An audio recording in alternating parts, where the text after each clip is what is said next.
Oh. I think it's time we finish the fight.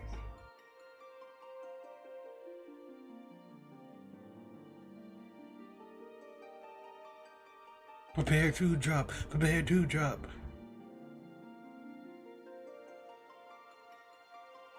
Let me in.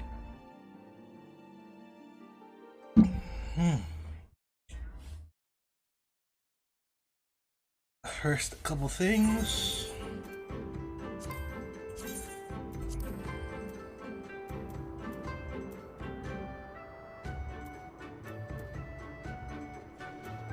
What is all this, man?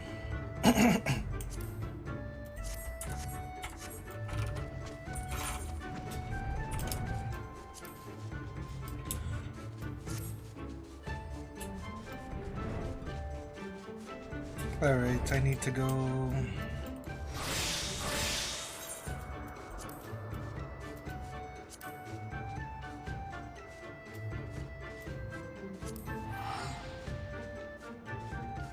complete this beast tribe. Oh yeah, I got a new thing.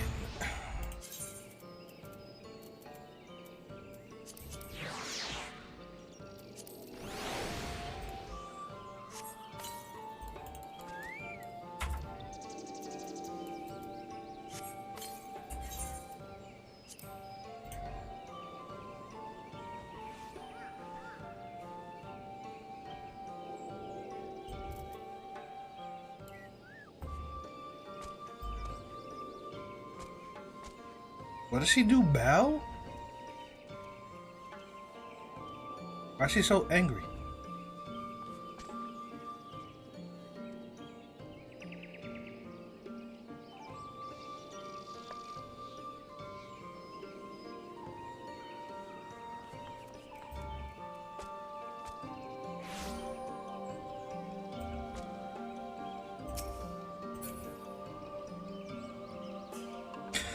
I don't know if I like the minion actually. And then I got a mount.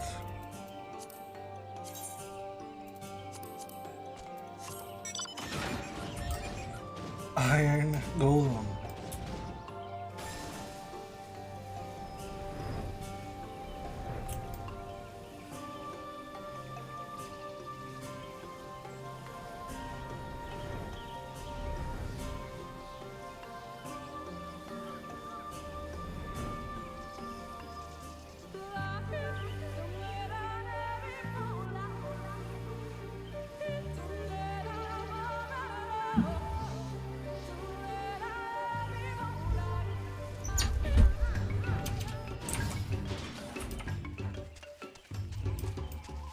Now let's see if this was the right one. If they say this is the right decision, then none of these decisions matter.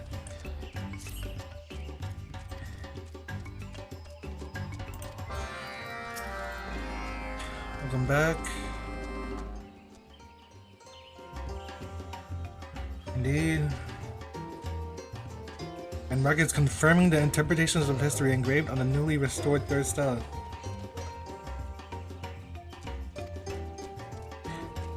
The catfish people were driven from the forest by our ancestors who sought to protect the fishing grounds that were their most important source of nourishment. After this, no records of remnants of them were found in any of the lands ruled by the Rock. While it is possible the survivors and their descendants lived on outside Novrant, it is all but impossible that they could have survived the flood of the light. Thus, we can safely say that their race is essentially extinct. I don't know if I could trust this. I need to see the other people's responses. I feel like no matter what you pick, they're gonna say, you were right. Poor catfish people, I would have shared my food with you. At any rate, we have explored all there is to explore in the third stratum, meaning that it is time we ventured further below. Unfortunately, we find ourselves in a bit of a bind. My most trusted scout, Taro Mano, has yet to make a full recovery from her ailment. On the contrary, others here in the stockpool have been suffering from similarly unpleasant symptoms. Written below, I must say I might find myself at a loss. Might you be so kind as to accompany me as I look into the matter?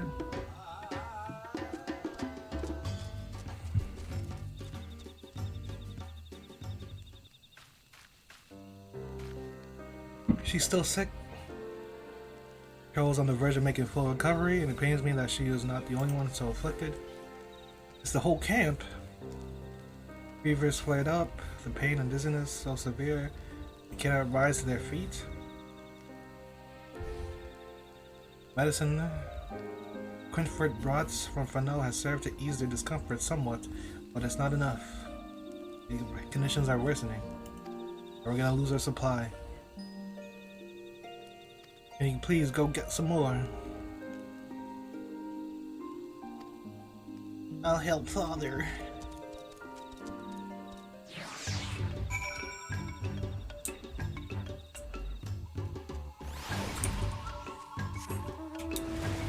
What? Oh.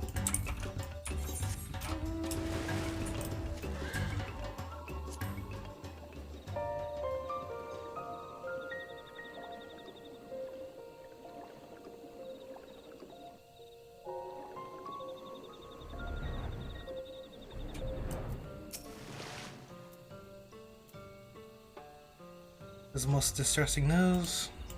We don't want them to suffer.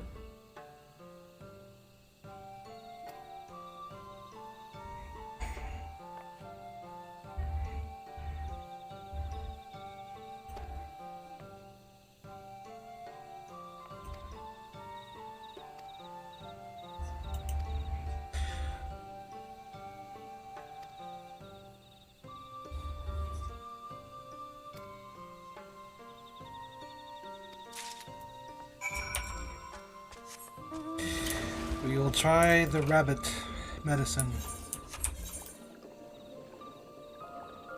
They're not sure it's gonna work. Master, you have more confidence. It will work.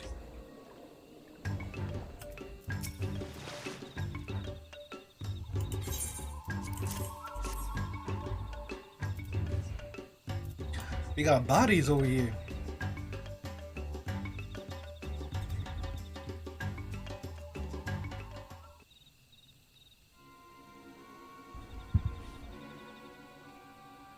Father suffered a terrible coughing fit. He has not gotten out of bed since. What? I wasn't gone that long. Father believes there's a chance that we brought some ancient pox back with us from the rooms beneath the stopple, that we ourselves have spread this disease in traveling to these parts from our former home. As for the truth, we cannot. My friends, are you all here? The most grievous tidings. It's Balan. He has taken ill with the plague. Uh-oh. He exercised the utmost caution when tending to poor Toal, but to no avail, for the disease has stricken him too, and with great vengeance. Master Balan too. Indeed, I fear that it is none other than he who, albeit unwittingly, carried the pox back to Slitterbow. It is true that the Vis Obano too suffer from this frightful affliction, the great plague threatening to claim the lives of all who call the Great Wood home. I shudder at the thought. We had no choice. From today, all Qatari who will stand devote every waking moment to ingestivating the disease. Yes, in Father's name, I hereby suspend exvacation.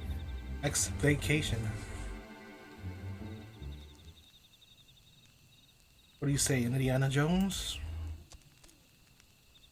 The Great Serpent speaks.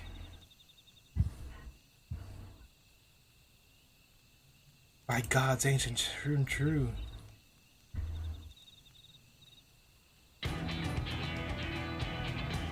Put away not your shovels and spades, young Chakuro. The excavation must go on, for verily so spake the divine protector of Blanca. Aye, many a prayer here I offer to the Great Serpent on behalf of the ailing, and today my prayers have been heard. Through me, Dwato's blood and divine protector shall lead you to a cure for this frightful plague. Trust in it, in me, and the suffering of our peoples will soon come to an end. Scream! Master Kittenfort, oh, Great Serpent of Blanca, of course, you speak true. If Father is right, and we Qatari are responsible for the spread of the disease, then the answers we seek might yet be found along with the undiscovered snow. After all, if this is indeed some ancient pox, it stands to reason far that our forefathers left behind some record of it, a record that may very well shed light upon its cause and its cure. As poor father bedridden, it calls to me to carry on the dig. I will find Stella and save our people, even if I must do it alone. Your bravery is most admirable, and yet, even with a divine protector watching over you, are the tunnels not too dangerous for a child? I am no child, Master Kidfoot. I have lived 3 whole years, and in just these recent days have accompanied father into the depths time and again. No one is better prepared to search the cell than me. Okay, go for it, man. Thank you, Glide. A vote of confidence from you means the world to me. Mark my words, I will get to the bottom of this. Such courageous words spoken from someone so young. Truly you are a shining example of all your people.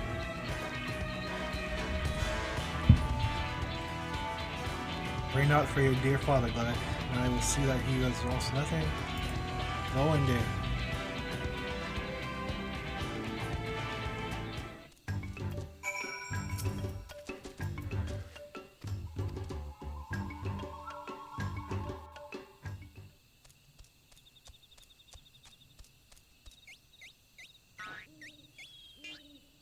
You would think we would be the ones to go down there.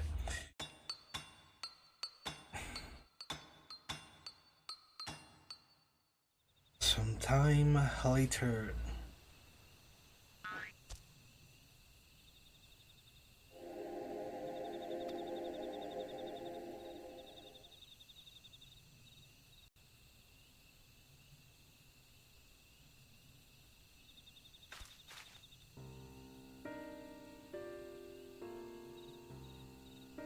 You returned, my young friend. Thanks to be the serpent. What's this? Do my eyes deceive me? He returned alone? Indeed, on our previous excavations on Avatar, the Great Serpent, clad in the suit of armor, arrived to come father and I to the Stella's resting place. This time there was none to be found. Inconceivable, the Great Serpent forsaking a descendant of the Ronka in their time of need. Indubitably, the Divine Protector moves in mysterious ways. But worry not, my friends, for I was able to locate the fourth Stella myself, and I think, thanks be to the Divine Protector, there was barely a scratch or scrape on it. Yes, using the tools and techniques you have supplied to us, I do believe we will be able to raise it to the surface in pristine condition. Remarkable, truly, you are a paragon of Ronkan industriousness and ingenuity. Now do tell, did the stone provide any new insights that might help us fend off the plague? Oh, Master Kidfoot, you will see for yourself once we raise it to the surface, but let me tell you what I saw with my own eyes. Pictured providently, in the center was none other than the Great Serpent itself. Atop its head sat a glorious, large, and fluffy green mass. Before the serpent, a man in Ronkan garb raised his hands in sheer jubilation. Glorious. This is incontrovertible proof that the Divine Protector guided our ancestors to enlightenment just as it guides us today.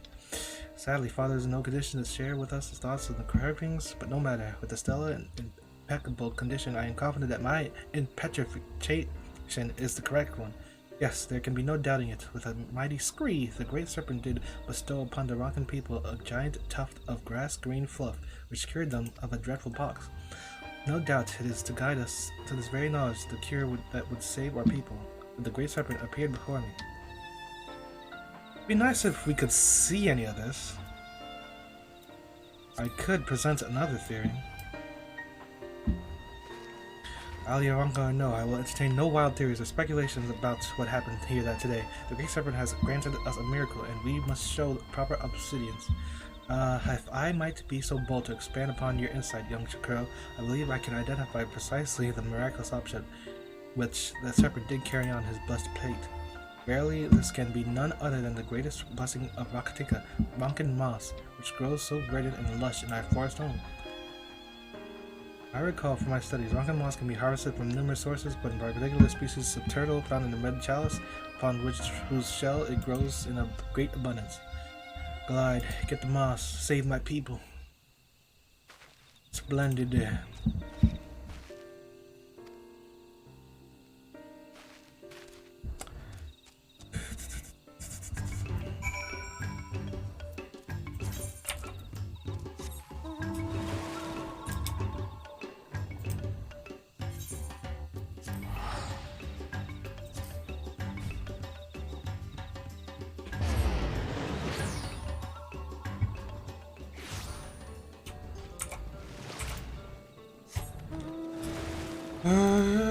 Yup.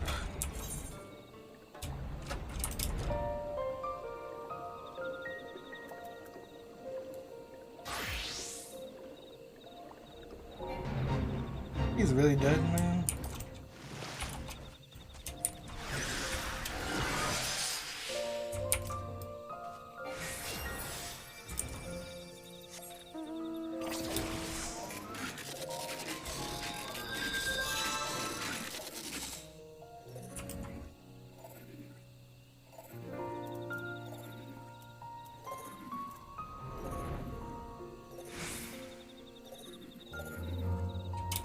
Where am I going again?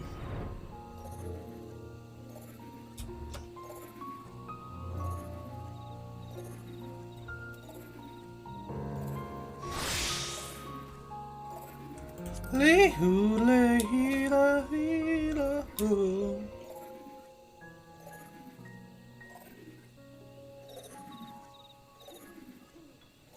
What's this? Oh.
Did you find the moss? Please say you did. Here's the turtle. Splendid, splendiferous. Why, it looks just as it did on the stella. We must prepare the medicine at once.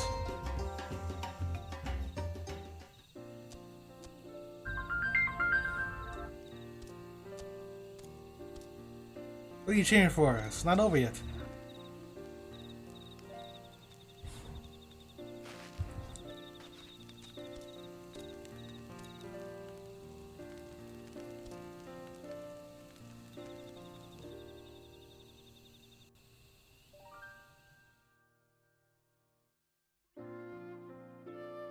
Following the method illustrated by the carvings on the fourth stela, the stewards brewed an elixir from the Monkin moss and distributed it to their valiant friends. Before long, the system eased and a brighter mood returned to the stable.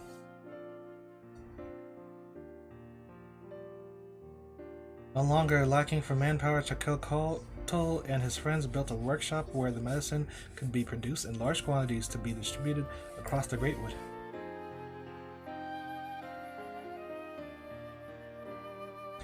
Sometime later. This beast tribe, man. I don't know.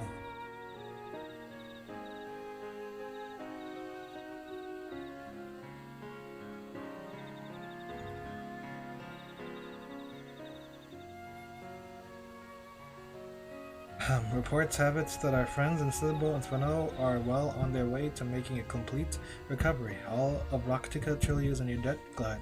I have no words to express my gratitude.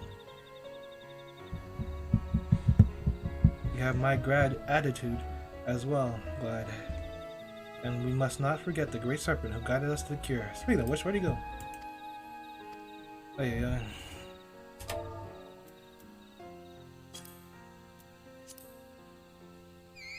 It is not our place to question the workings of the divine, my boy. No doubt it has felt its role we're here and done, and it returned to the place where only gods know. But does that mean I'll never see it again? Scream! Hoggies, did I hear what I think I heard?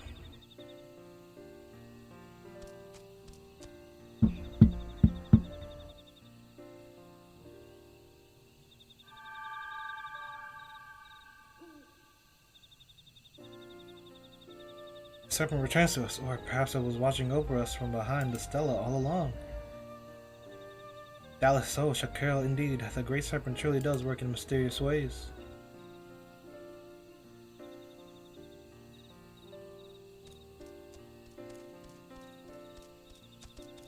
And so it was that the Qatari could claim the history and knowledge of their forefathers, and in so doing played their role in returning peace to the Great Wood, just as foreseen by a certain procrastinating priest. All was according to the Great Serpent's plan. Or was it?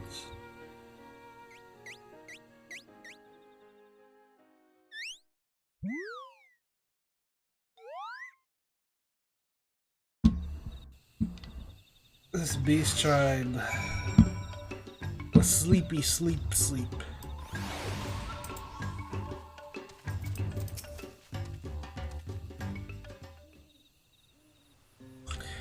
Can I thank you enough?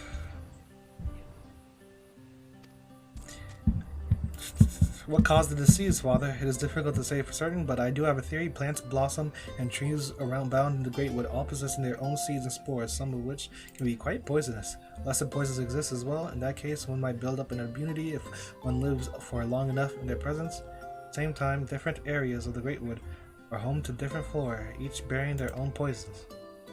So, living for 100 years far away from this place, you say we have a different immunity than our friends in Slitabo and Fano?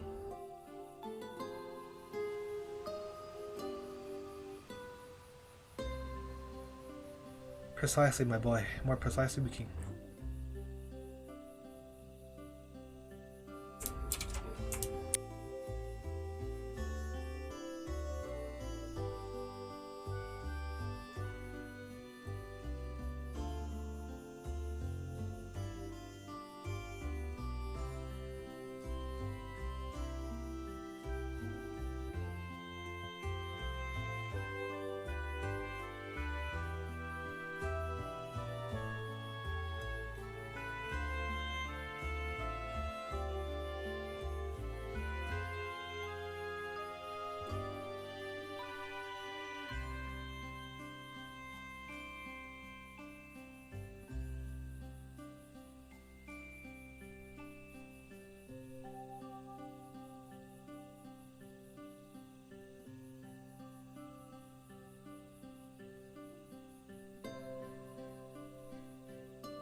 Precisely, poison protects us from harmful effects.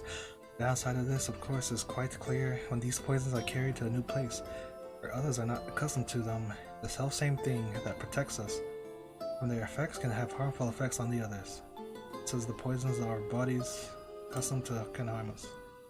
Sickness, all our fault for coming here.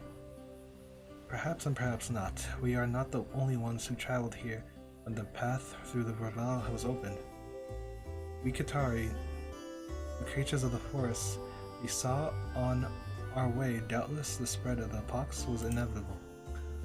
And besides, in coming here, we have discovered a powerful elixir fashioned by our forefathers, one that we might use to prevent any further outbreaks of these among those who call the Great Wood home. Looking back, I suspect that matters such as these were a source of great consternation. The days of the Empire when people moved about the Great Wood often goes. Pure guidance, bound tactic course. Okay, whatever, man.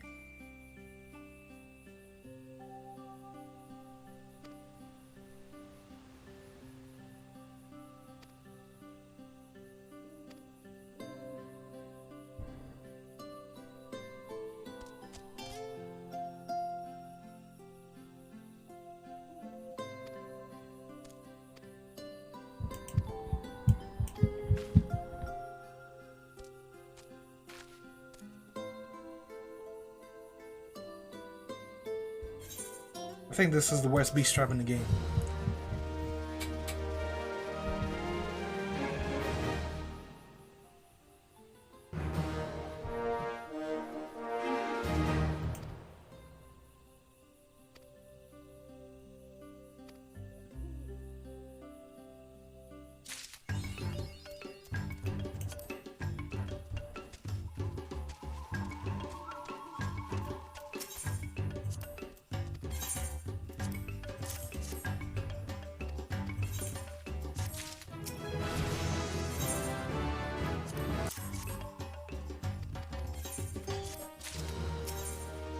Lahi.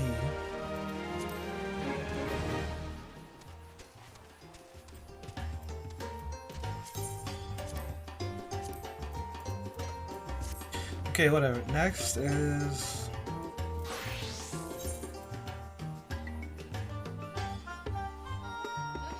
Oh yeah, I gotta check. Dun dun dun dun dun.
I'm so confused.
Well...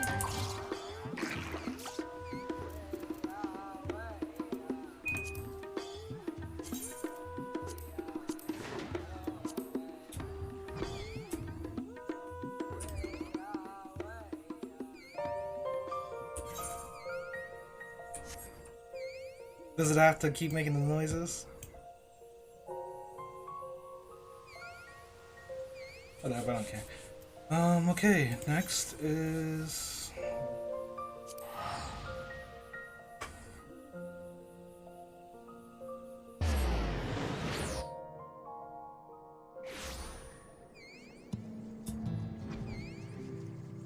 Where am I?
Oh,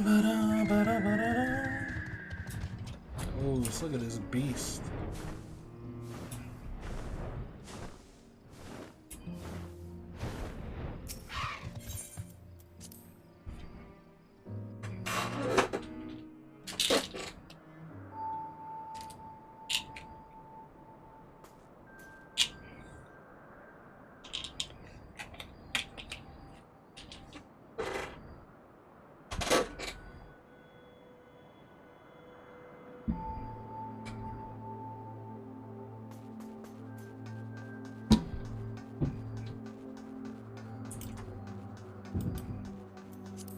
What is that?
Enter the bunker.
Back from the crater, are you? Come, show me what you were able to find.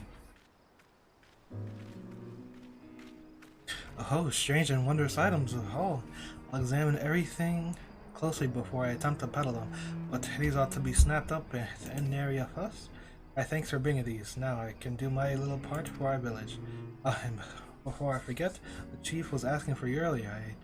You have moments to go. See what he wants. Talk to me.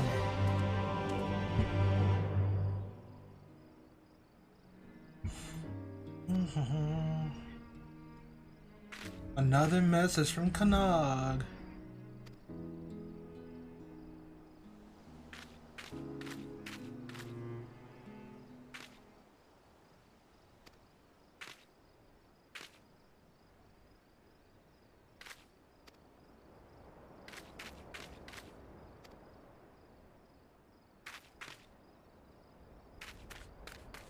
Sundare.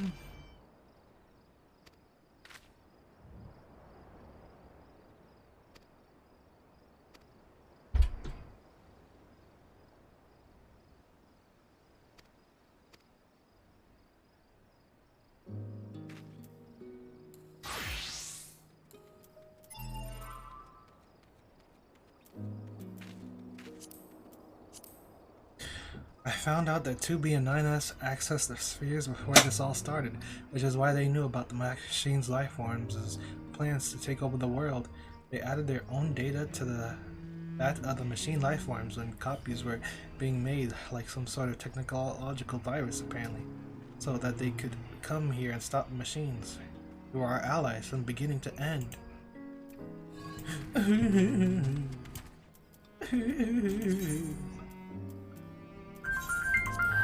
Dude.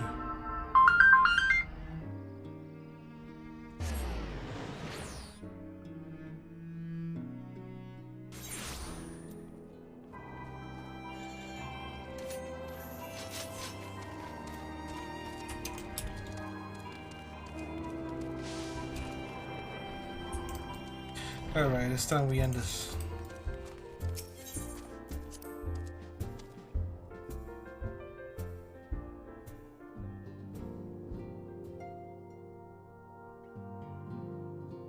What the hell is this, man?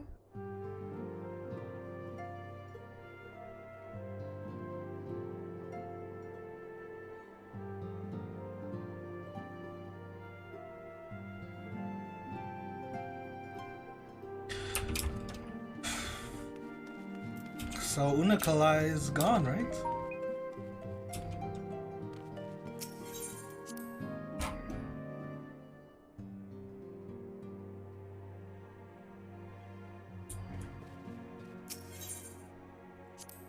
Interesting.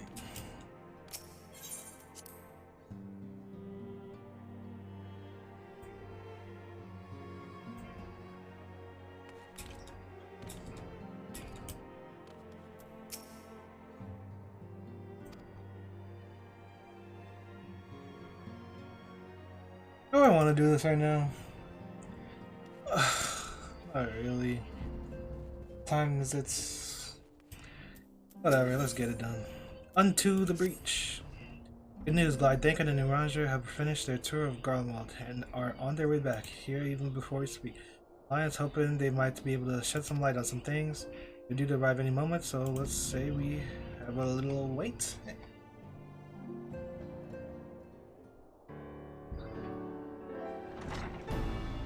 Why is this guy over here like he's down? Ah, you're not down. Stop trying to be down. Welcome to the party. You needn't have gone to the trouble. From what I hear, you've been more than busy enough as it is. Honestly, you might have waited for me to return before discovering a cure for tempering. As it is, I can't even pretend to have been involved.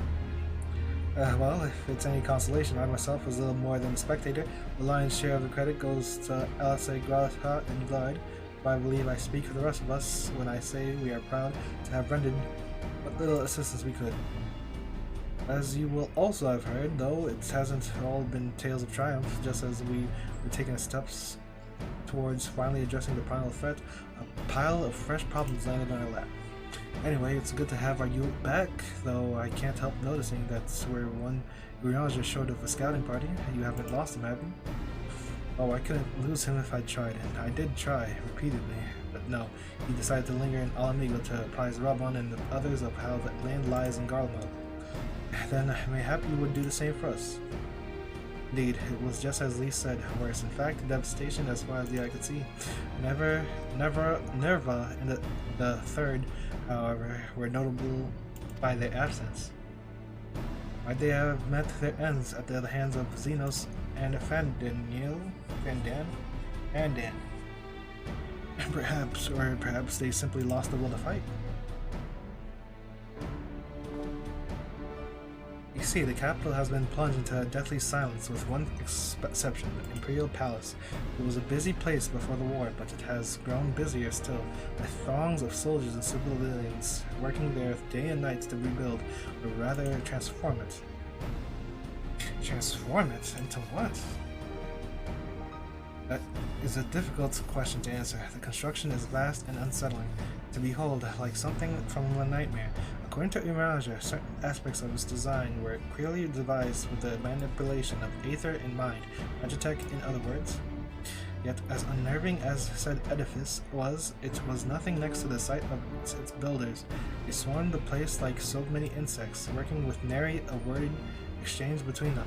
No one overseeing construction, no one barking orders. It was as if they were possessed or tempered. We wanted to investigate more closely, but given our suspicions, it seemed wiser not to take that risk. If Van Daniel could bind Bahamut to his will, might he have done the same to the people of Garlemald? Whatever the truth may be, this information is certain to prove valuable. You have my thanks. I thought it was Xenos that was tempering people. Well, be sure to save some for Urianger, which reminds me, I have a message from Alamigo. Ramon is hosting a meeting to discuss the latest findings of the towers, and he requested our presence. Then why not leave that to us? You must be weary from your mission? Oh no, I'm fine. Those towers have been on my mind since I first spied on the way back. I'm keen to get to the bottom of this. In that case, I shall stay and begin looking into another matter. As I promised Cryle, we need not all attend. Very well, I suggest the rest of us make our way back to Alamigo forthwith. The sooner we leave, the more time we have to speak with Urianger before the meeting.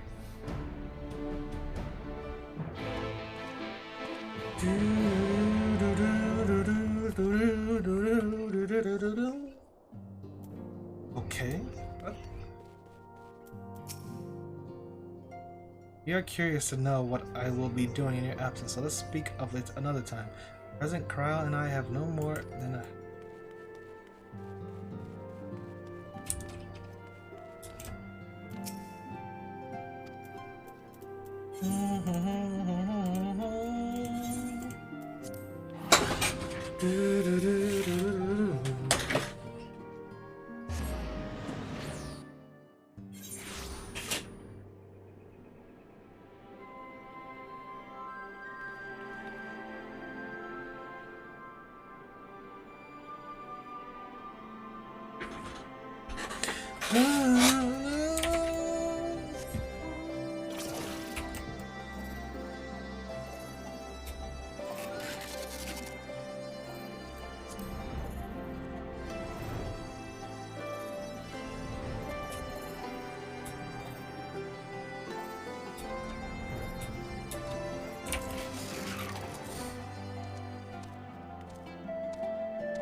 Although I was only in Revan's Tunnel for a short while, I did manage to squeeze in a brief drink with Flamen.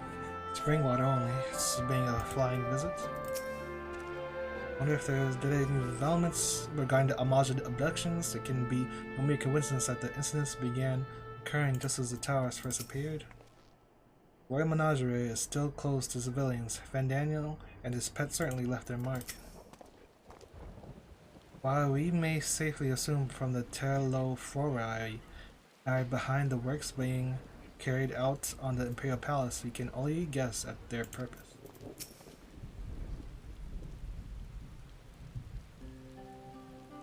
My friends, much and more have I heard of your travails in our absence. Heartened am I to see you all hale and whole. As we are to see you safely return to Urianger, I must trust Thancred made you feel welcome. Yo, get to the point. What is all this? Well, if it isn't Alpha No and his married band. B Squad. Arnvald. Arnvald, what are you doing here?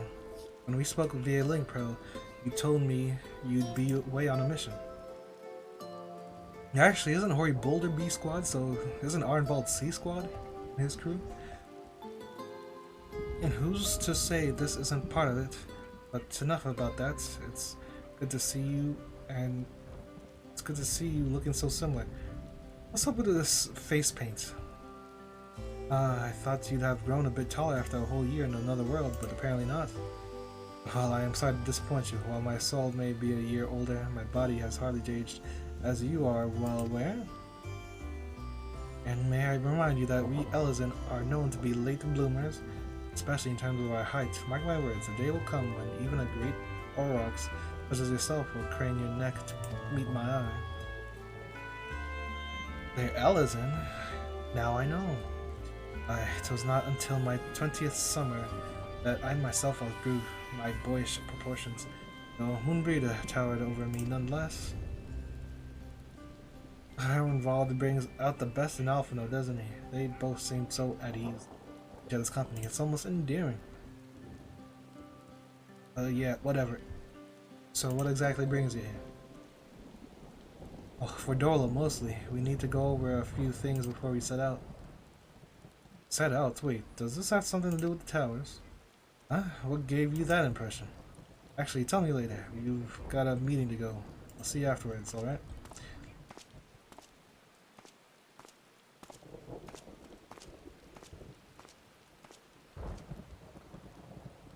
Dola's going with him. That must mean... My apologies. As Narval rightly pointed out, we have a meeting to attend. Let's be about it.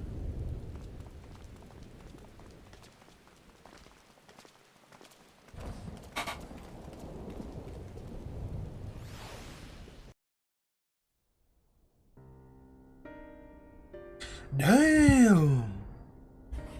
Last time this happened, we got knocked out. I would like to offer my gratitude to Masters Thancred and Urianger. It is no small feat to infiltrate the Imperial capital and live to tell the tale, much less in times of civil war. Thanks to them, we may plot our course in full knowledge of how the winds blow in Garlemald. Full glad are we to have been of service.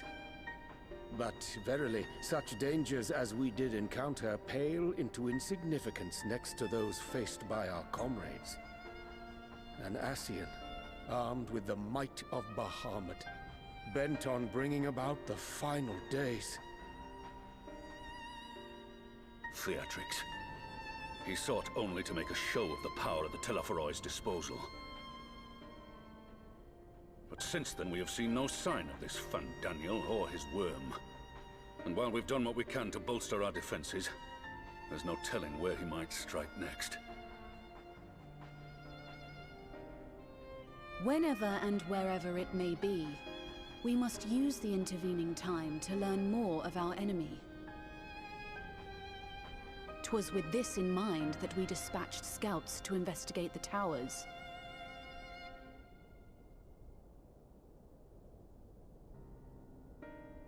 Our advance party took longer than expected to return. And when they did, they tried to kill us. Luckily, I'd seen that sort of thing before, and we were able to restrain them before they did any harm. Luckily. Then it was just a matter of letting the Porksies do their work. Are you saying they were tempered? Once they'd come back to their senses, they told us everything they could. It seems that just as they were getting close to the tower, they heard an ear-splitting roar, and that was the last thing they remembered. But what worries me most is what they were saying right before they attacked. Glory be to Garlemald.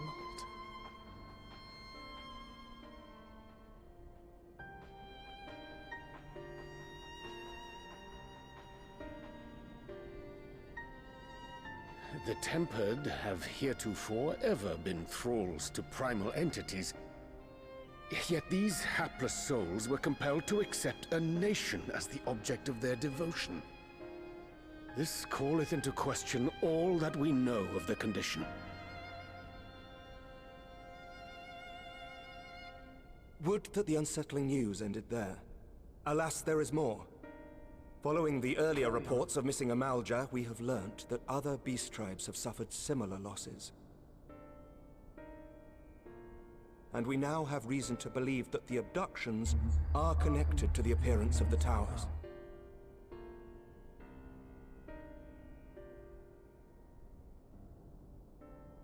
Our scouts sighted black-garbed figures leading shackled Ixal in the direction of the tower in Dravania. The Temple Knights were able to intercept them before they could reach their destination, liberating the Ixal and apprehending their captors, each of whom was found to be equipped with Garlean arms and armor. So the Empire is the common thread. With the support of Xenos, It seems likely that Fandaniel has rallied a faction of the splintered Garlean army to the banner of the Telophoroi. Telophoroi. Lord Hien reached the same conclusion when I shared our findings with Doma. Doma. The plan had been to march on Garlemald from the east and west in order to force a peace treaty. But the situation has changed. Dealing with the threat of the towers must come first.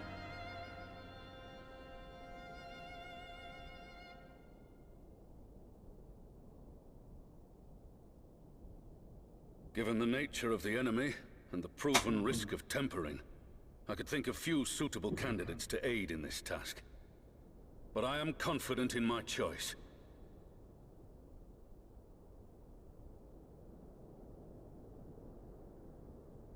Fordola Arnvold, Warrior of Light. What?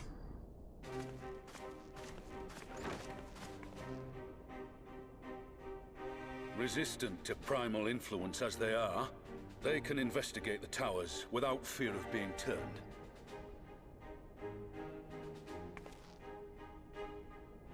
We're glad to put our gifts to use, Commander.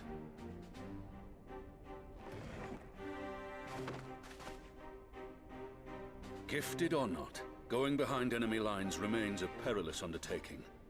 But we must know more if we're to strike back at our foe. I'm counting on you. If it would give us the upper hand, I'd do it 100 times over. We won't let you down. That concludes the briefing. You two, make ready and join your escort.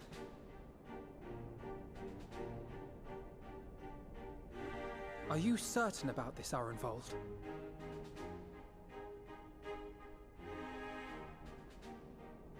I am. Come on, let's talk outside.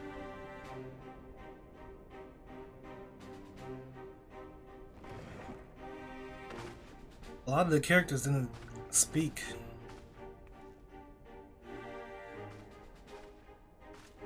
No Nanamo? Or did she? I don't even know. Kani Senma?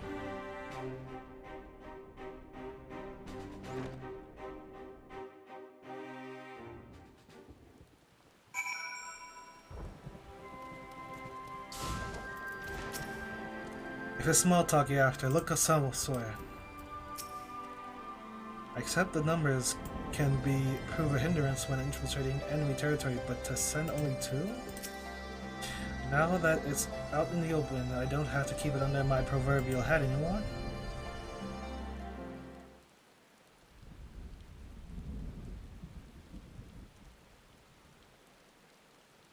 So you know, I've already gone through all the formalities at the Rising Stones. Made sure to inform Jamolder and Vamar at Ralga's Reach as well. Jamolga? Vamar? Arenvold, I admire your enthusiasm, but this is far more dangerous than anything you have done before. You're the Seedstein. I know the risks. And I also know what's in store if we don't stop Fandaniel from carrying out his plan. Fandan. With this power of mine, I can make a difference. If I stood idly by, I would regret it for the rest of my life.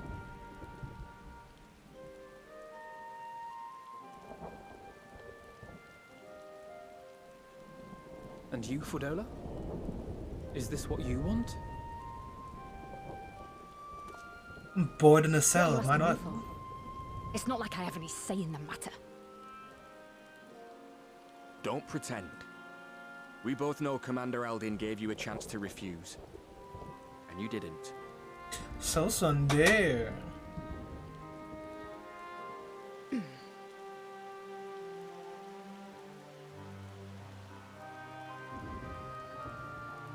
So the Empire's finished, is it? But that's what they're all saying. That the great and glorious Garlemald slit its own throat.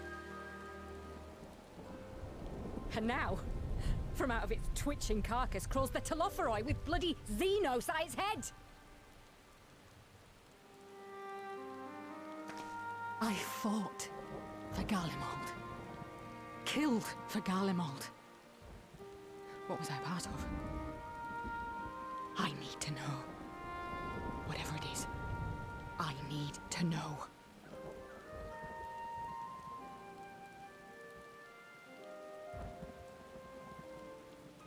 Very well. If your hearts are set on this, I shall not stand in your way. Still don't understand this Telophoroi stuff. Alright, what's going on here? What's this bromance? Arnvald. Bye, Arnvald. If you've finished with your touching display of camaraderie, I have a question. Which tower are you planning to investigate, exactly? Well, the one in Girabani is said to be tightly guarded. It's patrol after patrol out there, apparently. We'd be spotted before we got anywhere near it. Which is why we've set our sights on the one in Paglthan instead. There shouldn't be anything like as many Imperials to worry about down there. Even so, I doubt the local Amalja will look kindly on it if they catch you sneaking around in their territory. Fordola and I had a chance to learn the lie of the land in our previous forays there. We might still find trouble, but at least we won't lose our way. Don't lose your way.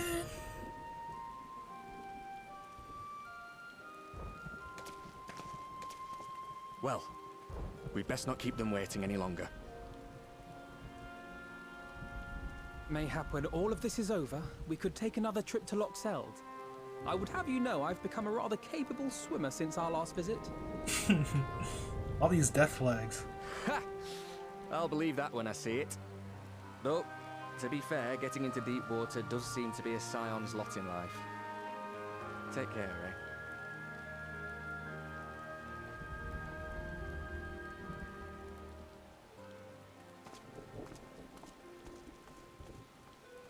The animation quality has improved.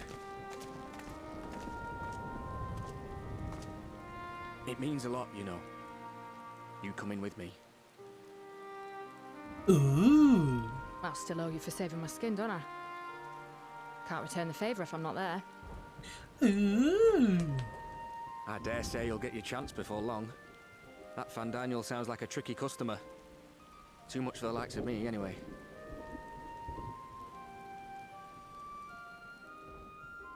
Fandan. But we both know I'd just be another soldier if it weren't for my gift. And I need to be a damn sight more than that given what's coming. True. I realise I can't hold a candle to a hero like the Warrior of Light or Alphino, for that matter. He might look like he's 12, but he's seen more action than most people see in a lifetime.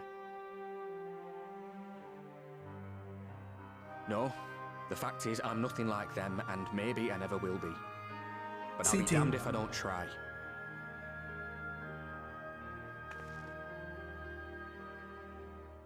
They're counting on me.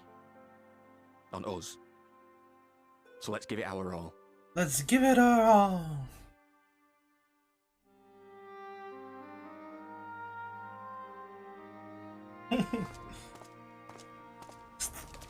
There's so many death flags. What the hell is this?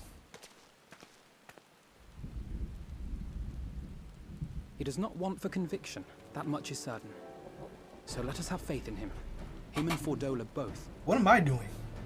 While they see to the towers, I would attend to another task. Chasing down this lunar Bahamut.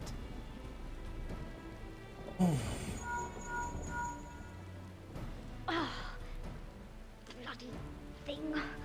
Can you hear me? It's Tataru. I'm happy to say we've managed to find Estinian. And I'm sorry to say he went running off again the moment we told him about Bahamut. But he did mutter something about heading to Ishgard, so if you're quick, you might still be able to catch him. Dragon. Moon dragon.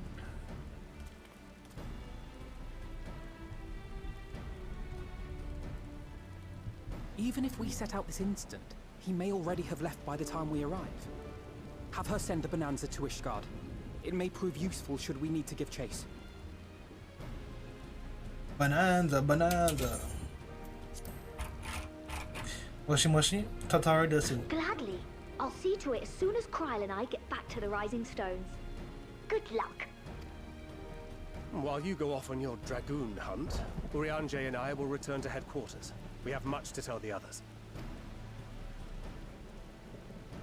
I wish you every success in your search for our elusive friend. May we all meet again ere long.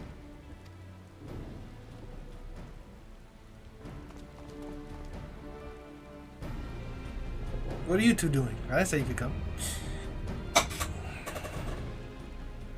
Okay, you could. I'll say you can come. But not you, Graha.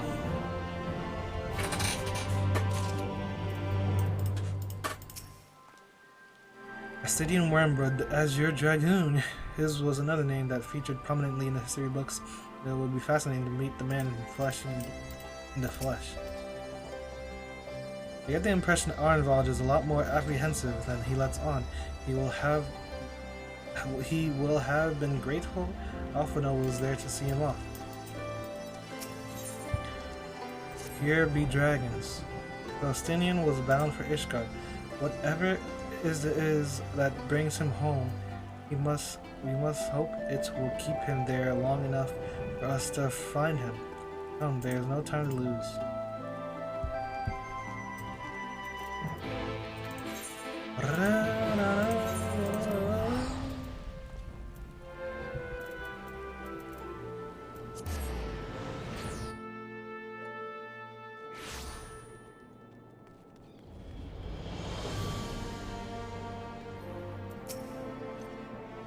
I've only visited Ishgard once before, after the devastation of the 8th Umbral Calamity. To see the place in all its in all its original glory, is a tantalizing prospect indeed. Something behind him, this will be my first encounter with the famous Estinian, and if he's half the man Alpha claims, I'll expect to go weak at the knees, perhaps do a bit of fainting while I'm at it. Ooh. All present good, let us split up and search. So, why? Since we're relatively new to the place, Gaha and I will look around the open spaces, squares, go the nook and crannies. I'm out of finish. Okay.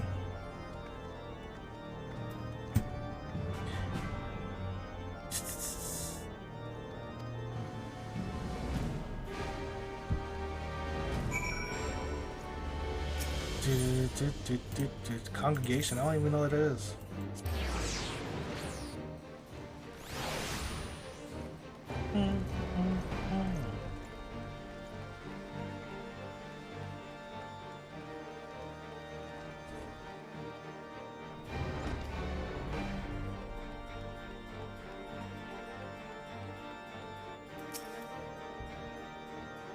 Good day to you, or you're a light. Meeting at Amigos. I'm looking for the dragon blood.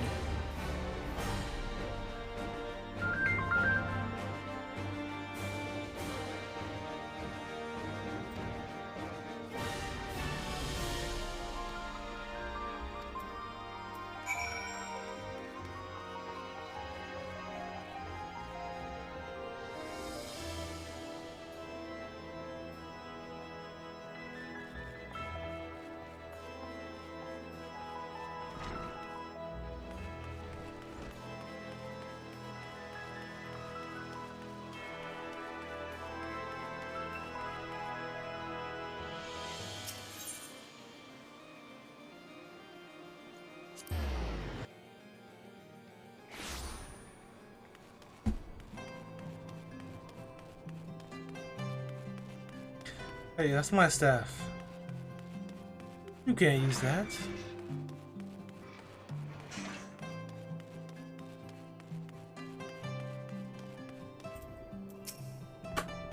Sarstinian is elusive.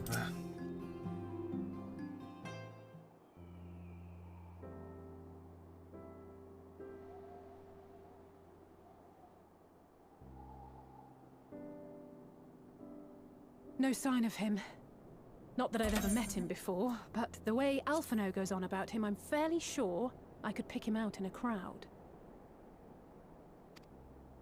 Speaking of which, it does seem awfully quiet. If the erstwhile Azure Dragoon had returned to Ishgard, would it not be a source of general excitement?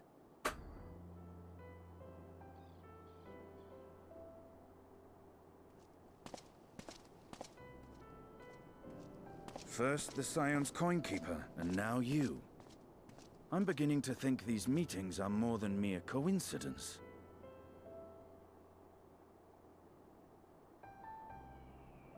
Not that I'm complaining. It's been too long. Too long? Come on, it's... You look an ilm taller and twice as rugged. It suits you, Alphino. Like...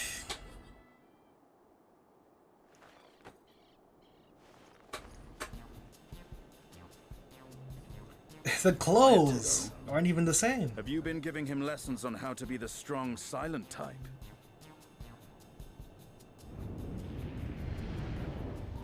Sure you can.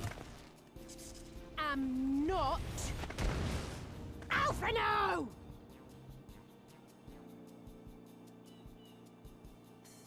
Sheesh.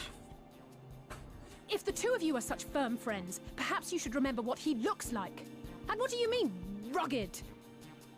Ugh! Had my brother mentioned what an oaf you are, I'd never have bothered looking for you in the first place. Talk to him. Estinian Wormblood, the Azure Dragoon.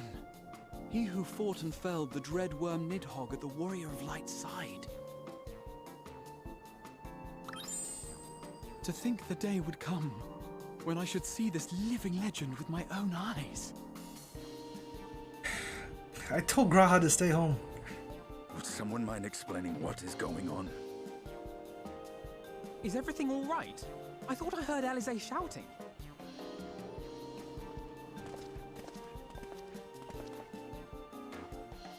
Estinian! It's been too long. He knows she has a sister. Wait, was he there at that time? I'm pretty sure. No, it's quite understandable. That was hardly the first time we've been confused for one another. Nor, I suspect, will it be the last. Maybe he wasn't there, actually. Yeah, he wasn't there. Well, I, for one, will not be making that mistake again. What I will say, for the second time today, is that you've grown. Inside and out. I can tell. One can't remain a spoiled little lordling forever, you know.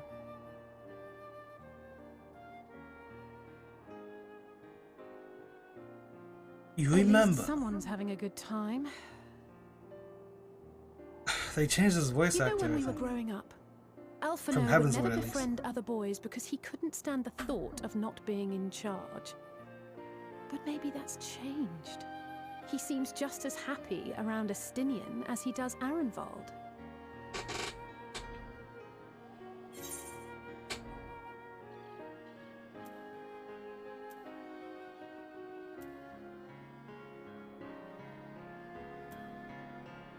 Brothers he never had. Well, you can't keep him all to yourself forever. Keep him to my... You're joking, aren't you? I'd be glad if someone would take him off my hands.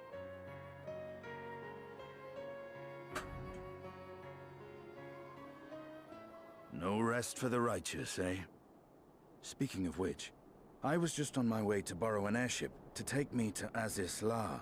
Azisla. Azisla? How could I forget? The dragon with whom Bahamut shared the deepest of bonds. Aye, Tiamat, his mate. Even now she remains imprisoned on Azisla, though her remorse binds her faster than any shackle.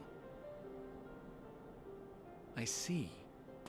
As the one who first summoned Bahamut, you believe she may be able to shine some light on his latest incarnation.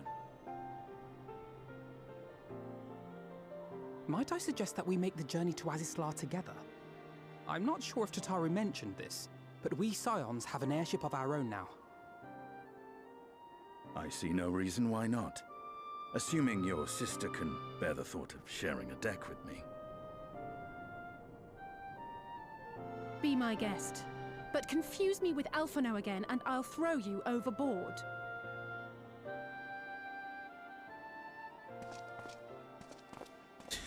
Ugh! I don't know who he thinks he is, but he's nothing like Alphino painted him to be.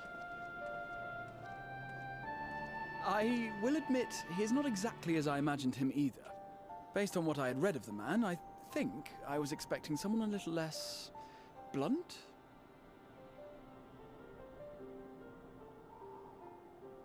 Ikuzo!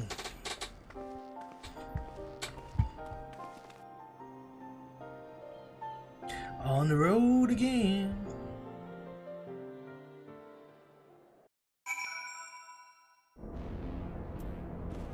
Else? Not to complain, but I didn't expect to find myself here again quite so soon. True. This is the Delta Quadrant, where countless dragons yet lie imprisoned, with great Tiamat among them. Tiamat summoned Bahamut once before. She may have again, willfully or not. He's ready to strike her down. It has been quite some time since last I set foot in Azure, but I remember the three of you were here rather most recently. I don't suppose you chanced to meet with Tiamat during the visit? Last night, we had no cause to set foot here in the Delta Quadrant, but I have studied the relevant records, which is not to say I wouldn't appreciate a first-hand account of your dear... Wait. Wasn't he with me when we talked to her? Well then, glad is the person to ask. As far as he's the only one who's met Tiamat face to face.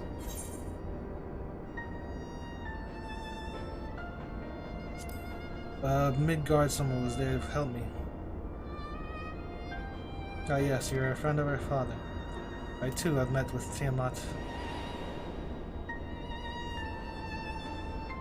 After Dragonsaw War came to a close, I came here to speak with her, a worm who had fought her own war against man in another age. I wished to know if she had yet harbored thoughts of vengeance and asked her as much. She said no. She lied! My hatred for your kind was extinguished long ago. Why can I see the chains but not the dragon right here? But the guilt she feels for resurrecting Bahamut burns on undimmed. Torments her, even now. I see. Then your original reason for coming here was out of concern that Tiamat had been forced to summon Bahamut. Bidhogg is a part of me. I feel his emotions as my own, and I know that he would not allow his sister to be made a tool of evil. In his absence, it falls to me to watch over her.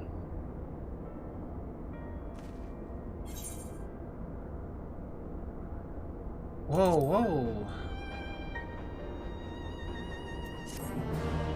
Give me that. Great pizza.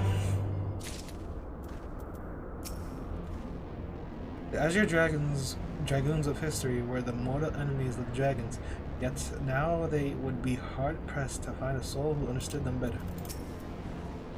My grandfather sacrificed everything to protect the realm from Bahamut. He must be prepared to do the same. It was the Ashians who taught Tiamat the secrets of summoning, even as they supplied the Allagons with the means to capture Primal, so much suffering, all of it by design. Righteous indignation. Tiamat awaits this way. I see her chains.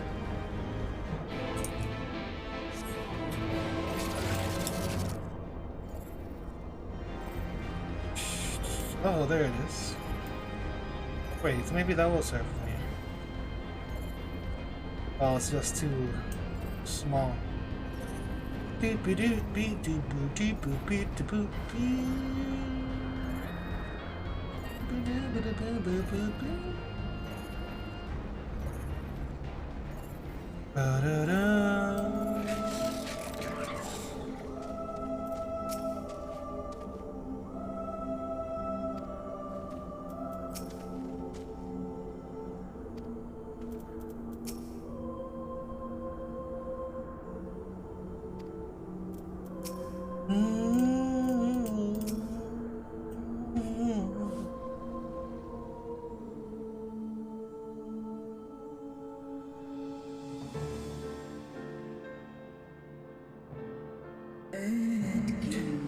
sire's mortal companion, what bringeth thee back to this forsaken place, child of man? It's plain she knows naught of recent events. Perhaps you should enlighten her.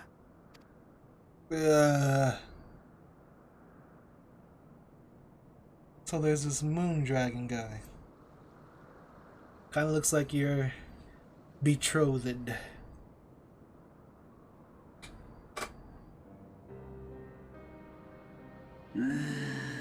That my sins should be repeated. I sense not the faintest stirring. As to who could have called him forth, I know of none save the dragons of Mericidia, our children.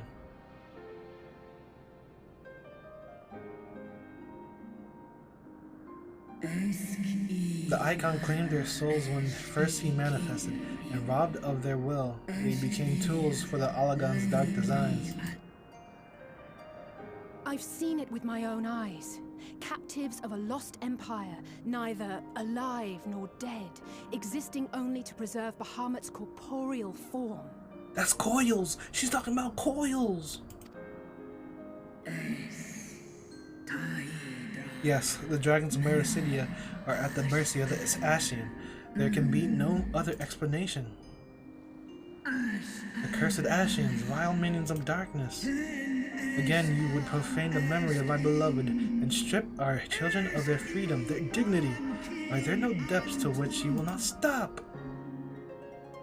I don't know, I'm not an Ashian. Don't yell at me.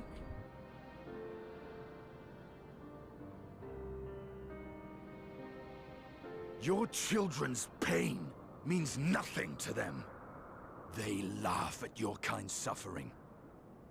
But tears will not right this wrong, nor will lamentation see the perpetrators punished.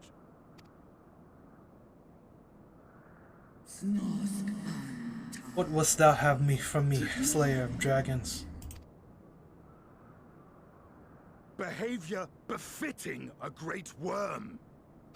We came here to ask mighty Tiamat of the First Brood, consort of Bahamut, mother of the dragons of Mericidia, what she intends to do about the crimes committed against her children.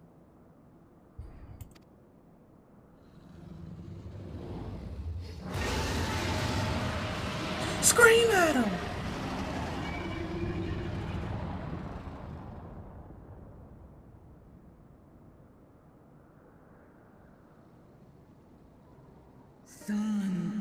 Were I free, I would answer thine insolence with fire, but words shall have to suffice.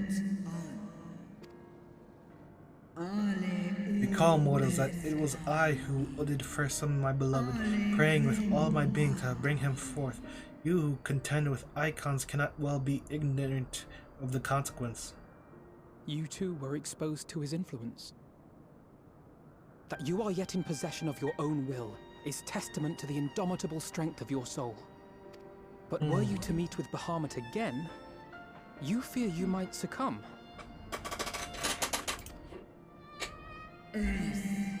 Indeed, ask the Dragon Slayer, and he will tell thee the power we of the First Brood wield. Were I to lose myself to the Icon's influence, all would pay the price. But it is of little matter, for even had I the strength to resist, I yet lack the strength to break my shackles. This prison shall be my tomb.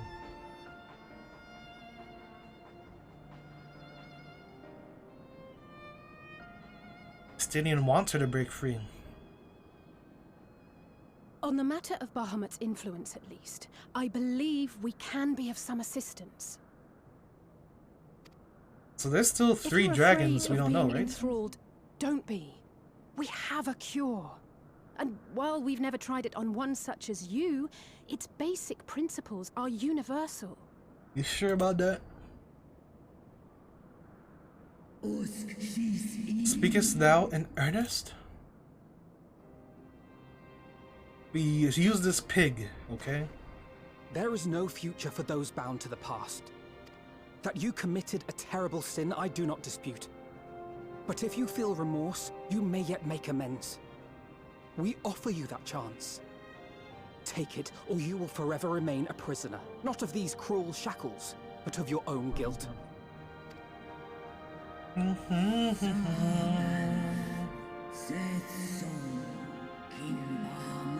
A chance to make amends, to lay Bahamut's memory to rest.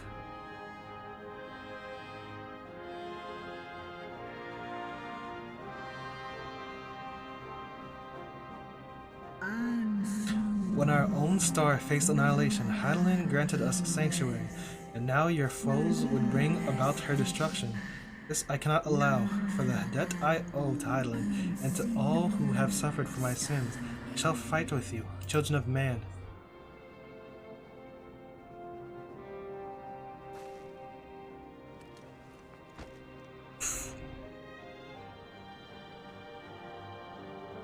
Smiley face.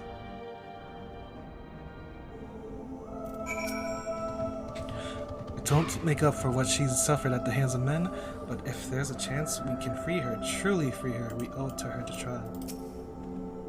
I confess my heart was in my throat when Estinian thought to berate her, but it appears to have the desired effect.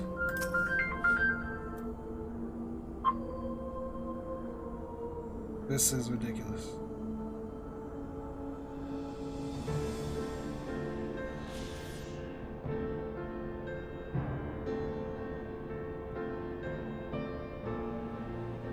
It would seem she still has some pride left after all. Let's see if she's as good as her word.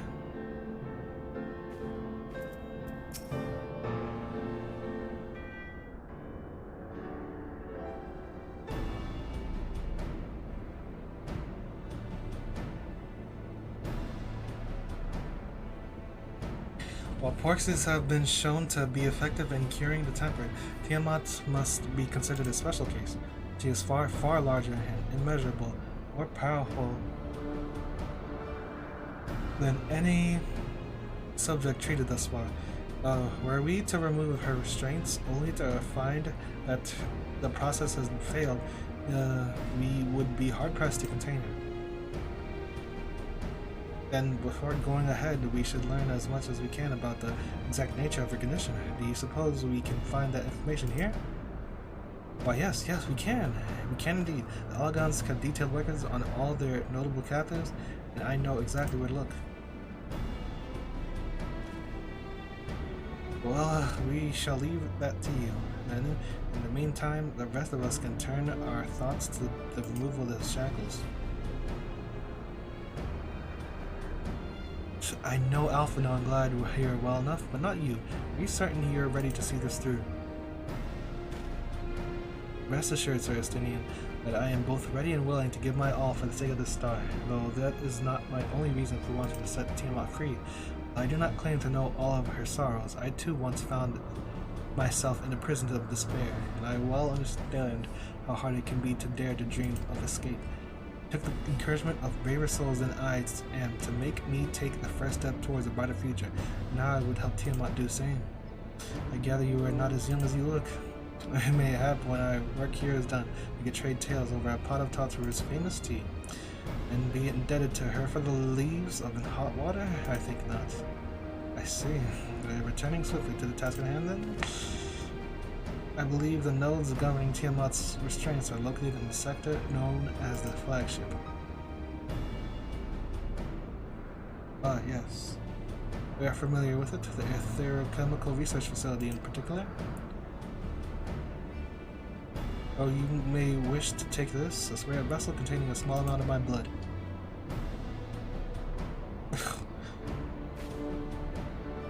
This guy's a blood donor, which you just happen to keep carrying around with you? Yes, I'll say. I suppose that could seem rather odd. To explain, Rambo's Urianger and I are researching the use of spirit vessels in the transference not only for memories but the traits of certain bloodlines, so I keep one at the ready should an opportunity to test our theories arise. As for its use to you, you may recall that during our previous visit, the nodes here granted access to restricted functions. Having identified me as being of royal blood, and armed with a spirit vessel, I posit that they will do the same for you. Even in the absence of, well, the rest of me. It seemed worth a try, at least. Agreed. We will take good care of it. The flagship then.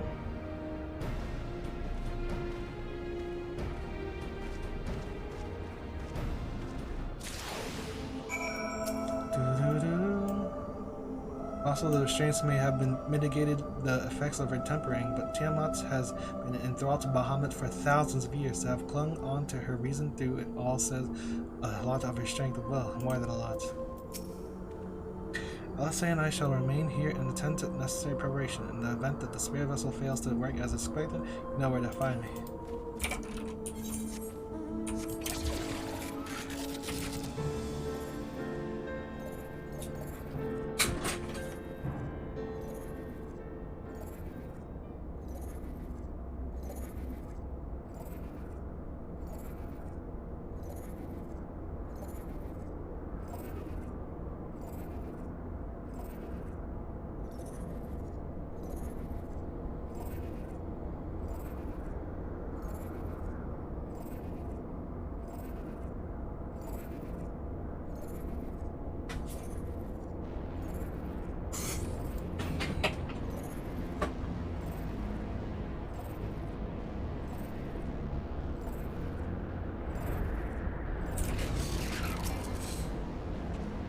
I would rather leave these elegant contraptions to you and Alpha now.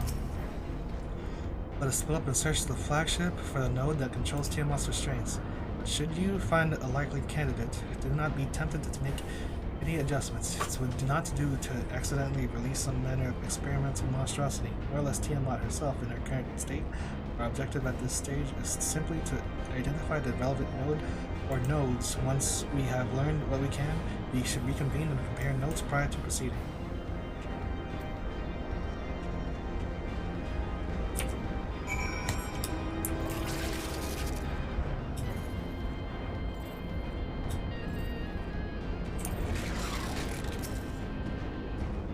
Friction between metallic components detected. Temperature increasing to critical levels. Please replace damaged parts or retreat to a safe distance.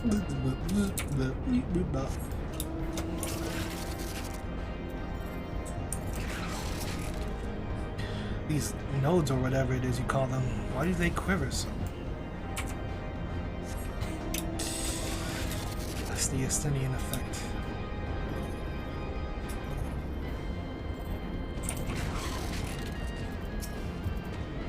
Data link, Delta conjure broken, simple cause intruder interference, advise developing of automated combat units to proceed. Where is Alpha now?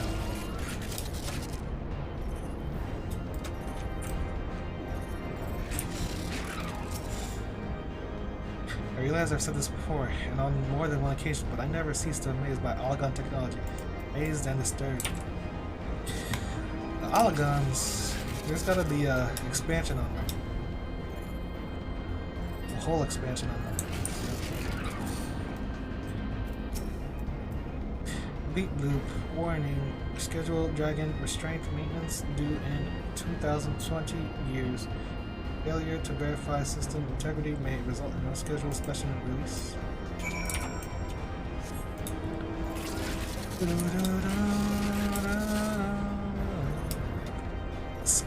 5.5 came out in 2021 though.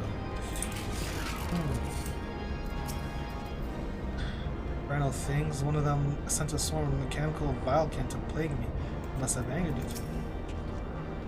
I'm afraid Asinian and I have a little to show for efforts. What you find? I found a way to activate mechanical sentries, if that may help. Only if they are willing to lead us to the node we seek, which I somehow doubt, but from what I can recall to the flagship's design, the node you found could facilitate communications throughout Alice's law, so we may yet find a use for it. Something dragons? Spontaneously, you say? Well, that does sound promising, almost suspiciously so. In fact, then you were in possession of the spirit vessel. I dare say it is indeed the node which Glaha spoke. It was chirping, you say? Very well, let's take a closer look.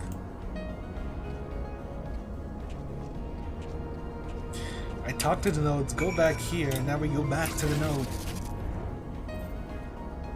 Come on, what is this? We gotta stop with this nonsense.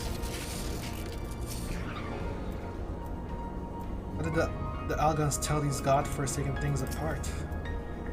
As I suspected, the node will not acknowledge my authority to issue instruction. Do you wish to operate the Dragon Restraint mechanisms? You do not have the requisite access privileges. Operation of the Dragoon Restraint mechanisms may only be undertaken by the chief technologists, members of the royal family, or those with a vessel full of royal blood, perhaps.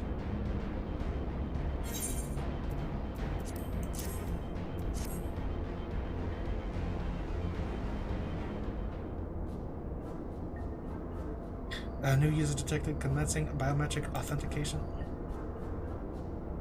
Loop authentication complete. User identified as member of the royal family. Please state your name. Justinian Orenblood.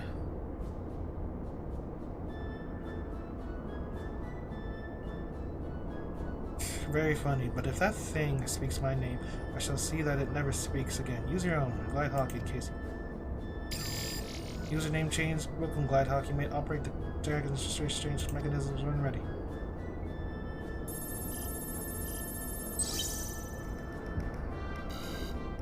Fleet loop error. Unable to disengage restraints of the specimen Tiamat. A system update is required. Oh boy. System update? What do you suppose it's asking us? I don't know. Just smash it to pieces. Now that I do understand. You can go first. User agitation detected. Initiating guidance program. In order to operate the restraint mechanism, I require access to the central control system. However, I am unable to establish a link to that system due to the obsolescence of my own software. Issue can be resolved by applying a system update using the corresponding terminal located within the flagship. Well, can this thing release the restraints or not? It can, but only once it has received the requisite system update, as far as I can tell. Until which time I'll flip their spewing nonsense. User dissatisfaction detected. Initiating placation protocols. I'm here to help. Rest assured that I will be on hand to guide you through every step of the system update process. How gratifying, but I dare say we will fare better with guidance than without it. Yeah. Beep boop beep doop boop boop beep beep doop doop doop doop.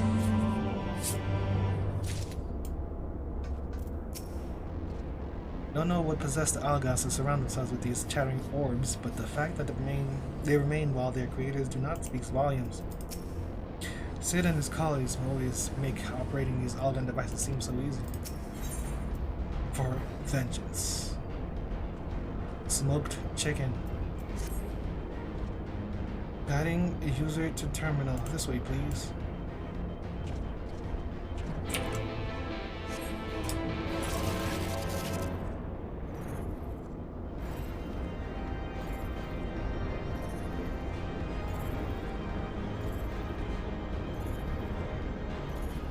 Can we do something? I feel like we haven't done anything yet.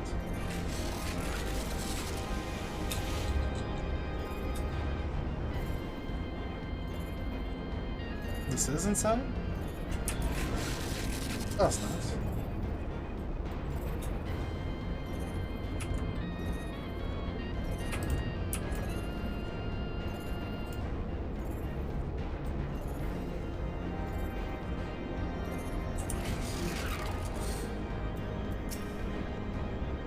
Don't look at me. This is a task for you and Alvin. This terminal appears to be similar to the one we encountered when we first set foot here. Let us hope it will be equally helpful.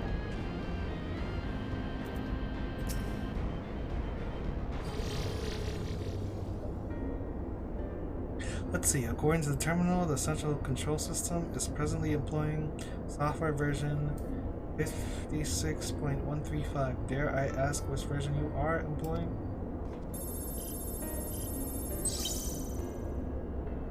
Why, software version 42.002, of course. Leap loop warning errors detected to the data management system. Estimated time required for update 5 years, 1 day. Nice. That is rather long than we were hoping. Are there any other options? For instance, using the terminal to operate Tiamat's restraints instead? The proposed method is indeed an option. Please be warned, however, that the procedure may have changed as a result of the system update. My instructions may no longer be accurate. Well, I can't imagine it will have changed all that much. As long as we pay due attention to any discrepancies, I dare say we shall be able to muddle our way through. Don't bother trying to explain, just tell me if we've made any progress. I would say so. It does, however, require that I remain here to operate the terminal. I shall inform you via link prayer once I am ready to release the shackles. This might be best if I left the spirit vessel with me. I may be at use of it. Rest assured I will plan to return to Gratia once it's over. What day is it? Wednesday? Tuesday? Wednesday. Just a little more work and Tiamat will be free. Wait, no, it's Thursday. But before we go any further, there is something I would know. Tiamat and her kid fought against the Elgin Empire. Both sides were but dancing to the tune of the Ashians. It was the same in Ishgard, where they stoked the fires of conflict between man and dragon from the shadows.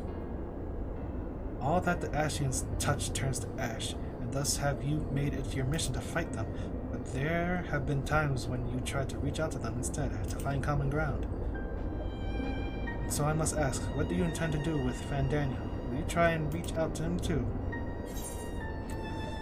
I will try, yes, and if it fails, I'll remember it.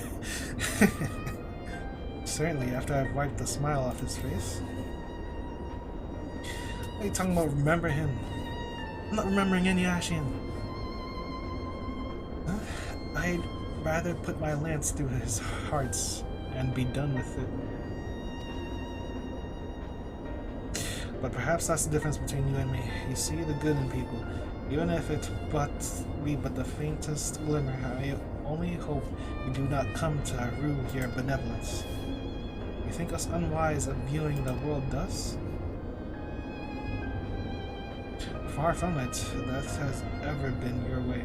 I learned when we were journeying together with Isart. Yet the fact remains that there are some who view compassion as a weakness to be exploited, and there may come a time when you extend the hand of friendship only to wish that you had dealt the killing blow. So, save your mercy for those who deserve it. Well, we should get back to our task. If Alphino has things in hand, here I suggest we join the others.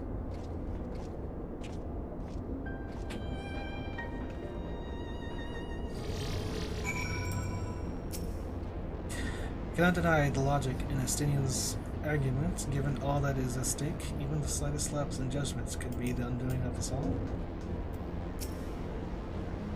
The warning, releasing dragon restraints may result in specimen loss, damage to facilities, and incineration of staff. So risk we're willing to take. What?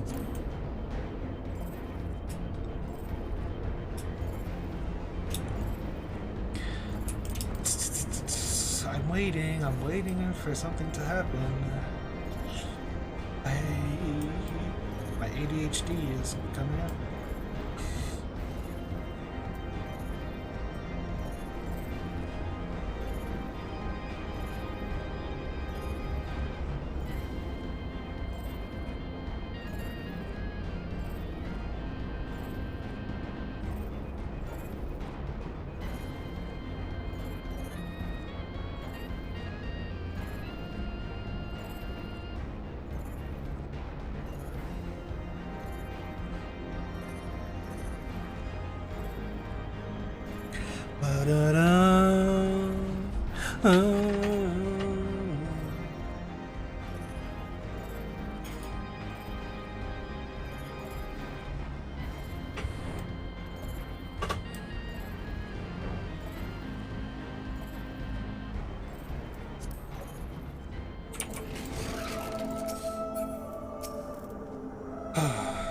If this Fandaniel truly is without reason or creed, he is no better than a rabid dog. Treat with him if you must, but be ready to do what is necessary.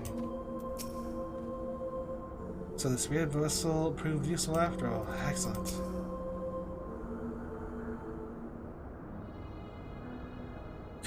Justinian told me all is well, but nothing more. Honestly, it's like getting blood out of a stone with him. I take it from Alphino's absence that he's needed elsewhere?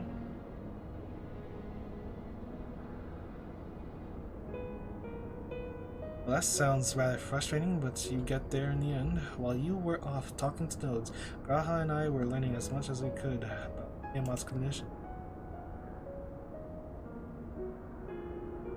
Our readings confirm that her ethereal balance leans strongly towards the umbral, as was the case with kobolds. Therefore, all other things being equal, the treatment should work. The difficulty lies in the sheer quantity of aether with which we must contend. Multiple applications of the treatments will inevitably be required if we are to reverse the effects of the tempering completely.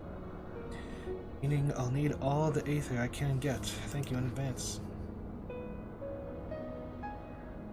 Although this endeavor will ask much of us, we do have one reason to be optimistic, namely that Tiamat shows no signs of fanatical devotion, suggesting a milder case of tempering than that suffered by the kobolds. Tiamat saw Bahamut as an equal rather than a god. Might that have made a difference? Now that you imagine it, very well might. She would not have believed it's necessary to defer to his will. Enough talk. It's time to put out theories to the proof. Tell Alphino to disengage the restraints, ethereal dampers. I'm counting on you, Angelo.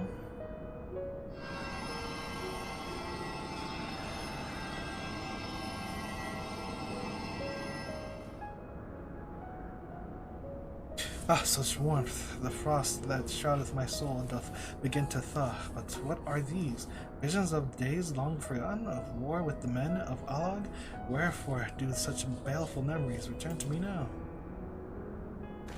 Could it be that the process of restoring her soul to its pre-tempered state is awakening ancient memories? Or might the opposite be true? If so, by helping her to recall the past, we may be able to speed her recovery. Glide, she trusted you. Speak to her. Ask her to tell you of times past. Okay. Tell me of Bahamut and the Ascians.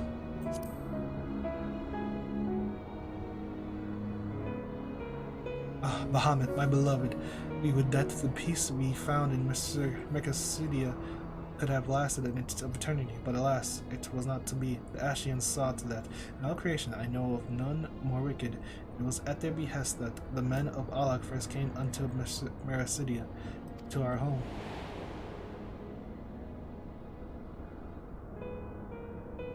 The tale began when Bahamut and I left our father's side. We took wing in search of a place to make our eyrie. Beyond the southern ocean, we discovered a lush and fertile land. It would come to be known as Mercasidia by the children of men, though many years were to pass before they crossed the seas. Upon our arrival, we were welcomed by the peaceful people of the forest, kin to the trees. Surrounded by nature's bounty, Bahamut and I found a place to raise our young.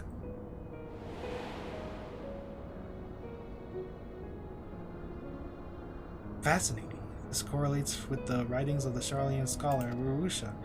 He posits that man first settled on the southern continent towards the end of the Second Astra era.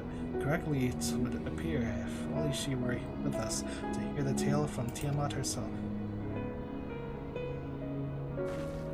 Again, Angelo.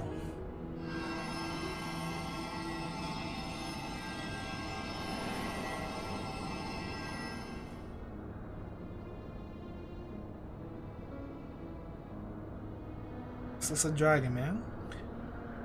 When first the children of man arrived on our shores, no foot did they set in those places over where we held dominion. Such was their fear of dragonkind. As they kept their distance, so did we let them be. Yet as the days went by, ship after ship appeared on the horizon, carrying even more of their brethren, who divided the vast land amongst themselves. For a time they knew peace and prosperity, but as their numbers grew, the smaller their share came to seem, and soon they began to covet the territory of their fellows. Ere long, man fought man, blood was answered with blood, and none could see an end to the strife, until one day they came to us. Recognizing our wisdom, they entreated us to intercede in their conflicts. Bahamut agreed, and with him presiding over the affairs of men, the land knew peace once more. So this is the real Bahamut? Is this Tiamat? I think that's the... No, that's Tiamat. Yeah, that's Tiamat. Nice. Alas, those golden days of harmony too were fated to end, for the men of Allah slew my beloved, and I, in my rage and sorrow, heeded the envenomed words of the Ashians. The rest thou knowest only too well. Wait, no, I don't. Wait, what? Oh, Allah say. But your tale doesn't have it to end there. When you are free, we'll rid the world of the Ashians together, and you and your beloved will have justice.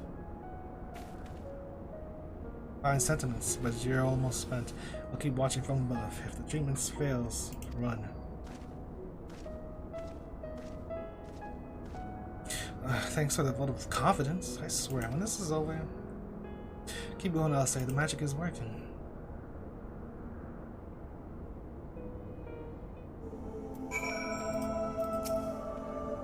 Slowly but surely, the magic is working, and they did but no doubt by the memories you bade her share.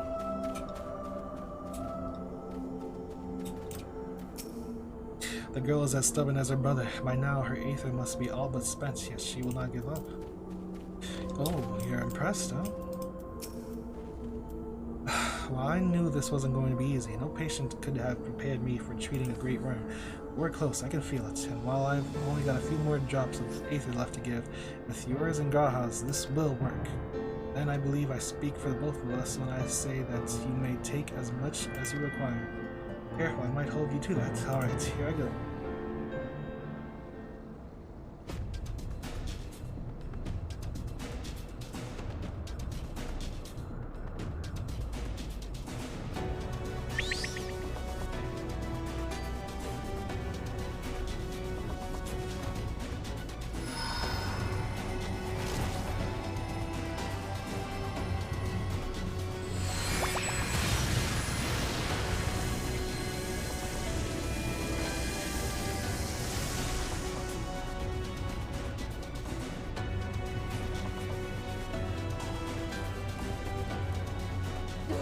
No! I'm almost there!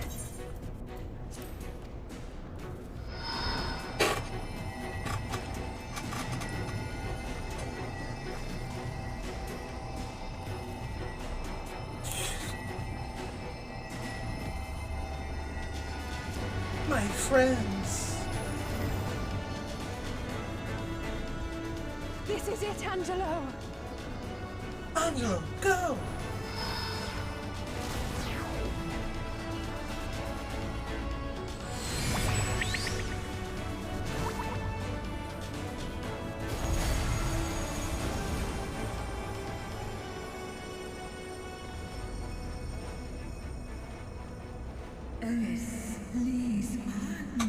Yes, I feel it. The icon's grip groweth weak.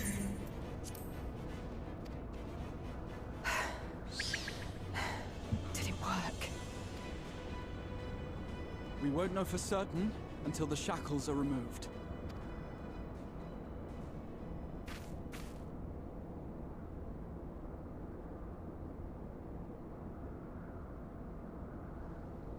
Alpha no Desu.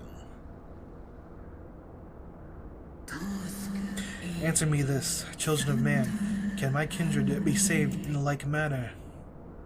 Many have been subjected to the Allagan's dark arts.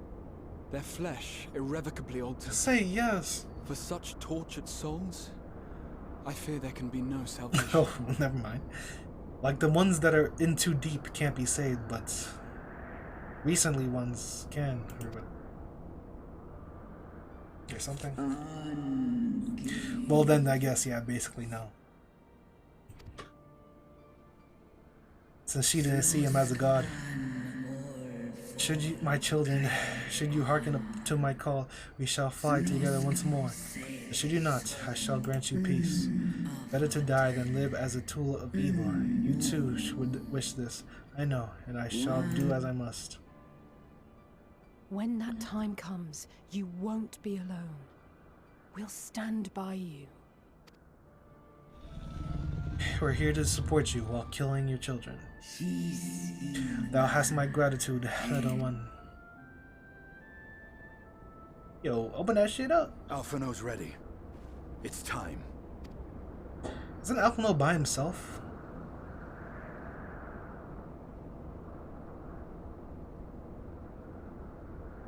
Do it. And let's hope the treatment worked as it should. Uh-oh. Uh-oh. I've been wondering ever since the end of Heaven's Ward when this dragon would be free. Why'd we just leave her like this, being tortured? But finally. Freedom!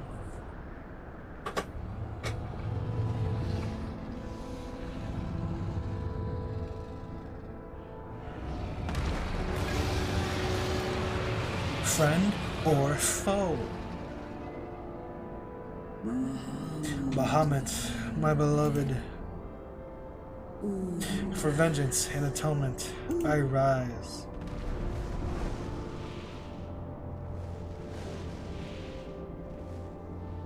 By the gods! Why does she look like Nidhogg and Race Velgar? It's almost like they're siblings.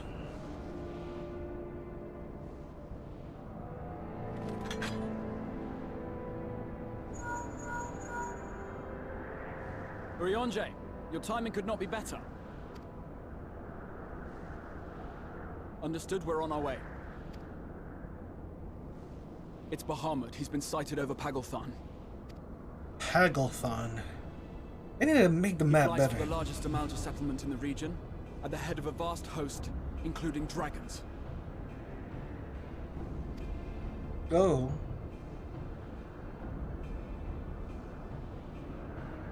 Did you hear all that, Alphino? You'd best rejoin your comrades. I'll make my own way. Our enemy awaits. Shall we? Ride a dragon. Alright.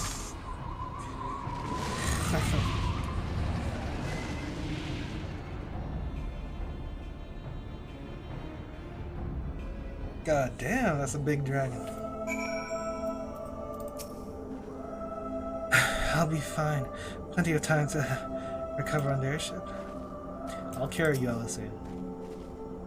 While I'm sure you're desperate to join Estinian and Tiamat to battle, 'twould be wiser to gather this full strength of the Science first. No! The foe we face demands no less. I don't need you guys.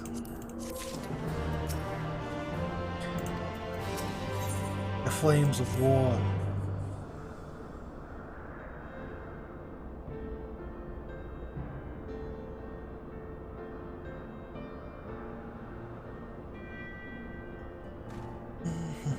I have already sent word to the others. We are at a rendezvous in Ul'dah at the Hall of the Flames.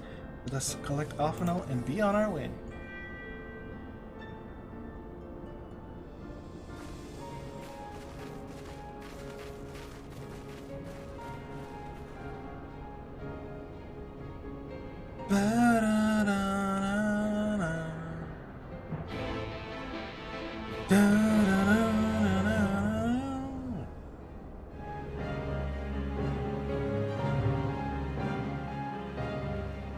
Hey, they're teleporting us.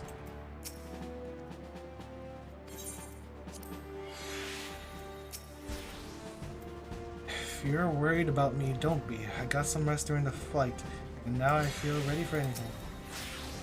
First a spate of abductions, and now an attack to the Malmaja farmland. What did the Telefori aim to achieve with all this? As I am sure you recall, Arnvald and Ferdola would bound for Palajithan. I pray they have not come to any harm. As many coincidences, Kryle and I were in the process of concluding our inquiries when news reached us of Lunar Bahamut's return. There is much to discuss, but it will have to wait. Wind up Shantonto, where do you get that? Of the foe we face, we know but little. Though time would be of the essence, we must not stint in our preparations, lest our haste to fly to the aid of the Amaja cost us our best chance of victory. Where you got this, Bell?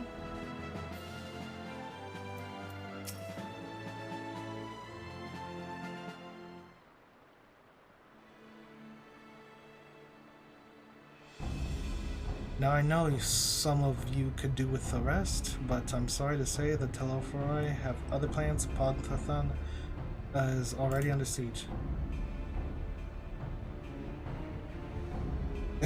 What's that close-up on Alpha now? I believe the Immortal Flames arrived just in time to join the defensive effort with Marshal Taropin at their head. Pip. Well now, given the failure of the peace negotiations, I was uncertain how the Sultanate would respond. It was good to hear that Ul'dah has not abandoned Al-Majah. Abandoned them? Did we not profess to be their friends? What the? Sword and Shield? Paladin Lolorito? Is that Lolorito? Your Grace. Oh no, it's not. Is it? I don't know. Marshal Taropin had made provisions for such an exigency, was ready to depart at a moment's notice. All that was required was the agreement of the syndicate, each of whom voted in favor of intervention. Nor is Ul'dah alone in its resolve. Other alliance nations have likewise dispatched their troops to Bogothan. Yet, even with our combined strength, we shall be sorely tested, for we face not only the might of the Imperial Legion, but Lunar Bahamut and his draconic horde besides. Tiamat's children. Fight as we may, victory is by no measure assured, but not all of the omens are grim. Our forces report that despite their proximity to Lunar Bahamut, none of the Maja show any signs of tempering. Strange, what Primal would turn down a chance to claim new thralls?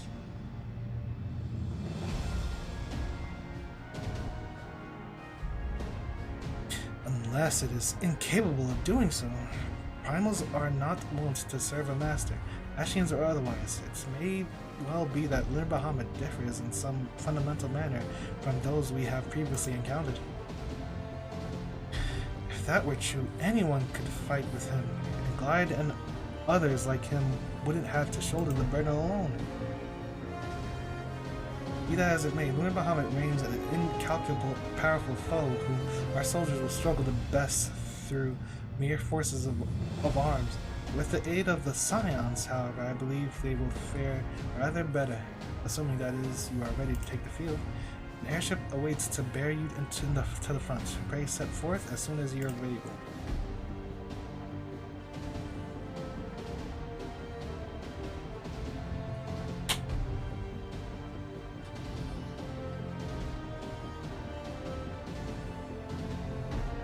I, meanwhile, shall continue to coordinate our forces till next we meet. May the 12 bless and keep you.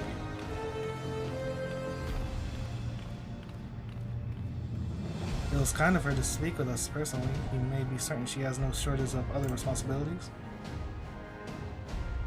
Well, I, for one, am inclined to do as her grace requests, lest we forget our involved in Fordola or in Pagothan on the reconnaissance. The sooner we save the day, the better their chances. Indeed. To the airship then?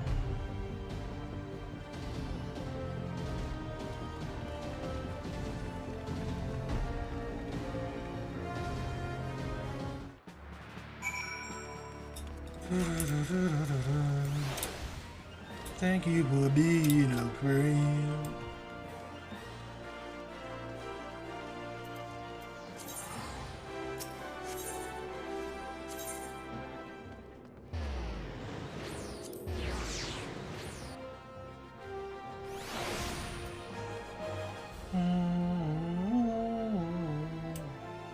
Damn, the gang's all here. Let's thou wonder. I have attended to Thancred's ammunition and completed mine own preparations. I trust thou canst say the same. Try as I might, I cannot fathom why the Telophori would move to attack the Amaja. If Fandaniel's objective is death and destruction, one of the city-states would surely have been a better target. No, they have some other agenda, one encompassing the recent abductions, perhaps? You think Estinian and Tiamat have already reached Pagathon? But I should know better than to speculate on the whereabouts of the Azure Dragoon. Forgive me. It is not impossible that the Teleferi redirected some of the troops stationed at the tower to the front line. If so, this may all turn out to have been to Arnvald and Ferdola's benefit. Given that what we know, some, or perhaps even all, of the Imperial soldiers may have been tempered. If we can subdue them, we should be able to do something about that, but they would still see us as enemies, even that. That said, they would be deaf to reason. It's better than nothing. So the Teleferi have constructed buildings capable of tempering, and primals which are not. What secrets are they hiding? Yo, this is my outfit. That's my cloak. You have to be a lieutenant. Greetings, we've been expecting you. Say the word and we shall depart to Pagathon at once. Pagathon. Wow.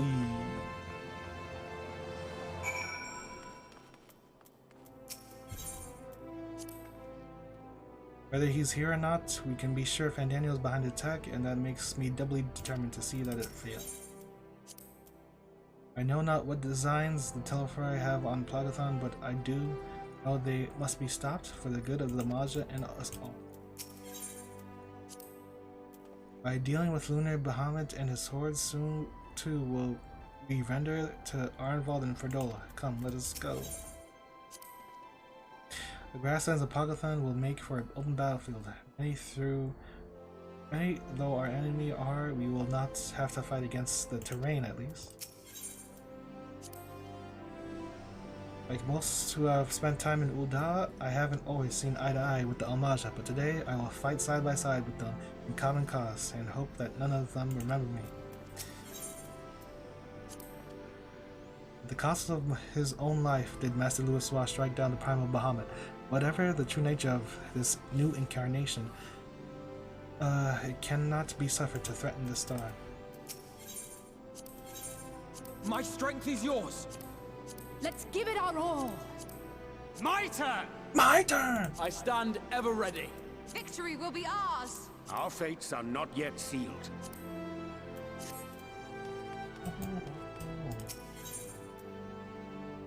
Pagathon.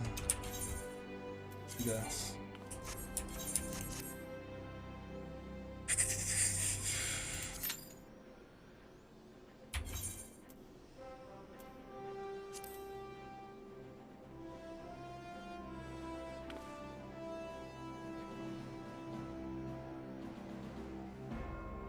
Estinian and Tiamat are gonna be there. 490 item level. Yo, chill, chill, chill.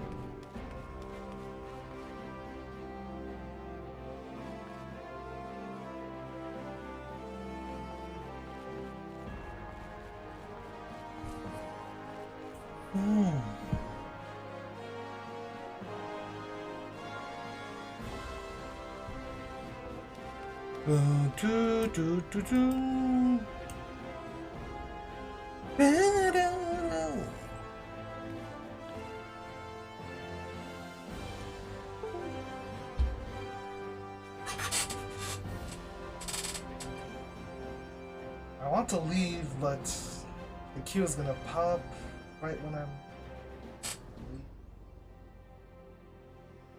But yeah.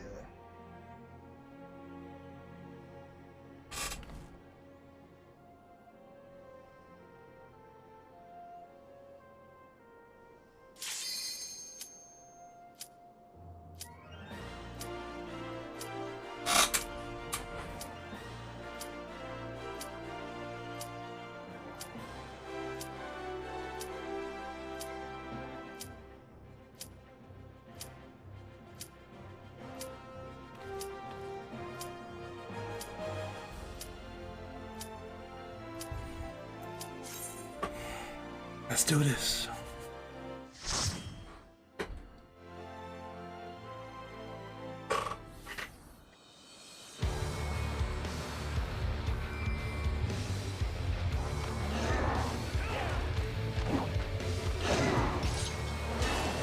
This is Xandrak.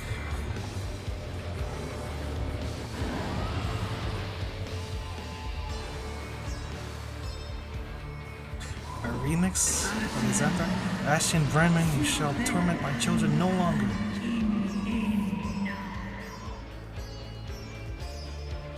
So we're going to the one in Southern Thanalan.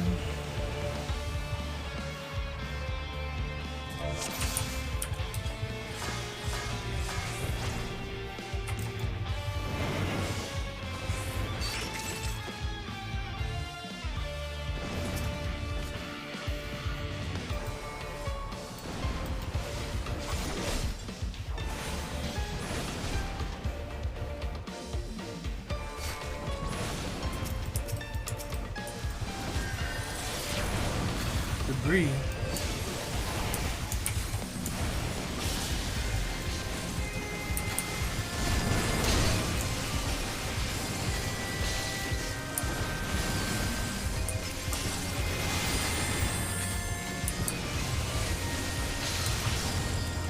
There's a range, so maybe you want to bring these guys to the range so you get full AoE capability.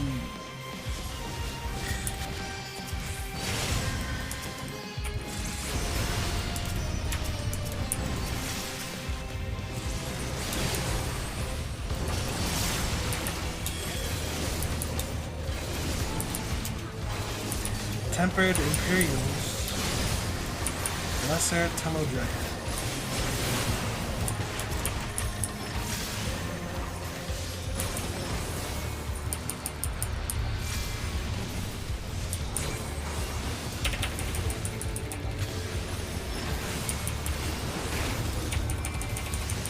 Why is this guy not?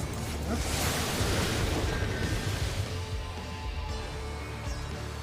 Did we clear the debris? Or was that someone else? Help is here. This way, ally comrades, friends. Why are there kobolds here? You got the bombs?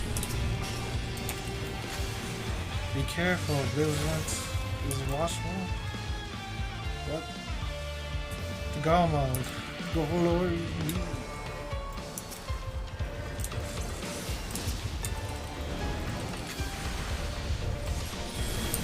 Why? There's chat bubbles. We need chat bubbles in here.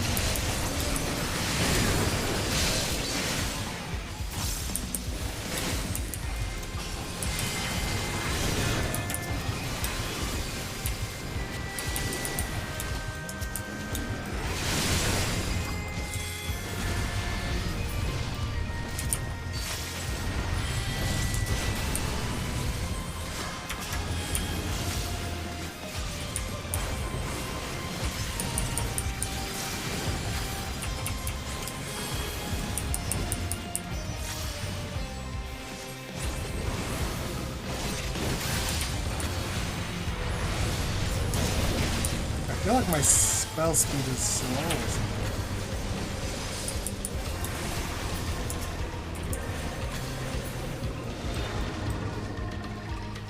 Thank you, Overdweller. Let me show you the way.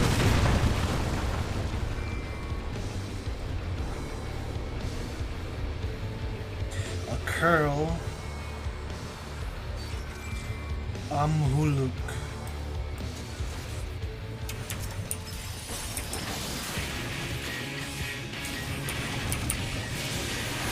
Critical rip. Big damage.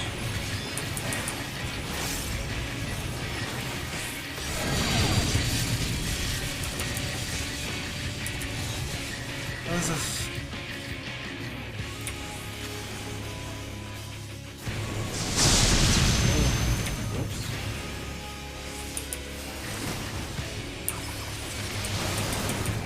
Excuse me?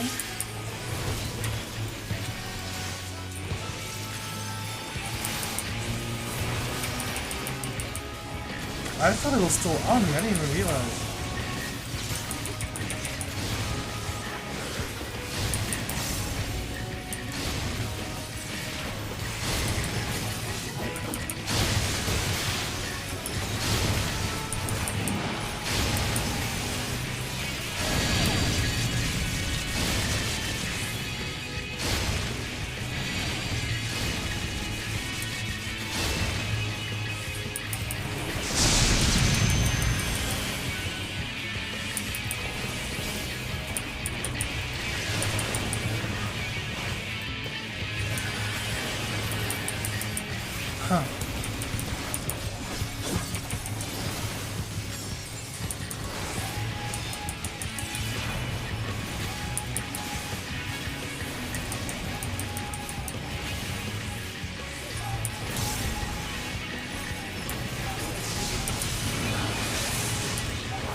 What else? Oh, there's only one.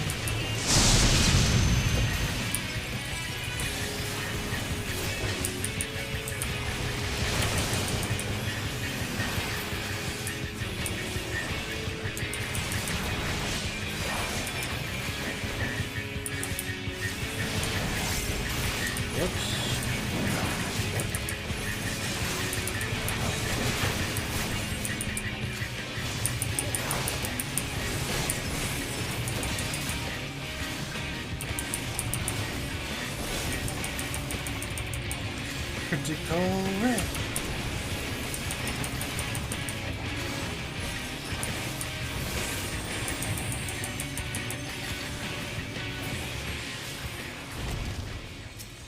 Treasure. Give me that. Good. What took you so long? The Amounts are in trouble. Let's split up. Where is he? Very well, I shall fly to their aid. Where'd he go? Was he still on the dragon?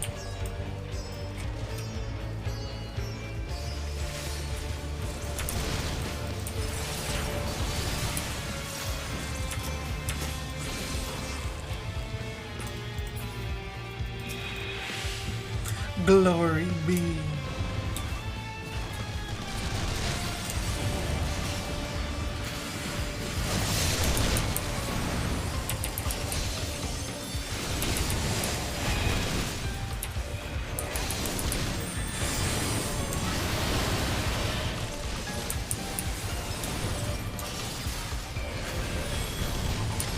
Careful now.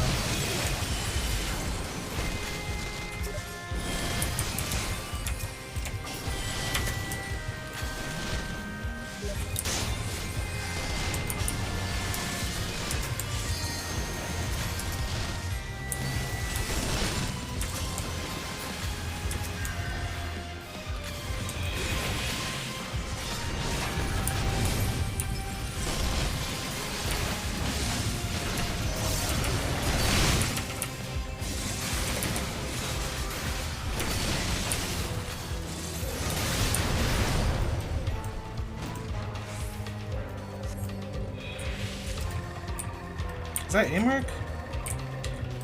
Help is on the way.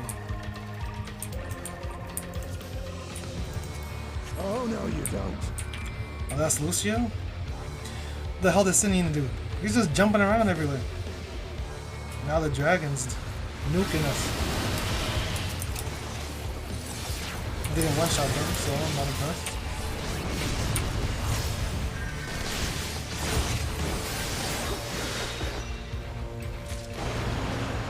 Why is everyone joining in on the dungeons?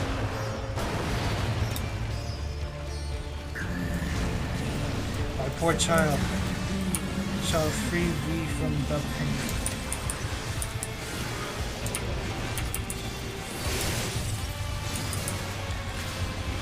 Hello, dragon.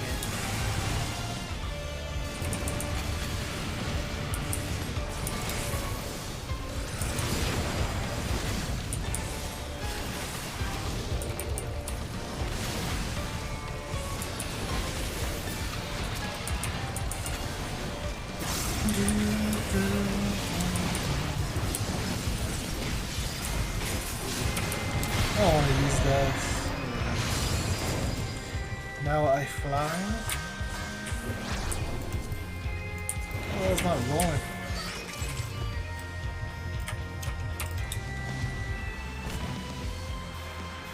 Wrong button.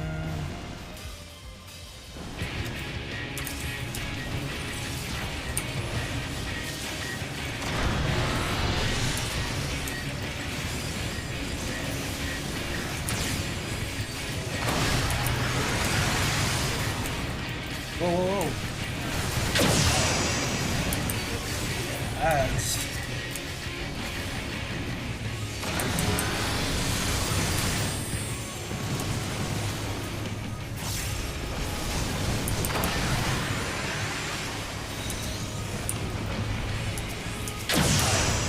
Those things are charging forever. Is that one shot?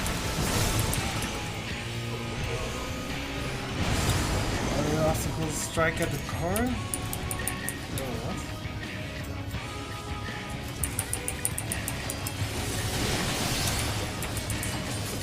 Defensive reaction.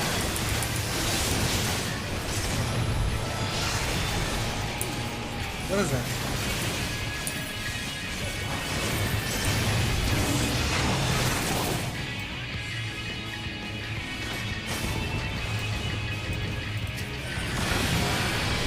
Cannons begin to accumulate energy.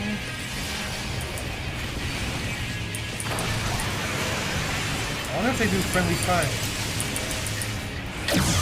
Probably not.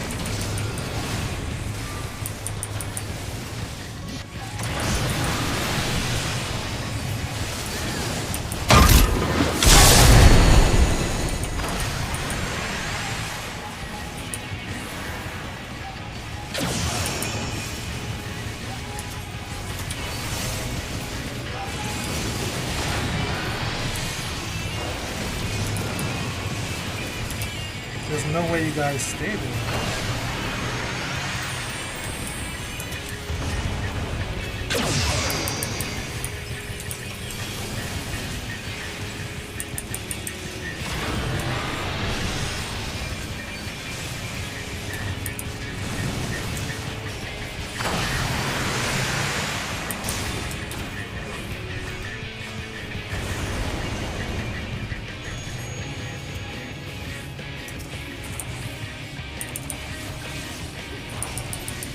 I feel like you should limit break this.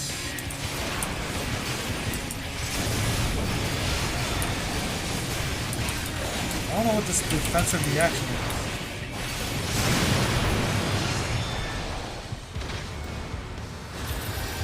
We fought well.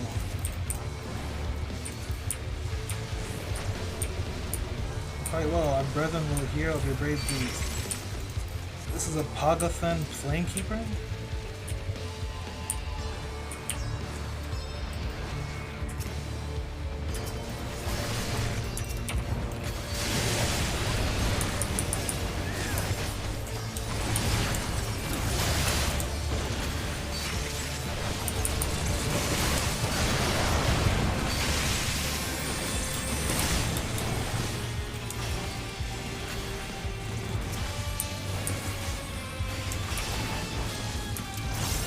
Garlemald be damned.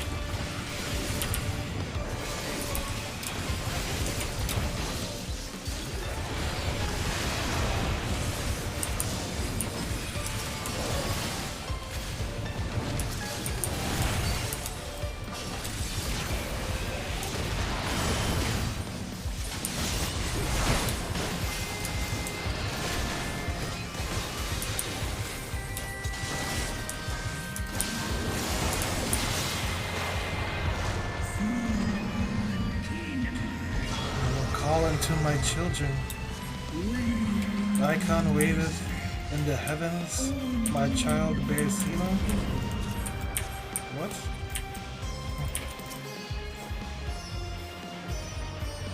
We fly!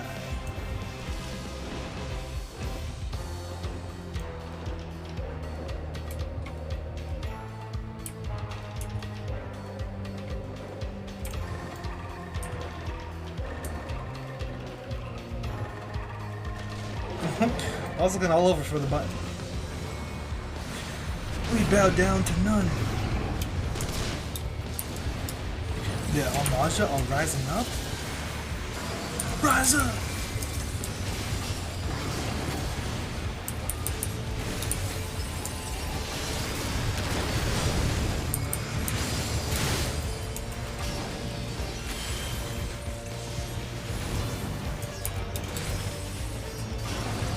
I feel like my spell speed is really low. I think it's because I'm Bajja. I've been spending too much time there.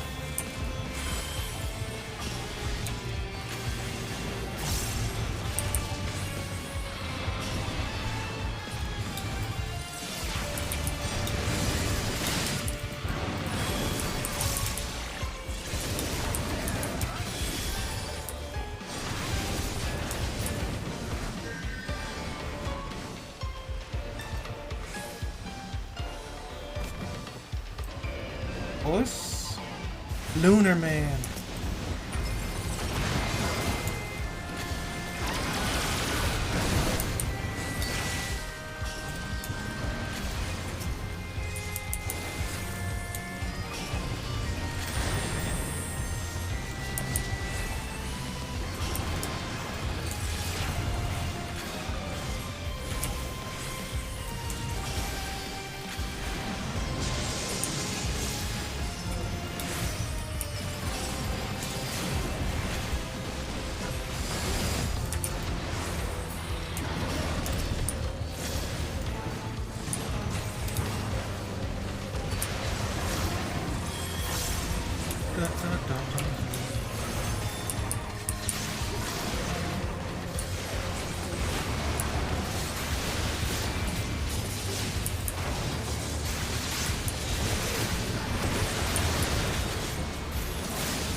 Telotherium Lunar Bahamut.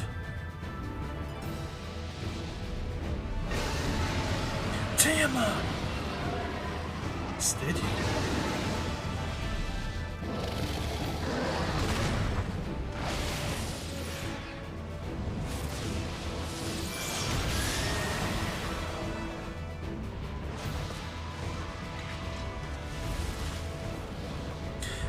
Doing Dragoon things. The Star Diver land.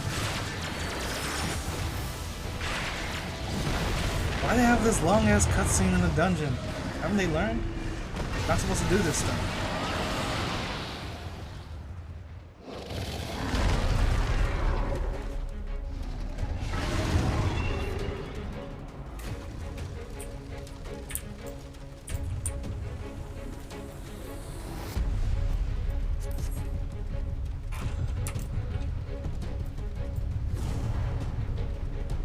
The damage is here.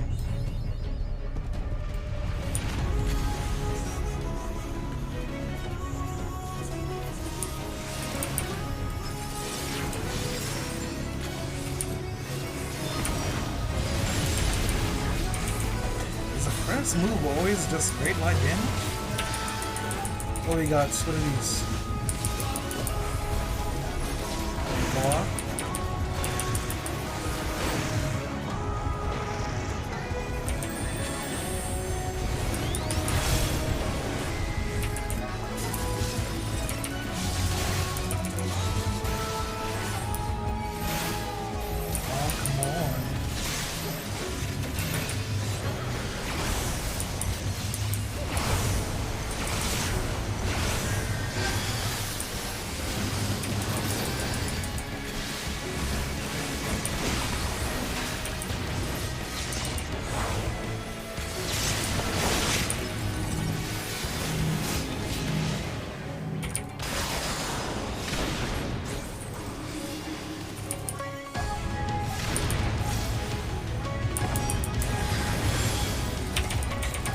Actually doing Bahamut moves.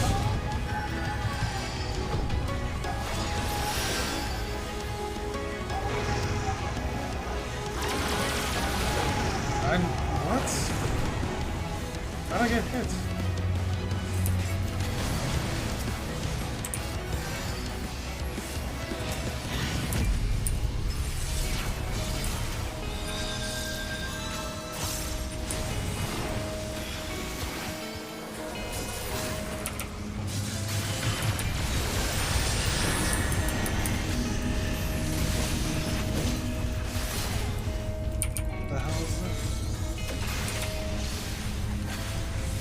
Look like shrinking AoEs, I guess.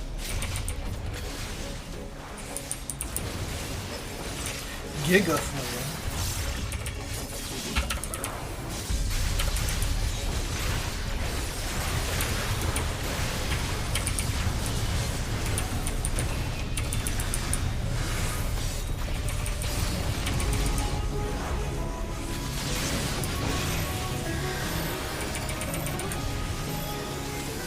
Tank, you gotta be able to.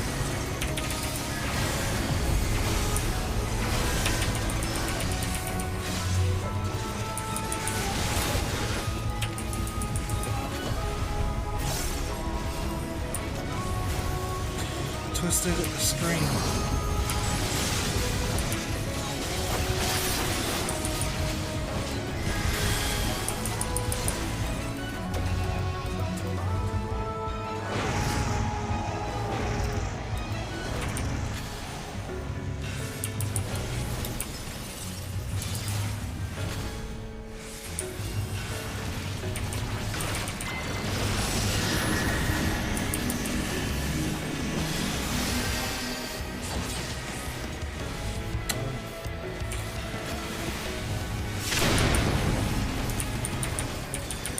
He puts stuff in the corners too.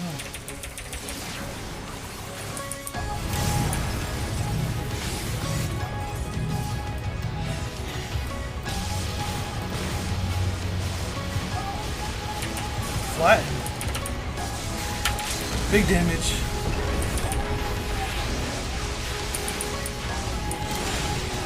Skadoosh.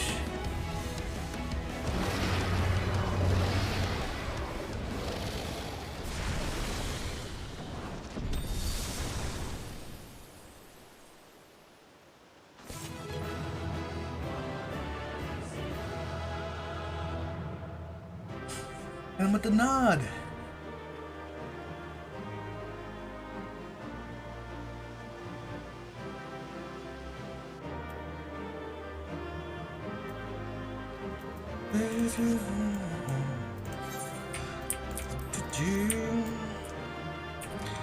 Our efforts are involved for no escape. Is that the last we've seen of Bahamut?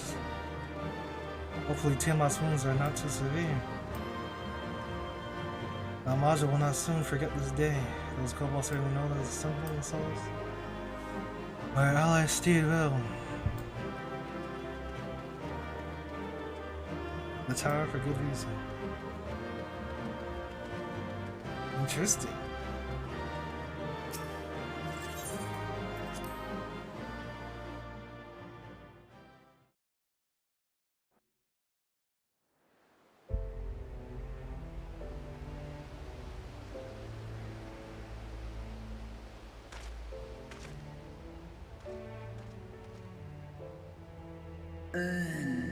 Children of man, the shade of my beloved is no more, and I shall be forever in your debt. By your deeds are we set free, and free we shall remain as long as I draw breath. Never again shall the dragons of Mericidia hearken to the lies of the Ashians. This I vow.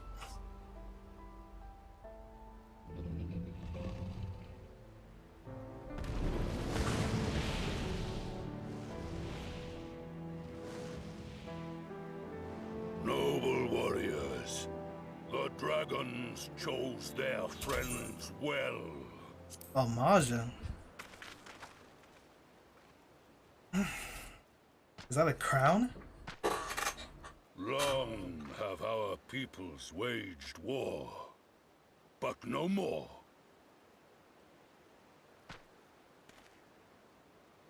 I'm just now noticing. Your fallen lie beside our own.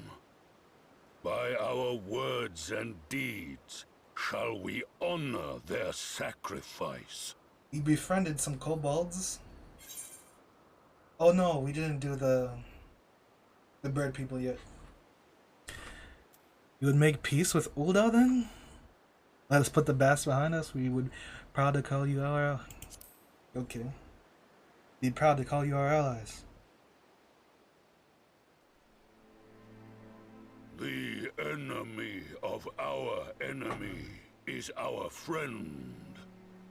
And you have proven yourselves worthy of our trust. It is the Garleans who are deserving of our fury. Yeah, F the Garleans. I shall see that my brethren learn the truth of this day, and rally as many as possible to the cause, till we meet again.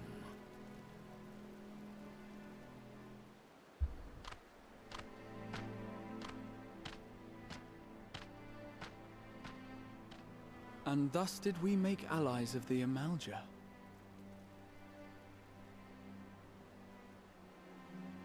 It would certainly seem that way. The Sultana will be pleased. Let's go and give her the good news, shall we?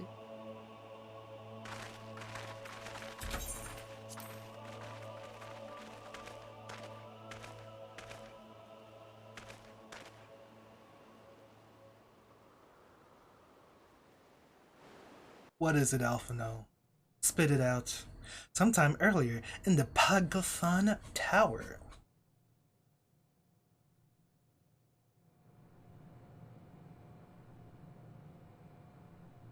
Oh god. I forgot the death flags.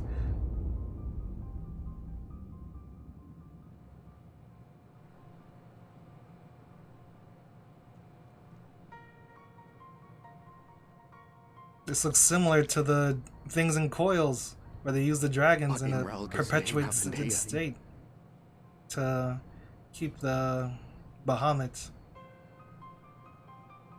The prayers for Bahamut. What in the Ralger's name happened here? The gods only know.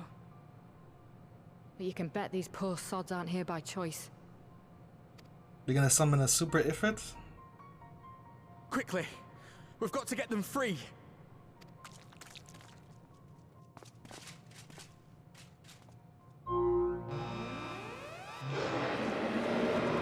It is. Okay.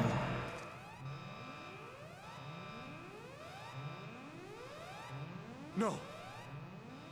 What have I done? It's too late for them. We're leaving, now.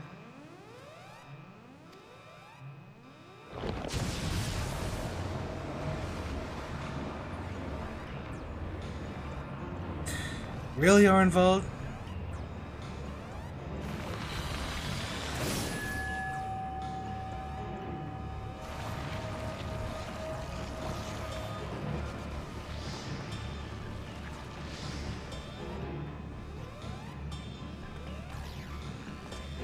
You can stay. I'm out of here.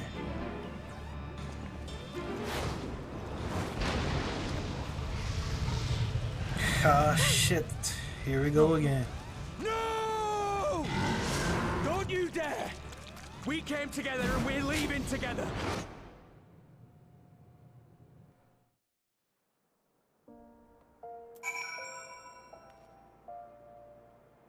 Arnvold. To see the Almaja fighting alongside us brought to mind the Zuna of the Crystarium. I pray that our people can forge bonds as strong as those of our counterparts in the First. From what I could tell, there didn't seem to be many Imperial in the vicinity of the tower. Hopefully Arnvold will have used the opportunity to get in and out undetected. Tiamat did all she promised and more this day, but I doubt she will be satisfied. Nay, she will fight in the defense of her children, wheresoever they may be.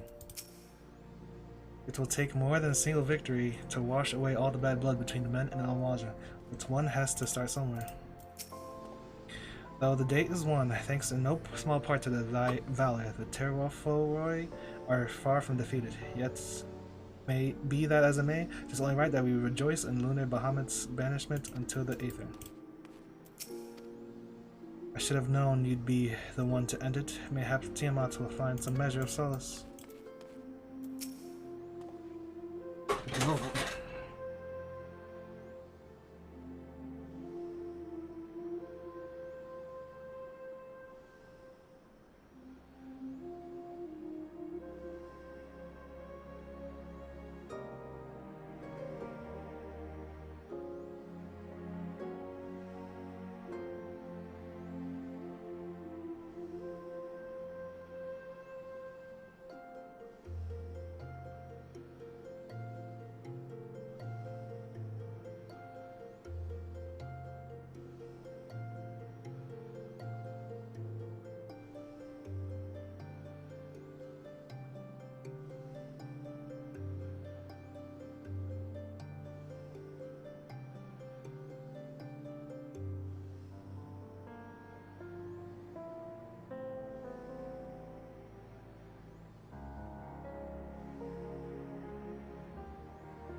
It would be too much to hope.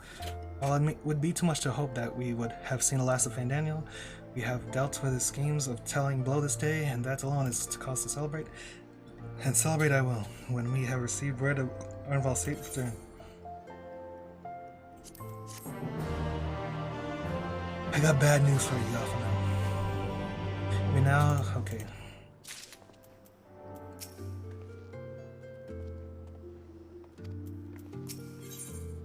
When the dust settles.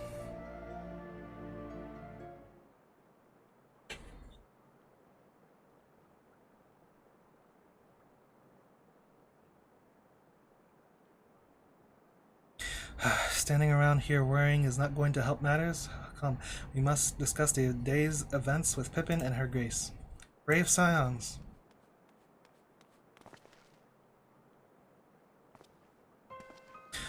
With that, I could treat you to a hero's welcome, but I bear urgent news from the prophecy? Your grace, whatever is the matter. As our troops withdrew from Plagathon, they came upon the 2 scouts sent to the nearby tower. I have yet to hear a full account, but it seems that one of them, your friend I believe, has been wounded and was being dragged away by the other. No, oh no. I must go, forgive me, your grace.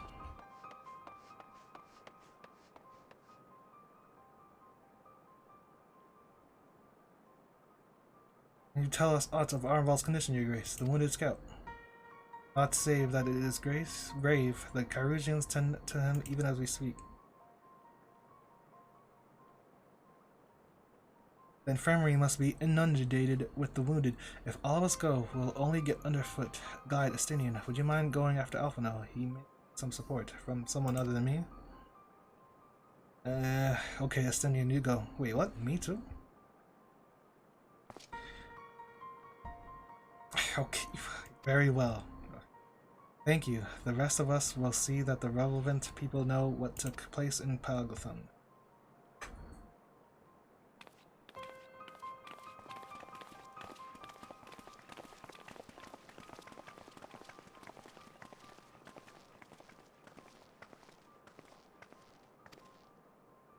Come on, dude.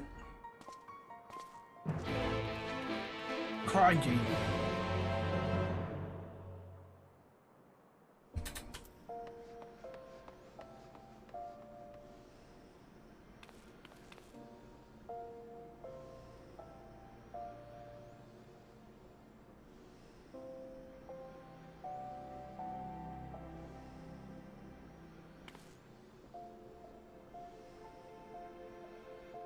Whatever. Where's this?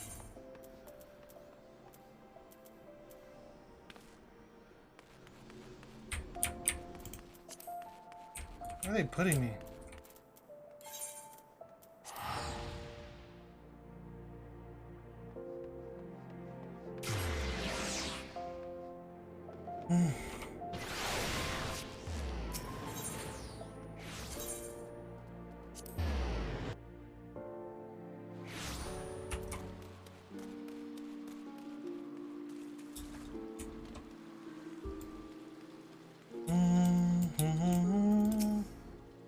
Instead of standing there gawping, why don't you tell your friend to stop whining like an undeafed dog? People are fighting for their lives in there. I take it Alphino is fond of Arnvald? I know how he feels, but hand-wringing isn't going to help anyone. You had better have a word. Please, tell me something. Anything. Another one come to see the lad in silver armor. Master Damlinot is attending to him as we speak. If you would be so kind as just to wait. What did Master Damlinot say? Tell me his exact words. Carusian, good work, Alfie. But you're right, forgive me. When we said our farewells in Arnvald, I was afraid that something like this might happen. Now that it has, all we can do is wait. Tick, tick, tick, tick, tick, tick. Why was he wounded and you aren't, Fordola? What gives? Fordola, have you been waiting here all this time?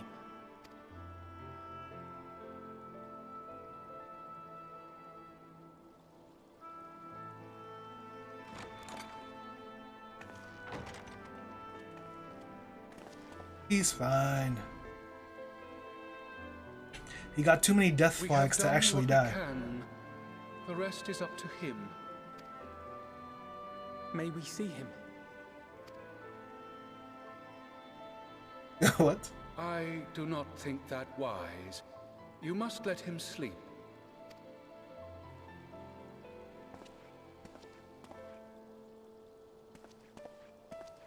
He said, back the fuck out.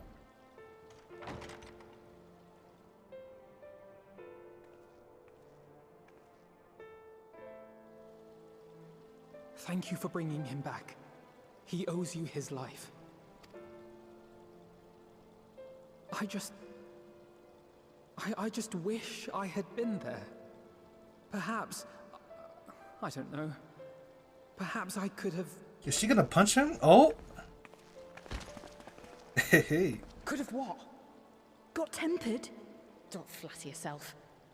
You can't save everyone. No one can. Not even the warrior of bloody light. People die all the time, for no good reason. And those who take up the sword die quicker than most.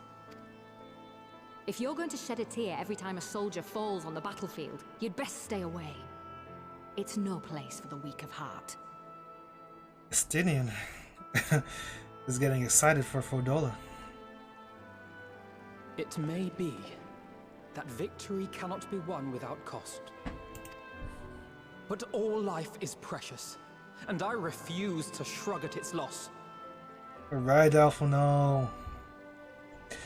Alphino was winning me over in Shadowbringers, but this scene is... come on. We're back to this, Alphino? All life is precious! Oh, you need to grow up, little man. Before your sparkling ideals get everyone killed. Bring back the first Alphino. The source Alphino. Has to go.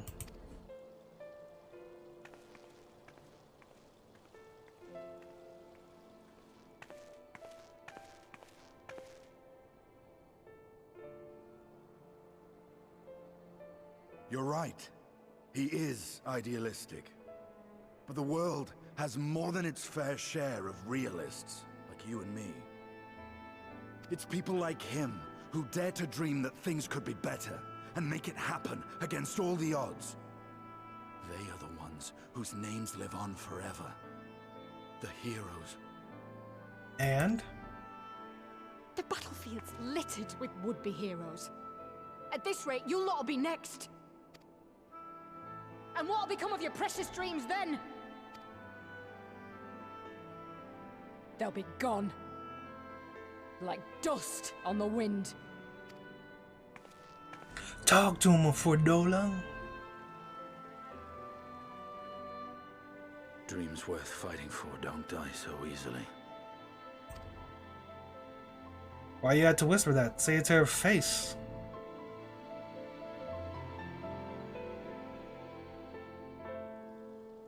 Fordola wins. That woman, she plays at scorn, but her eyes are filled with sorrow. Sorrow deep enough to drown in. You're looking at her eyes, huh?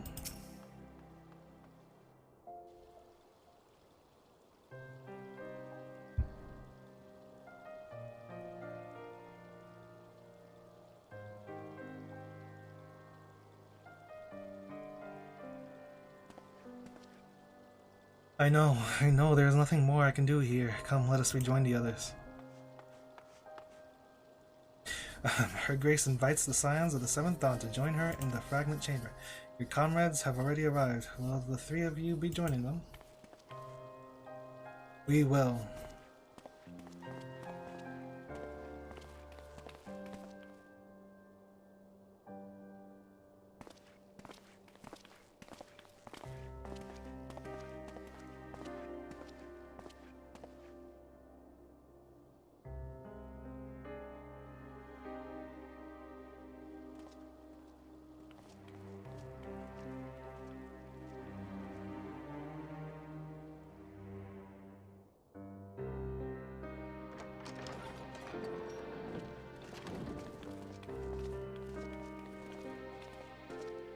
Your Grace, pray forgive us our lateness.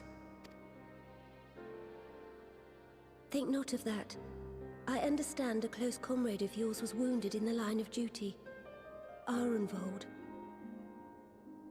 It was at the Alliance's behest that he risked all, and we are grieved to hear of his condition. Rest assured, he will receive the finest care our chirurgeons can provide. On that you have my word. Now, we would share with you the findings of the mission. Pippin, pray relate to our guests the details of Fordola's account.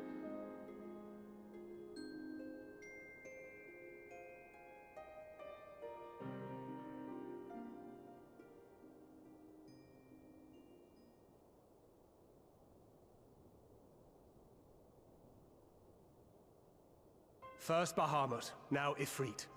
Or Lunar Ifrit, as Fandaniel would doubtless have it. No, that's you, Thancred. 'Tis now all but certain that the towers were conceived to facilitate the summoning of primals by those imprisoned within. Less certain is the means by which the Telophoroi constrain the wills of said entities to enact their designs in defiance of the pleas of their victims. Mayhap they do not.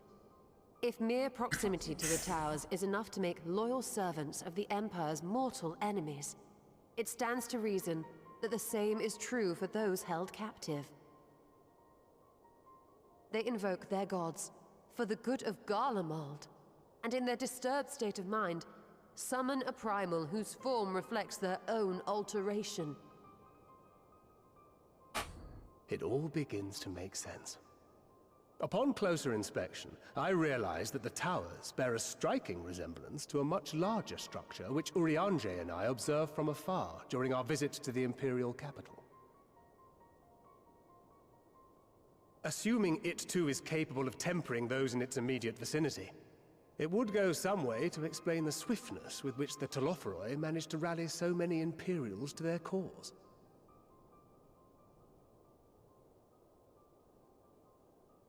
While the situation in Garlemald is indeed troubling, I fear we have more immediate concerns.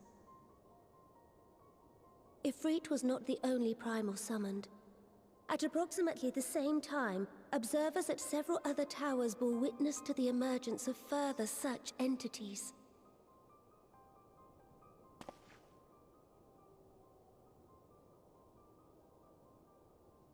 For a blessing, none appear to wield aught approaching the destructive power of Bahamut, and the Grand Companies are moving to deal with the threat even as we speak.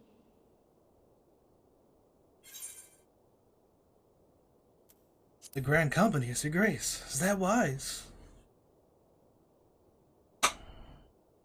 Though we are aware that the task will not be easy, we would call upon the Scions only as a last resort. Pray, conserve your strength for now.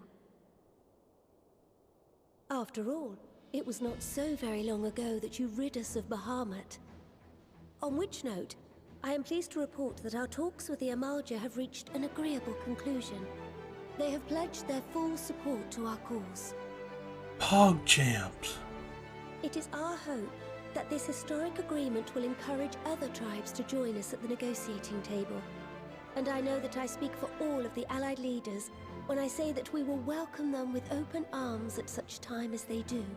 We need the Ixal, the Sahagin. Of course, this was only made possible by the feats of heroism performed at Paglfan. Moreover, we shall not allow the sacrifices of those fallen in battle to have been made in vain. As hope leads to victory, shall victory lead to a new dawn for Eorzea. May these words ever be our guide, Your Grace.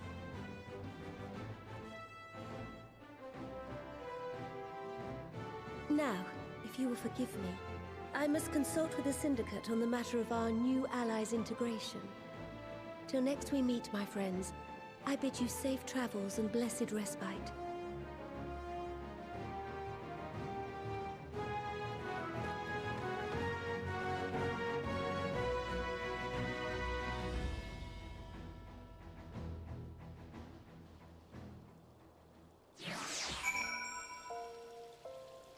I feel like I should be done. Or near the end, no? Amidst this great push for peace with the beast tribes, we do well to remember that old prejudices yet remain. It is a delicate political dance, and I do not envy the Sultana her task, nor any alliance leader. If there is no reason to linger, I will take my leave. Alphano knows only too well the sacrifices are an unavoidable part of the conflict, but knowing something does not change how one feels about it. You yourself have shared adventures with Arnvald, have you not? Then I shall say no more. With the secrets of the towers thus laid bare, our duty to prevent further abductions taketh on new import. Fail in this, and our enemy shall punish our negligence with a plague of primals. Even without the threat of tempering to contend with, the Grand Companies have quite a task on their hands. Regardless of her Grace's protestations to the contrary, it may be best to dispatch a few of our own to assist in the endeavor. Remind me to mention it to Tataru, would you? Though we have won our first battle against the Telofroi and made significant discoveries to boot, the war has scarcely begun. We must steel ourselves for what lies ahead.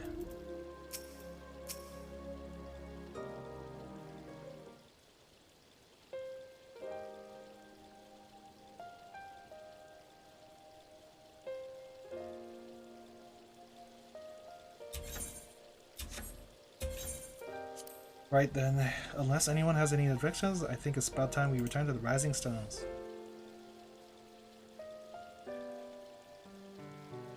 You can stay, Alphano. And that includes you, Alphano. Arnvald is in good hands here. Oh. Okay, I'll say. Of course, he would doubtless mock me for pacing around about the infirmary. Let's retire then, that we might regain our strength and readiness for the coming challenges. If we all are in agreement, then I shall let Kryl know to expect us. A hot bath and a hearty meal shouldn't be beyond arranging with the time available.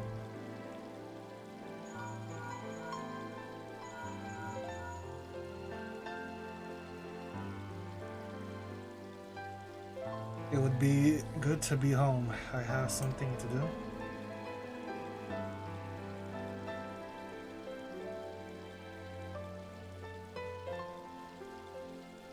Yes, I'll try asking him, and thank you. I shall look forward to it. Huh. Our comrades eager await our return, and Kryl in particular has a few matters she is keen to discuss, one of which concerns you, Estinian, believe it or not. You will join us, won't you? Fine. Really? I thought you would said you were avoiding that Balisian woman.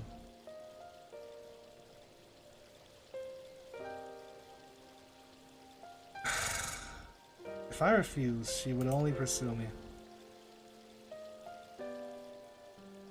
Let's get this over with, shall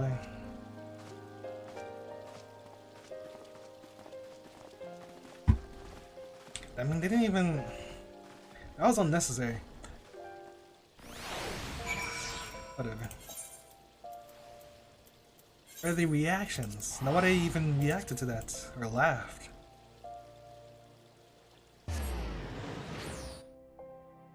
They needed to react harder. Like me. Oh! Oh! Classic Estinian.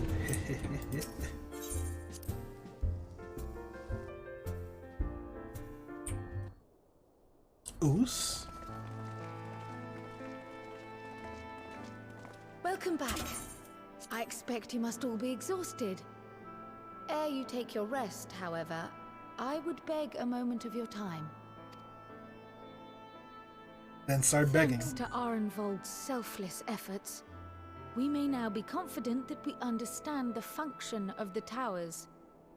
But many questions remain regarding the reason for the summonings, and what lurks behind the looming edifice in Garlemald. Until such questions are answered, we will struggle to devise an effective strategy for thwarting the Telofroi's stated aim. Nothing less than the destruction of this star. And so, given the gravity of the situation, I move that we petition the aid of Sharlayan. Oh? 'Tis possible the ancient knowledge preserved within our archives may hide a clue to our enemy's methods. But given Sharlayan's established policy of non-intervention, our former colleagues are not like to aid us in its discovery. Oh, I well remember what they're like. The Forum's barefaced refusal to assist you in the days prior to the calamity must rank as Sharlayan's most shameful act since the Exodus. But were the final days to be reenacted, it would spell doom for us all. Surely even they cannot turn a blind eye to that. I trust we are all of the same mind on this matter. Urgent as it seemed, I took the liberty of petitioning the Alliance for leave to act as Eorzea's emissary, and have since received their blessing. I presume your role as a student of Baldessian will carry some weight with the Forum?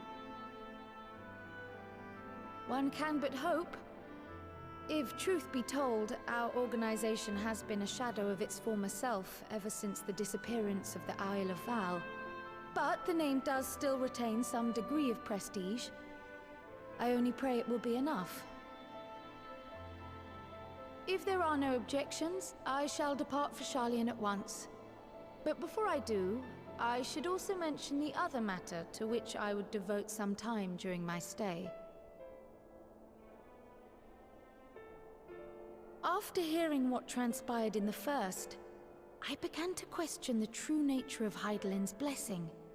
A topic I have discussed at some length with Y'shtola. We were wondering, when was the last time Hydaelyn spoke to you directly? I don't know.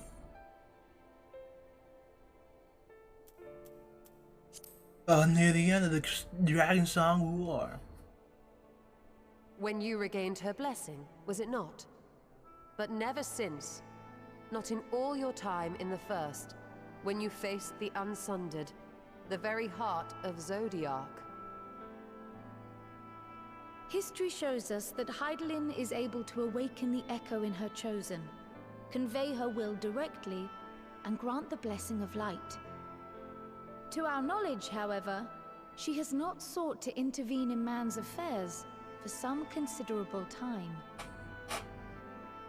Might not the explanation for that lie with her choice of champion? Is this a new Maybe Cryle? she is content to trust in his judgment. Mayhap she is. But following my initial discussion with Cryle, I made inquiries of my own, and as far as I'm able to tell, Hydaelyn has not made her will known to anyone. During my time in the First, the Oracle of Light spoke to me through Reen. But that was not the will of Hydaelyn. It was Minfilia herself. Indeed. And while she and Hydaelyn were inextricably linked, Minfilia yet acted of her own volition. A messenger, yes, but one who spoke with her own voice. I wonder, could Hydaelyn's silence suggest the presence of some disruptive force, perhaps? Some obstacle to communication? While I share Urianger's high opinion of your conduct, I see no reason why she would deny you her guidance altogether. Then again, who am I to say? The fact is, we simply don't know. But if the explanation is to be found anywhere, I can think of worse places to look than the archives of Sharlayan, and their research on the Ethereal Sea in particular.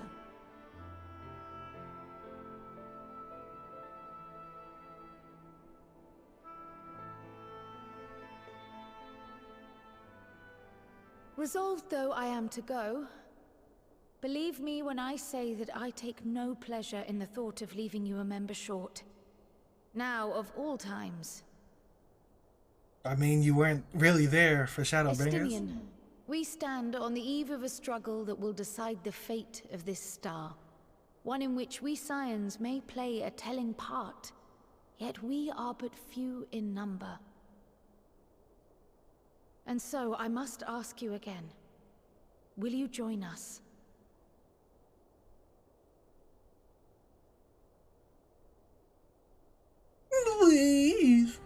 join us? You see the world the way you want it to be. I see the world the way it is. You are idealistic to a fault. But I know you would never turn your back on those in need. Never close your eyes to their suffering.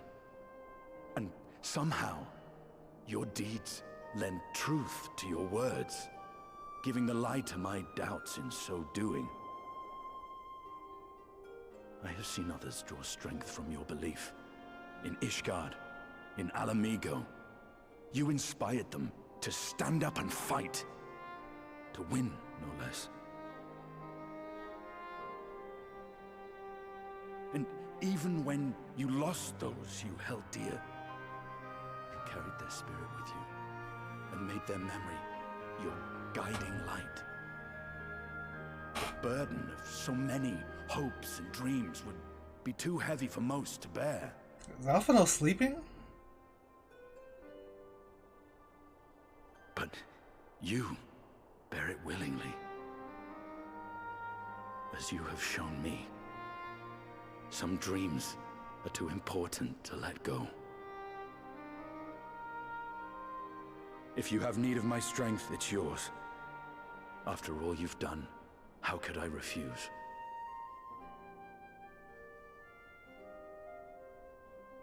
Thank you, Estinian. Whatever challenges await us, I shall not falter. You have my word. Welcome to the Straw Hats, Estinian.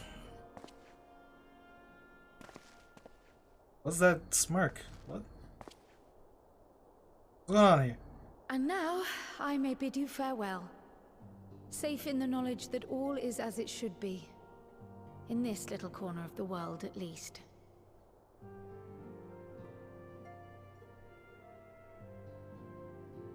You will be sorely missed. Tread warily in Sharlayan, and do try not to let the Forum embroil you in their politics. A forlorn hope, I know, given the individuals involved. I shall do my very best. Farewell. Gryle.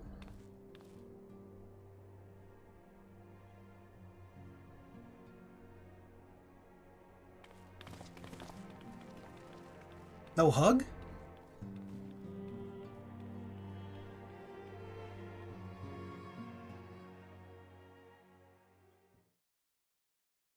Meanwhile, in the Imperial Palace.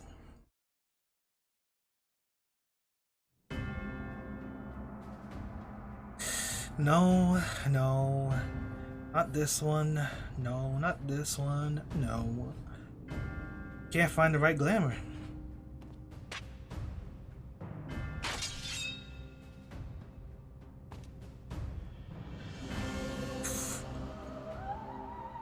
He had to drop all those weapons because his glamour dress is full. Does this one meet with your approval?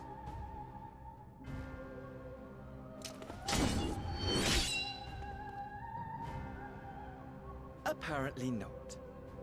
Or could it be that you're still upset about the dragons? You are unwise to remind me of so costly a failure.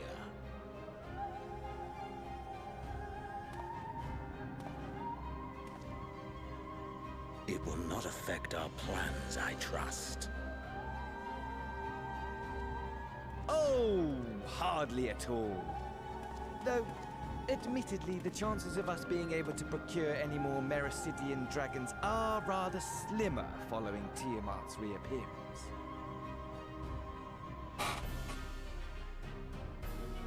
Oh, but the seeds have been sown, my lord. We have only to wait for them to quicken. Speaking of preparations, is it safe to assume that you will be ready to control you-know-what? You the know hour what? draws nigh. This nation, forged for Ascian ends, will finally prove its worth. A mighty empire, now no more than an instrument of this star's destruction. What a pleasure it will be to put it to use. Which brings me back to our earlier topic. My lord, while I appreciate that it is not an easy decision, it really is past time you chose your weapon. There is one that I have been meaning to test.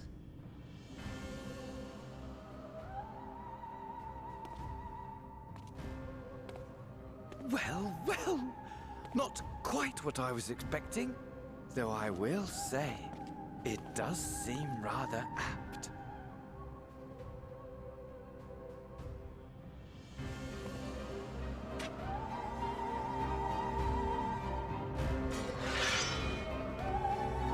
What is it?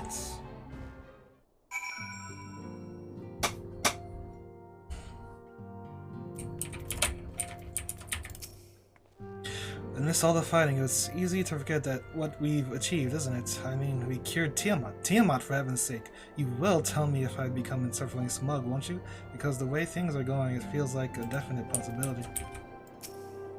None can deny that Hyland's blessing has been a great boon to our cause, but much remains unknown with regard to her true intentions.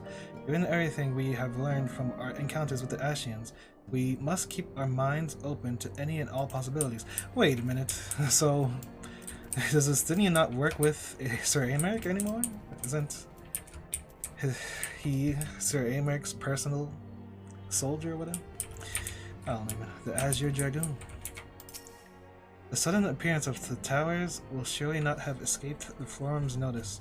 I would like to think they would be receptive to Kryle's requests for cooperation in investigating the matter. Fortunately, their reputation would suggest otherwise. It strikes me as odd that, rather than marching on one of the city-states, the Teleropheroi have so far made only sporadic attacks. I doubt they'd go to the trouble of putting up all those towers if that was all they had in store for us. Though we know not the full extent of the Telephoroi's schemes, preventing further abductions must take precedence above all else, for therein lieth the key to depriving our enemy of its most potent weapon. If you need my lance, I'll be ready. If not, I'll be reserving my strength in preparation of the next battle. But since you're here, I have a question. The Scions are in close contact with the East Aldenard Trading Company of Kugana, yes? I was wondering if they could place an order of some sun-dried squid. I don't seem to be able to find it. It's in these parts. If I am to pursue this course, I must be prepared for the hardships that lie ahead. B Squad. I've been keeping my good eye on the towers and telling others to do the same. Of course, I don't mean just us Scions. I've got a whole network of scouts to keep me informed. We've sent Caltonut and the others to be our eyes and ears in the field. Wherever the Telephoroi appear next, we'll be among the first to know. Alcé has been teaching me how to cure tempering using a porxy. Must say that thought of being in such a close proximity to one of the afflicted is rather daunting. Clemens, PogChamp. When the tower rose up in Yangsha, my first thought was to stay in Doma to keep my grandfather safe, but when we heard the news of Bahamut's return, he bid me return to the Rising Stones to aid my fellow Scions. He sends his regards, by the way. Was that where the old man is? Although Arnvald and I both served as Scions, I'm afraid that I have had a few opportunities to speak with the lad. I do hope he is fit to return to active duty soon. Ori Boulder certainly cut a fine figure as he set off on his latest mission. I was sad to see him leave, and my nights will be lonelier with just the one brother to keep me company. Yo, what is good with it? I'm kicking you out, unless you join me.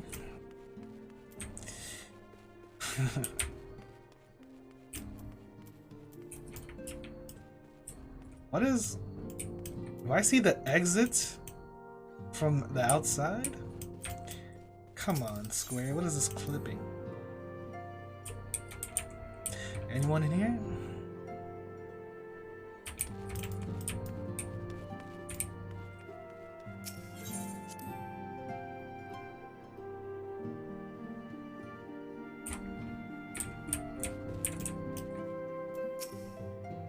Well, it looks like I'm going to have a busy few moons. Not that I ever seem to be anything but.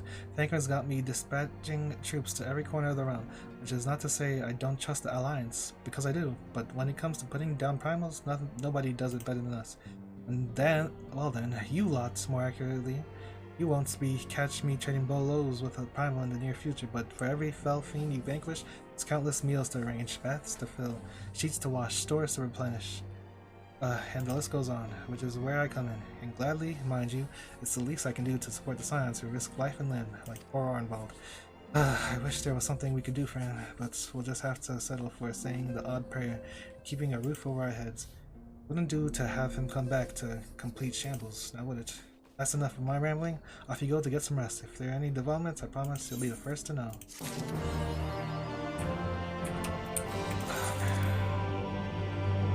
I really thought that was the end.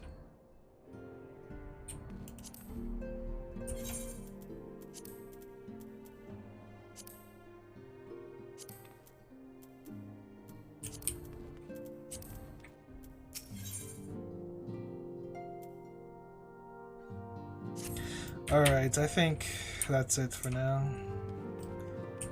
I don't know, I think there might be one more series of quests or something. Try to look this up. Look it up.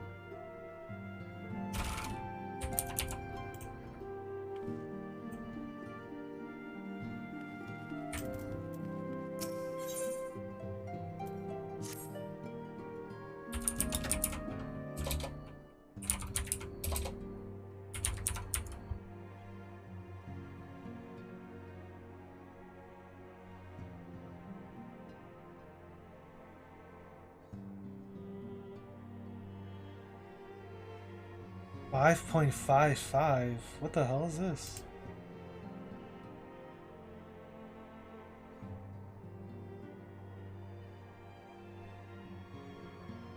Oh my god.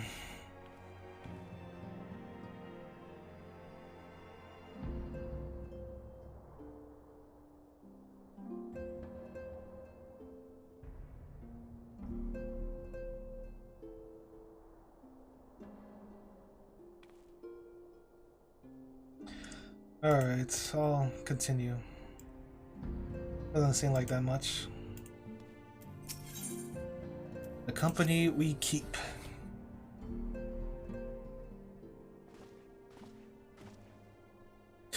Glide, you're looking well. I take it you managed to squeeze in some rest. If you came hoping for tidings from Kyle, I'm afraid we're still waiting. But we do have some odd scraps of news to share.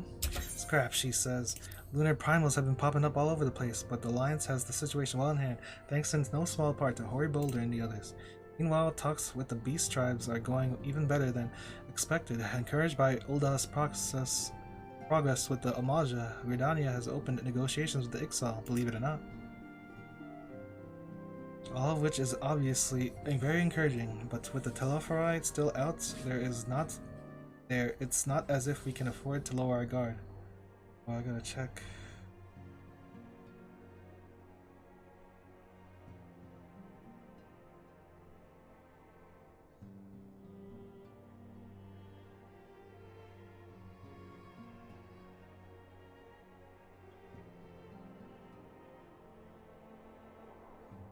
Encouraging, but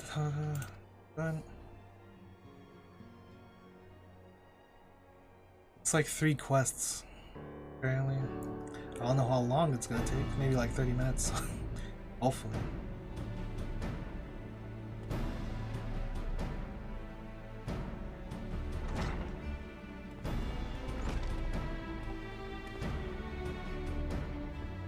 Begging your pardon, but I come bearing an invitation from the Alliance. The council meeting is due to be held in Alamiga, and your attendance is humbly requested. We were just talking about the Alliance. May I ask what's on the agenda? I believe the intention is to share news of recent developments and discuss what measures might be taken to combat Telephorai. In concert with the new allies, the Beast Tribes have also been invited. It is hoped that they will join us in the fight against our common foe. The Alliance would bring all the Beast Tribes into the fold at a single stroke, an ambitious plan given the delicacy of the negotiations, but perhaps an expedient, considering the threat we face. Indeed, my lady, and for their part, I am told the Beast Tribes have agreed to attend. If the Scions, too, are present, all of the Orzvale will be represented.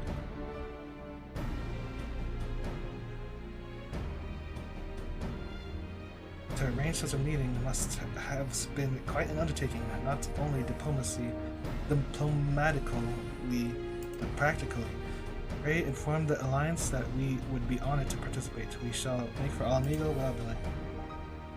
I will bear you with the proofs. We shall see you at Royal Palace.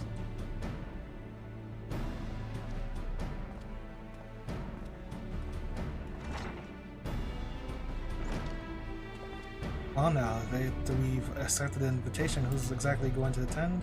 I move that you and Estola lead our contingent. Given how long you have worked to end the summoning, it is only right that you be present for what promises to be a historic moment.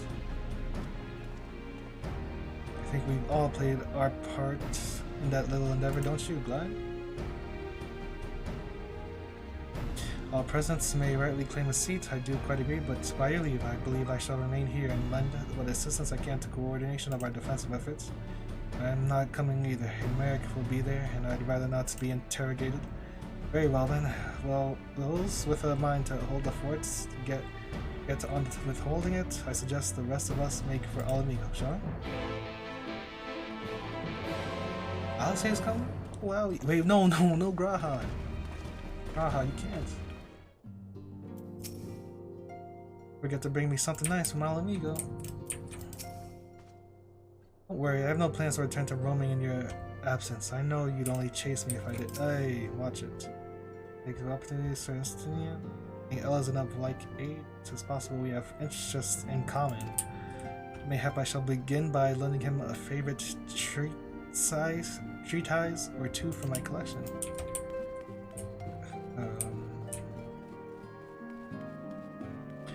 Okay, I need to check this. Gridania? Is there anything out here?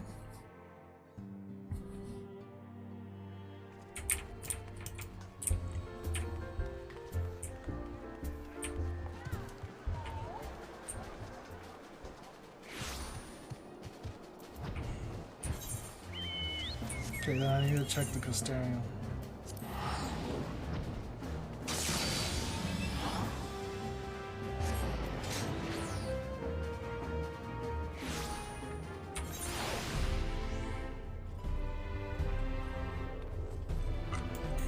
Okay, yeah, there's nothing.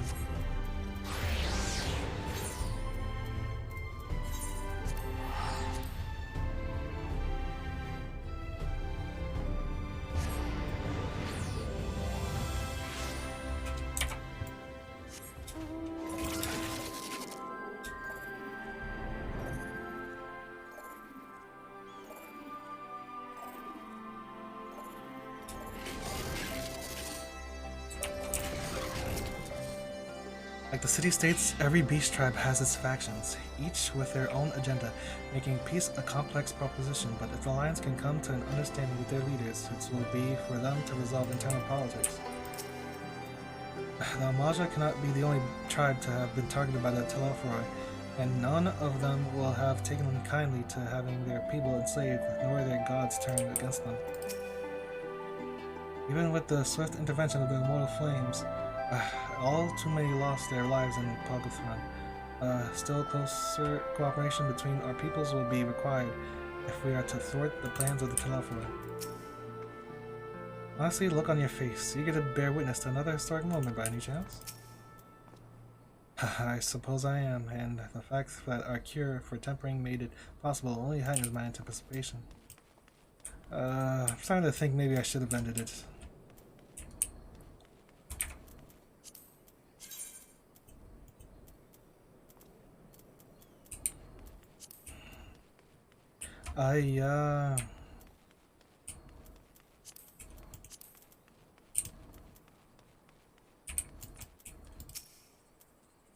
We have been expecting you.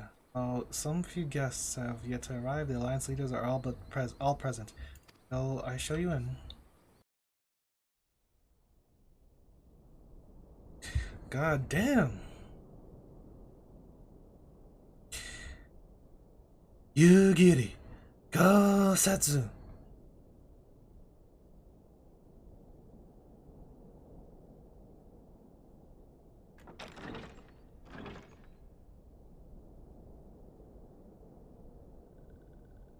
Ixio. The Deft Arm. No, it's the storyteller. Oi.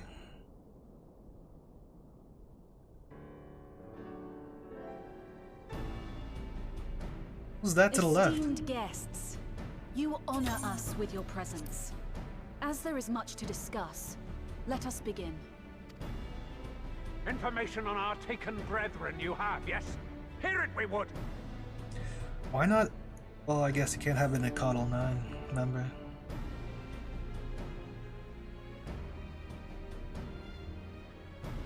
Ah!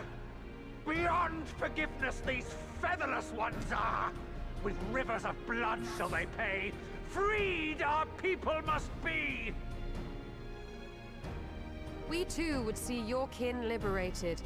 But ere we attempt their rescue, we must first find a means to negate the risk of tempering.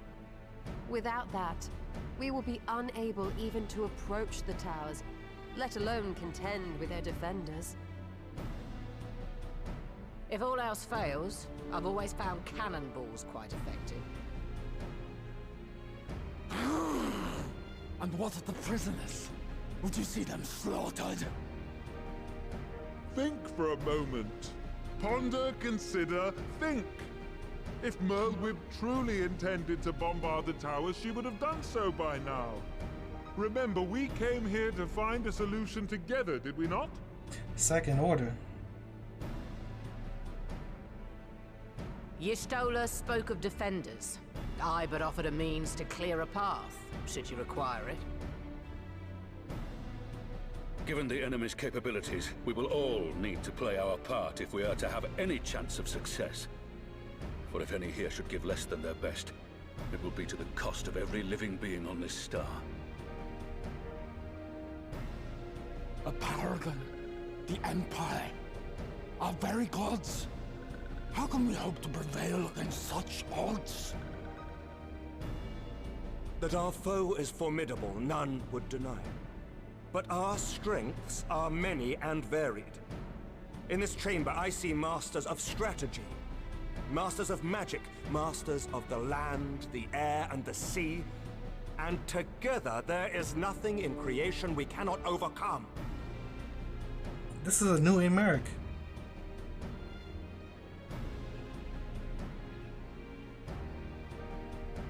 We are truly reaching the end, Walker.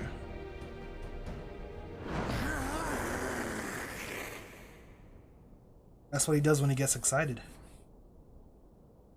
You scream too, Rabon.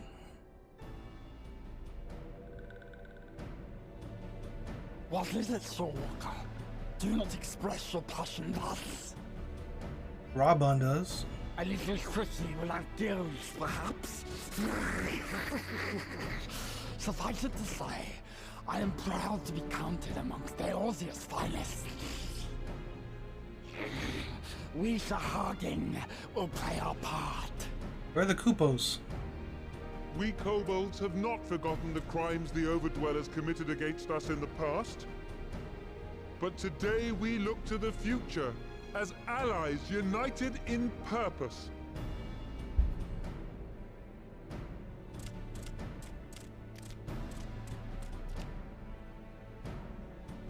Frixio get any lines? Make mock of the Ixal, the Paragon does! Turns kin into puppets, pits brother against brother! Free them from his grasp, we shall! As Patriarch Zadar will attest, the Scions have granted us a means to free your brethren from their thraldom. This boon we will gladly share, that your people might never be enslaved again. Has Connie Sanmud been the same from the beginning? We accept! Praise me!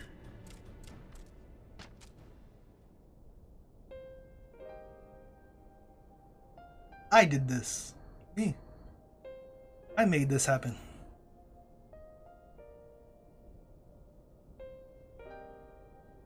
It's taken a while, but I do believe we might be one step closer to a world without primals. Would that Minfilia were here to see it. No primals, no me.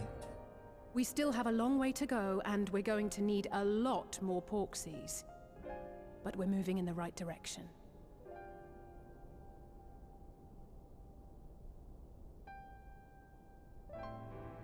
If I may have your attention, there is one other point I would like to raise.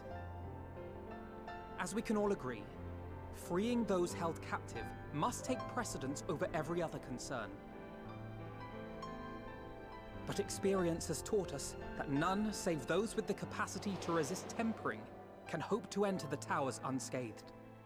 And even once inside, a still greater threat may yet await them, that which we call a primal. Needless to say, if we are to succeed, engaging with such foes can only ever be considered a last resort. And so I move that we seek to prevent them from being summoned in the first place. Yes! Both prayer and ether are needed for the ritual. Should either one be denied, the summoning would fail. Indeed. And so we must endeavor to discover the source of the ether on which the process depends. Do so, and it may present a way to halt the summonings, or perhaps even neutralize the towers entirely. A promising proposal. While you are conducting your investigations, however, we will need to remain vigilant, lest the Telophoroi commit further abductions and summon primals ere we have the means to prevent them.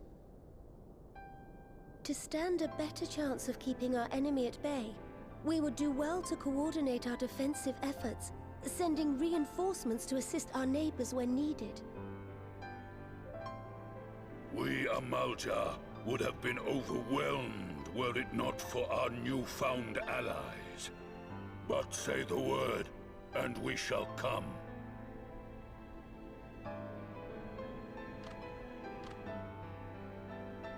I see we are all in accord. But what are we to call this proud fellowship of ours? I submit that the honor of naming it should go to the scion whose brave efforts have done so much to unite Eorzea. What say you, my friend? The Avengers! Avengers! Assemble!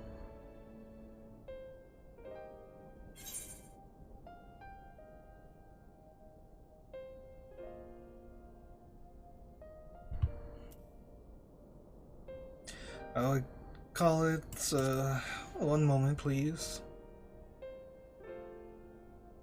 Might I suggest the Grand Company of Eorzea? I remember a certain someone pondering it once upon a time, and it seems as fitting a name as any. Hey. A fine choice, for there is none here who does not love Eorzea. Aye, in that we shall ever be united. United in our gratitude for the realm that gave us life.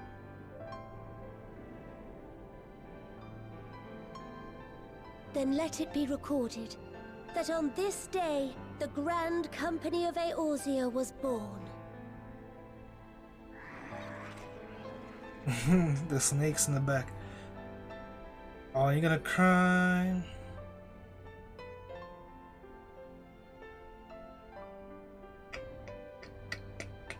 Something special should happen if you have all the beast tribes maxed out. From the How long have you dreamed of this moment? And now that it's here, oh, forgive me. Might we speak outside?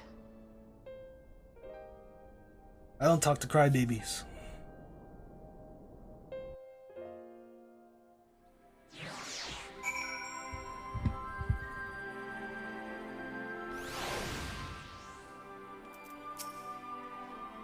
It's a pity it took the threat of annihilation for everyone to cast their grievances aside, but better late than never, I suppose. Forgive me for observing, but Alphino seems less jubilant. Might his thoughts be still occupied by the fate of Port Armvold? Grand Company of Eorzea. I wonder what Frio and the other former Crystal Braves will make of it. We have won over the leaders Now the leaders must win over their own people. No small task, I grant you. But we have come a long way since first we joined with Imperial to bring an end to the summoning. A long, long way.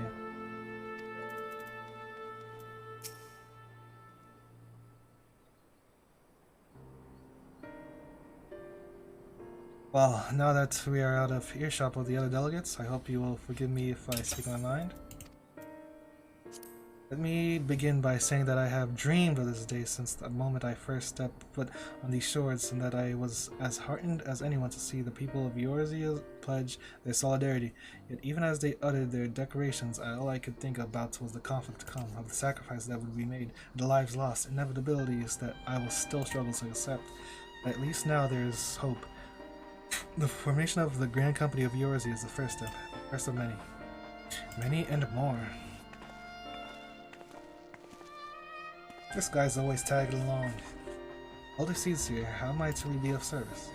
I seek Master Alphanel's assistance in the matter involving Gridania's neighbors, the Sylphs.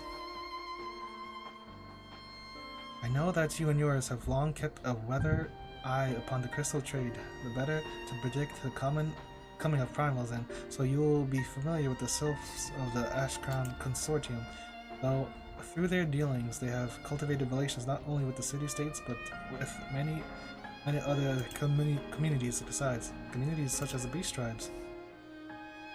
Just so, it is our hope that we may make use of the Sylph's established lines of communication to coordinate the efforts of our new fellowship.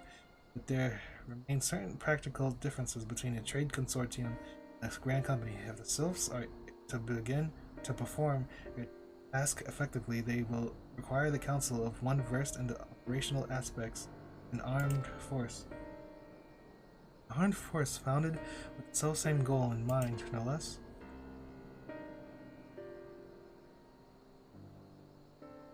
Crystal Braves, yes. Forgive me, myself. No, I know that it was a painful chapter in your life, but the experience may yet be made to serve the realm.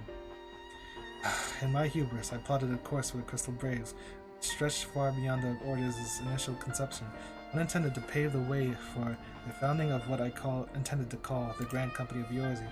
My plans all came to naught. Built upon a frail foundation of lofty ideals, Order was doomed from the first to collapse under the weight of more worldly interests. I have no wish to see this new endeavor suffer the same fate. Have I asked too much of you? Not at all. You may count upon my assistance for what little it is worth. By your leave, I shall prepare a report, including a list of recommendations, drawing on the lessons I learned from the failures of the Crystal Braves. You have my gratitude, Master Alphinaud. I trust. Your report is ready. Pray share it directly with the Sylphs. With your guidance and the earnest efforts of every goodly soul gathered here this day, I have no doubts but that our fellowship shall emerge from the shadow of the Telophoroi, flourish until next we meet.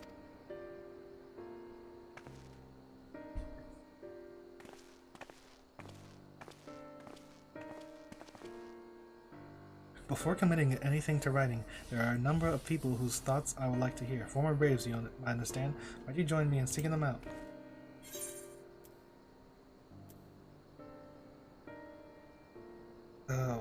What are these answers, man?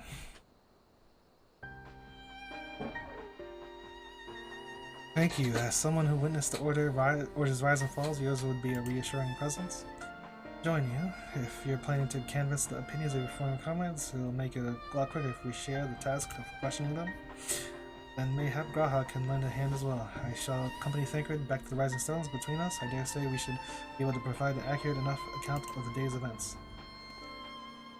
Yeah, I think Graha could go with you guys. We should be glad of your company, Graha. I shall share the details on the way.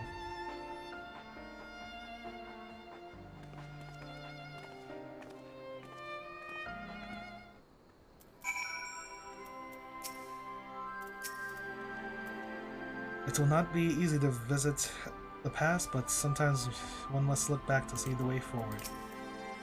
I take it we will soon be paying the Sylphs a visit? How fascinating it will be to speak with them in person. I gather conversation can prove rather challenging? A bit. What's the plan, brother of mine? Before discussing the task at hand, I should probably admit that the report I propose is largely written.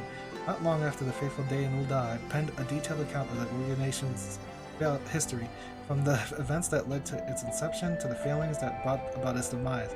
This I did primarily as a means of taking some semblance of responsibility. Never did I imagine that it might later be referred to by those seeking to form a similar organization. And while I made every attempt to be objective, the account was mine alone, its events viewed from my singular perspective. For it to be of use, however, it must be broadened to encompass the viewpoints of all involved. Only then can it answer what seems to me to be the crucial question, namely, why, after the crystal brains disbanded, did some members choose to remain with us, while others did not? I see. You think the answer will tell us something about the nature of the ties that bind our new grand company together. That this knowledge might help us to prevent it from falling apart when those bonds are inevitably tested. That is my hope, but the questions I would ask are uncomfortable to some. As the former commander of the Crystal Braves, I doubt that those who abandoned the cause would welcome my inquiries. Graha and I will just have to try. Meanwhile, the two of you can talk to the ones who kept the faith. A fine suggestion. Have care. However, certain of my former comrades are of questionable character, so keep your wits about you and let us reconvene in Gridania later on.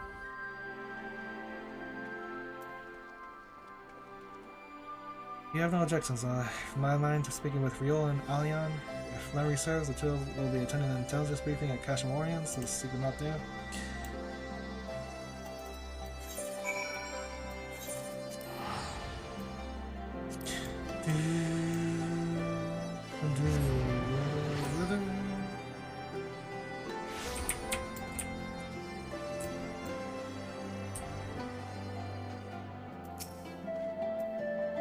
While such briefings are seldom exciting affairs, their importance in coordinating our efforts with our allies cannot be overstated. In that regard, Alian and Riol have been most dependable.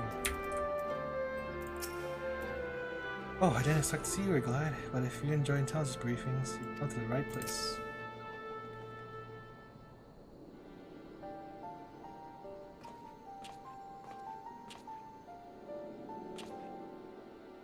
Okay, hold on.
Well, look who it is.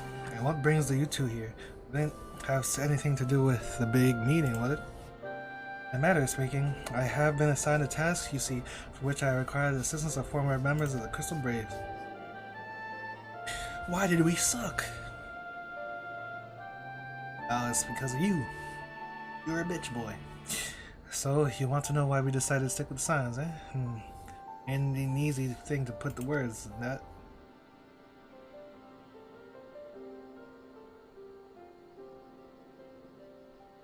As I once explained to Glide, I spent a long time agonizing over my failure to alert you to the traitors in our midst. For my negligence, I was captured along with many others, and we were powerless to prevent the tragedies that ensued.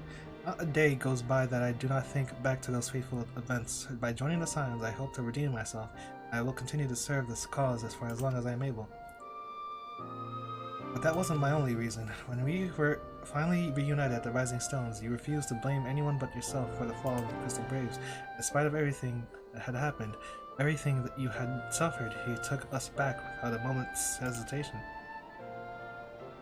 We would not have blamed you had you turned us away, but when you gave us your trust instead, what else could we do but to try to repay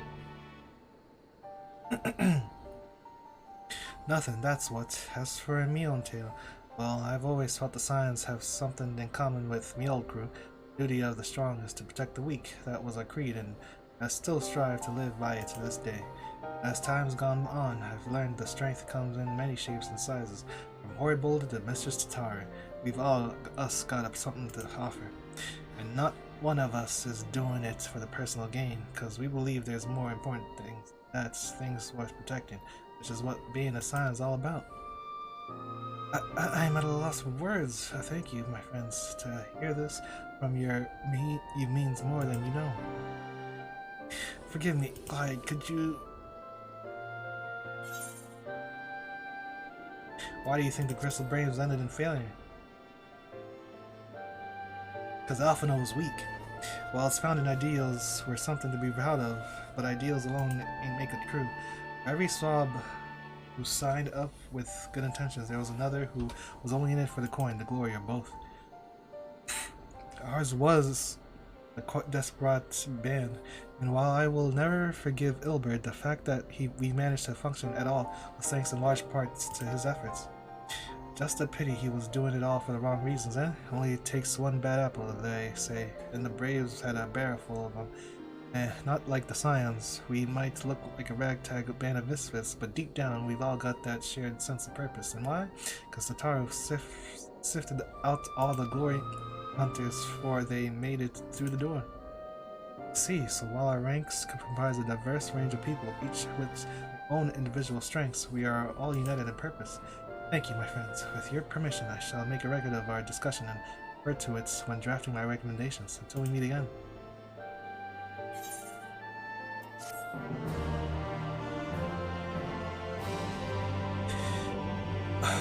One down, 2 more to go.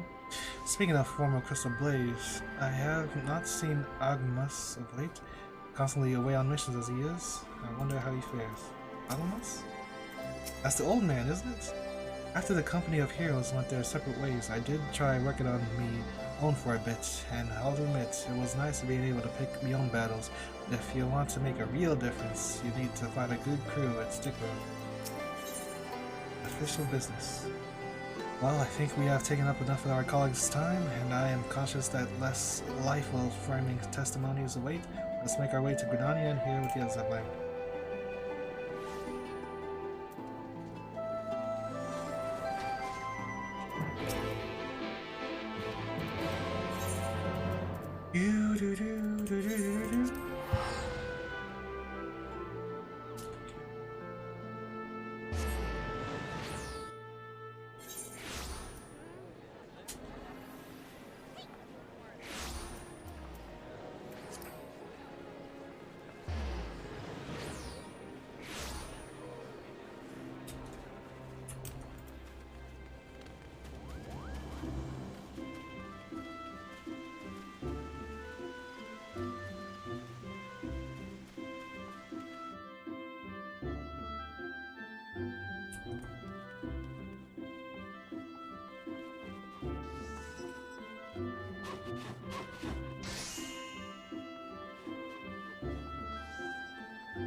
When Alice sets her mind on something, there is no stopping her, and her mind was truly set on finding former braves.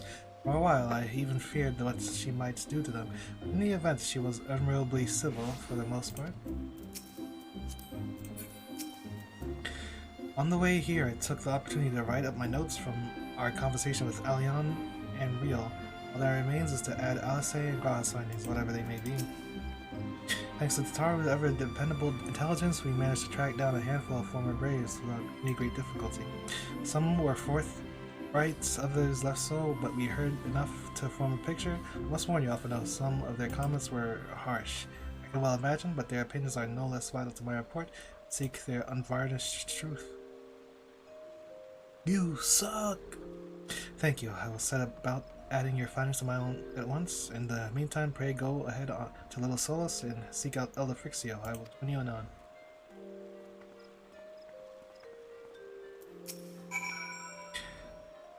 Shanik.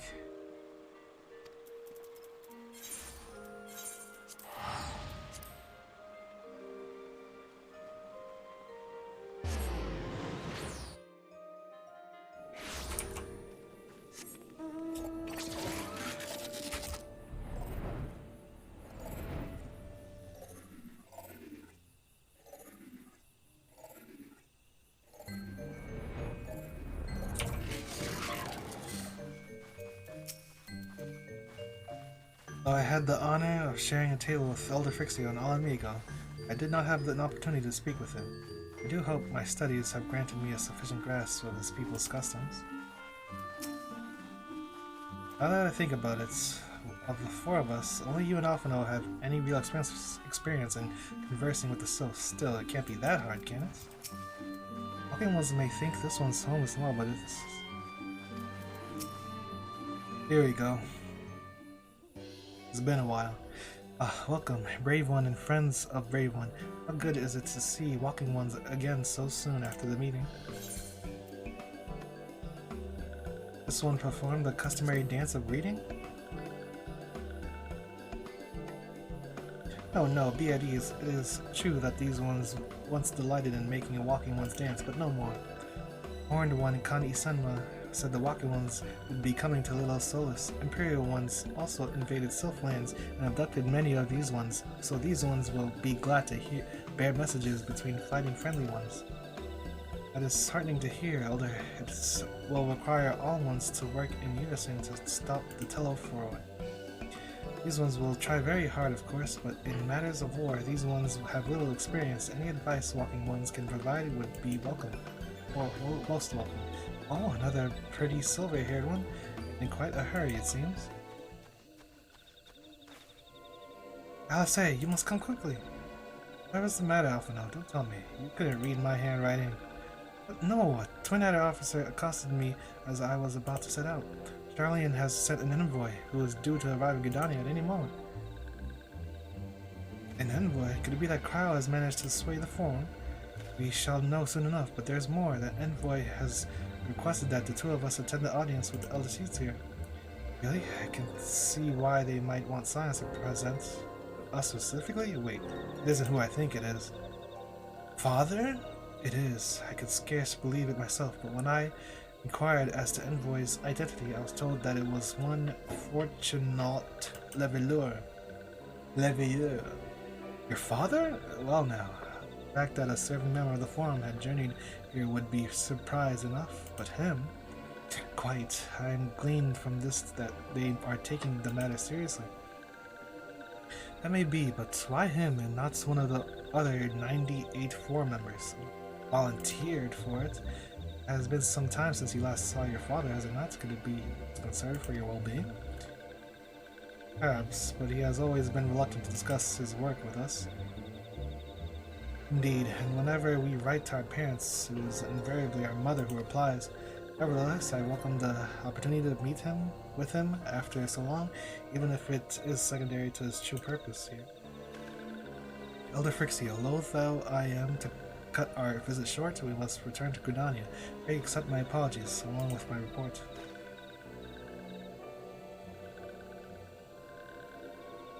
Never mind, there will be time to talk later. This one wants to keep walking once from more urgent matters. Go. The audience will be held at Lotus Stand, where the Elder Caesar waits even now. Let us be on our way. Let us be about it. Okay, let's go. What? Why do they always bow to leave? Don't mind this one. Walking one should head back to Gridania with the others. If this one has any questions about the report, this one is sure to send word.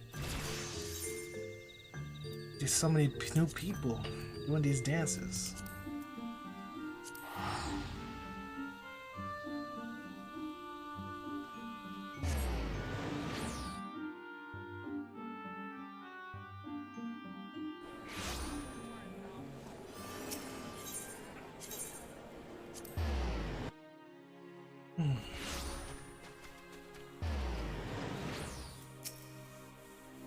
Welcome, Warrior of Light. The Elder Caesar and your friends are waiting within.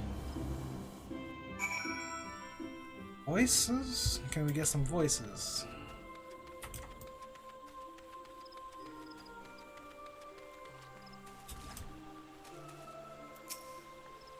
After all this time away, it will be good to see my father, even if it isn't at an official meeting. 99 may seem like rather a lot of members, but before the Forum was founded, every person of age in Charlene was given equal say in its governance. Any of the institutions that are still active today were established by the people's vote, not least the Studium, as Alice and I were constantly reminded during our time there, an example of what can be achieved through absolute democracy. During my time in Charlene, I heard much of Fortunat Lavalure. He is a gifted speaker, known amongst other things for the uncompromising application of foreign policy.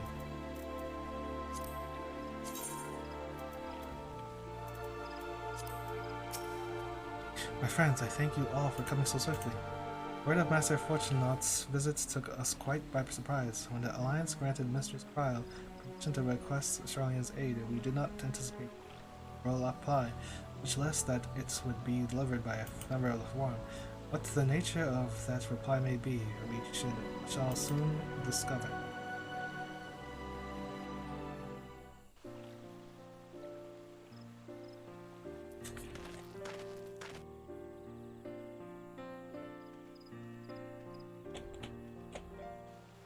No guard?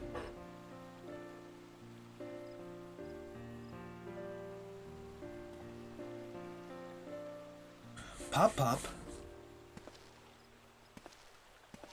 Elder Caesar, I thank you for granting me this audience.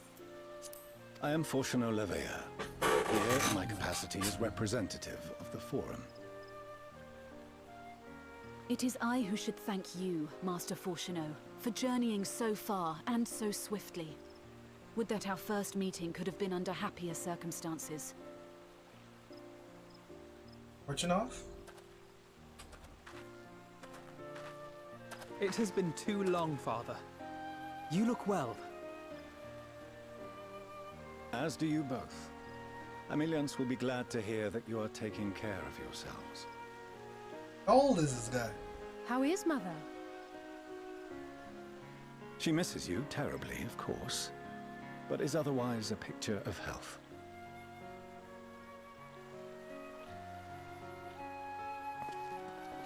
Circumstances apart, I'm grateful that our meeting has afforded me the chance to be reunited with my children at long last. And I believe I also owe you thanks for the hospitality you showed my father, Louisois, during his sojourn in Eorzea. No hugs? All thanks we owe to him. In the days prior to the 7th Umbral Calamity, it was your father's tireless efforts which granted us a means to vanquish the Primals. This 1.0? Were it not for him, our strength would have been quite spent by the time the Empire arrived. That Gridania still stands is in large part his achievement. He was a great man.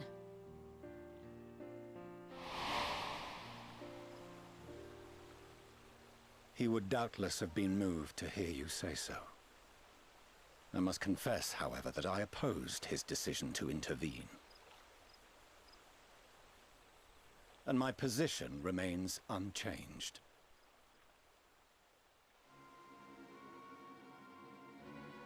Wait, what? To chart the course of history, not to change it. I am familiar with the Sharlayan stance. It is more than that. It is our way of life. Who we are. Who we be? But I came here not to deliver a lecture, but the Forum's answer to your request. Sharlayan will under no circumstances intervene in the conflict between Eorzea and the Garlean Empire. Nani?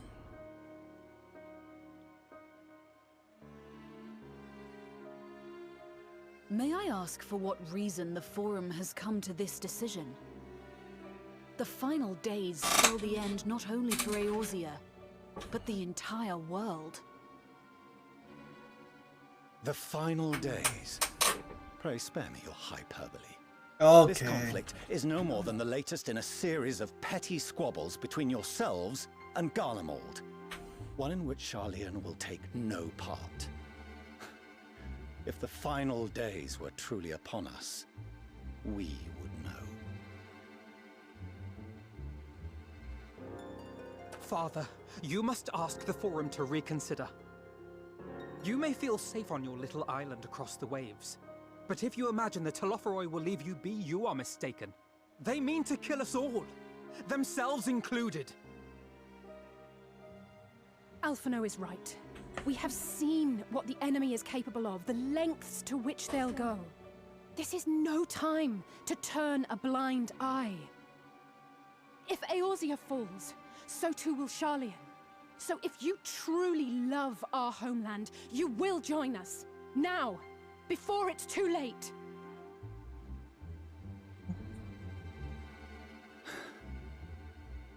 I thought you knew better than to raise your voice to your elders. It seems I was wrong. Wrong to ever let you leave, Sharlayan. I consoled myself that your time abroad would instill in you some hint of restraint, of discipline. Doesn't even hug his kids. kids. Eorzea has made fools of you both. Have you forgotten why it was that I so vehemently opposed your grandfather's departure? For all his wisdom, his only solution was to go to war. Death, devastation, ruin. Even those who claim victory are scarred for life. What prize could ever justify such sacrifice? It is the duty of the learned to avert such tragedy. By fanning the flames of war, you forsake all you once held dear.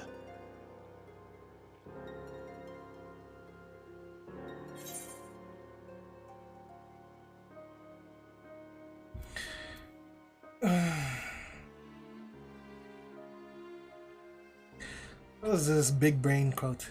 It is in your power to save us. Refuse and you condemn us all.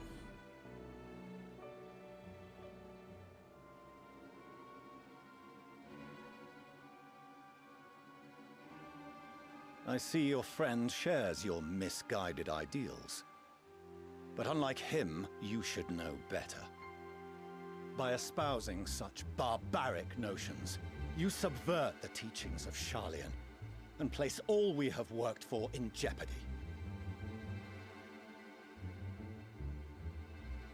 Alphino, Alisaie, as of this moment, you shall no longer bear the name of Leveilleur. Ooh. What? Alisaie is a hawk. How you choose to live your lives is no longer my concern. If you wish to walk the path of ruin, I will not stand in your way. Is this guy tempered? Master Fourcheneau. He's not tempered, he's just an idiot. While Sharlayan may have no intention of intervening in this conflict, we can still part as friends. Will you not stay and speak with us, that we might learn of Sharlayan's hopes for the morrow? I have said what I came here to say. Any further discussion would be meaningless.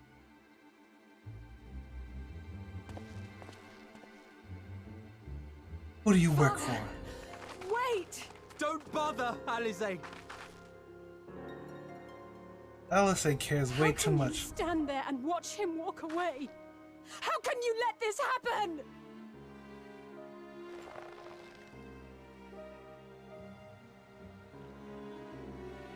I'll say, didn't you learn from coils?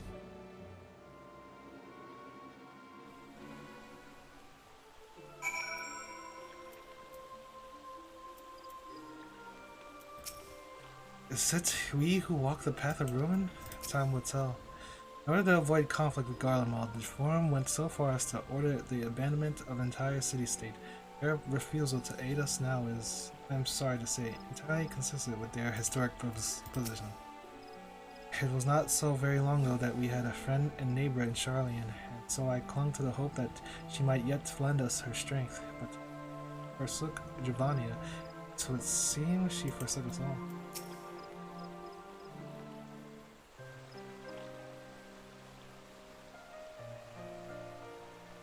So that's what he came here to say?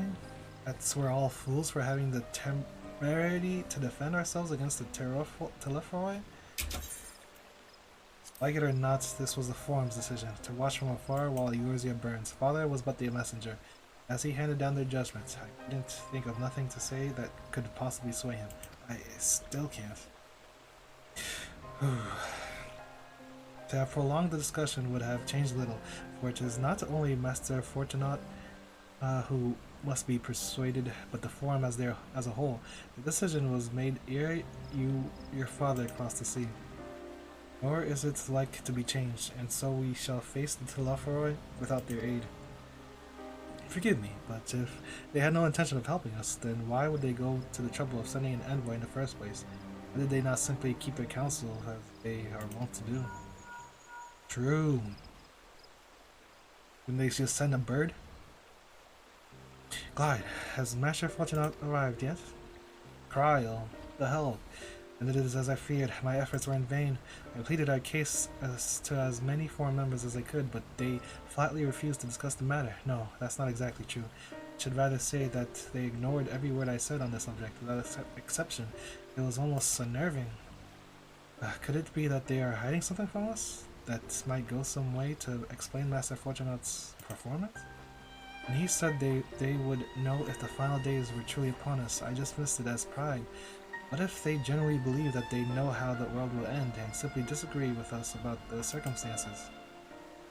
But I don't know, but something tells me that they are not as unconcerned about the Telephoroi as they claim. If the threats weren't real, why else would they be so standoffish and secretive? I would very much like to delve deeper into this, but I'm afraid I've exhausted every avenue of inquiry. Nor have I fared any better with my other mission, researching Heidelin and the Ethereal Sea. I tried enlisting the help of experts in the field. It appears the Forum has forbidden anyone from cooperating with us. Obstructed at every turn, it would seem, but don't lose heart just yet. With all the knowledge and acquaintances we have between us, we can still find a way forward. To that end, I would like you all to join me here. When the time is right, of course. I am aware that matters in Eorzea stand on a knife edge. With your permission, I can start making necessary arrangements. Well, there are one or two things to take care of. What?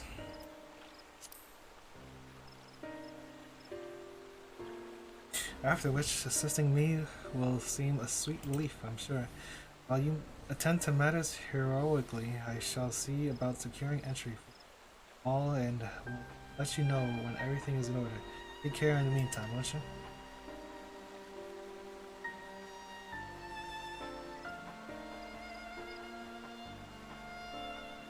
Your speculations gave me cause to hope, yet if these seeds will bear fruit, I cannot say. While it is impossible the Charlians hide some secrets truth from us, there can be no certainty that its exposure will prompt in them a change of the heart, and so for the present we must please comfort the others, find ourselves. Oh my goodness. And so for the present we must needs confront the plight in which we find ourselves. The Forum has refused our request for aid, and it falls to us to contend with the Telephoroi. Even with all of yours standing united, there is no guarantee that we will prevail. What does Charlian intend to do if we fail?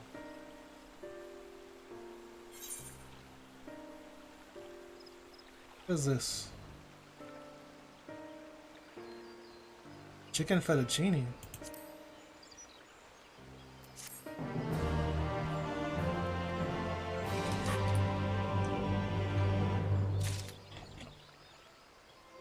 The final quest. A 5.55. Their knowledge, Charlene could have done so much for the cause. They could have helped us to uncover the secrets of the towers and save the tempered captives within, and yet... Gods.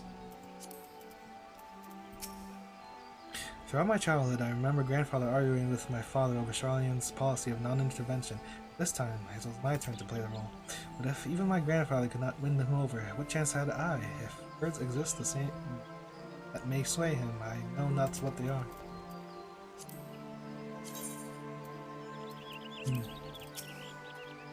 The forum includes representatives from all of Charlene's central institutions. Them hindering Kryle's investigation, she will struggle to make any headway on her own. Death unto dawn.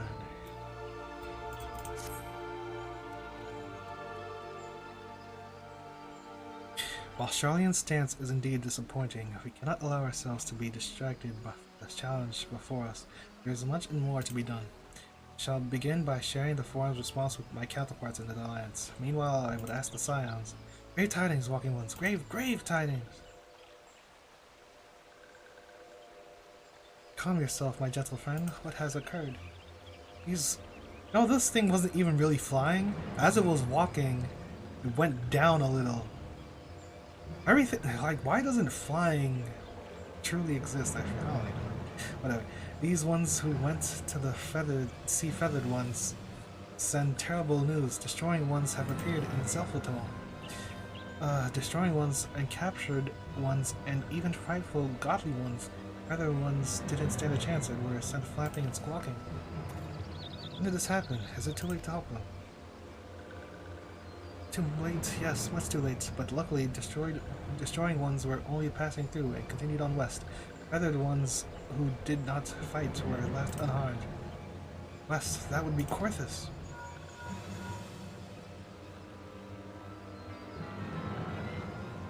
My lady, the Guardians report that the Telephoroi have emerged from the eastern highlands of Korthus and are marching at speed. Though their purpose has yet to be determined, the Cartano Flats would seem their most likely destination. But Emeric has already dispatched his forces and requests our immediate support. Tell him he shall have it. The time has come for the grand company of Eorzea to prove its worth.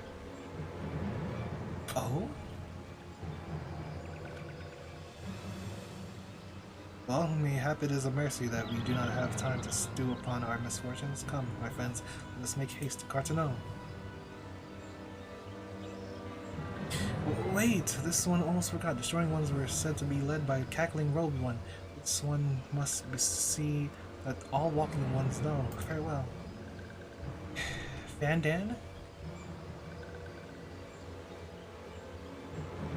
Daniel? Who else? It was only a matter of time before that grinning maniac showed himself again. I shall have an airship ready to bear you to Cartano. Pray see to your preparations and report to the landing with all haste. At once, my lady, let us away.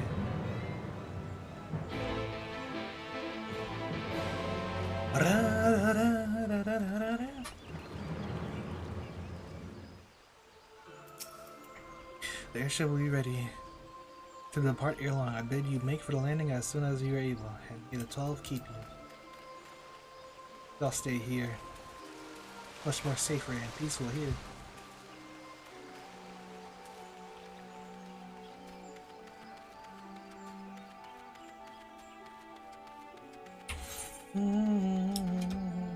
What?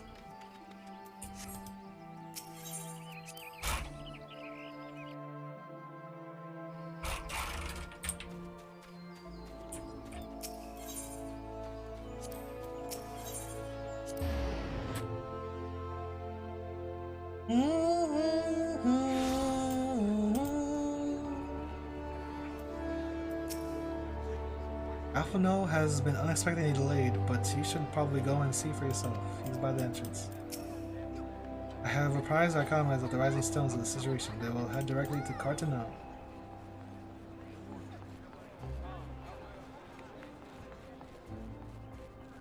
What? Where is this guy?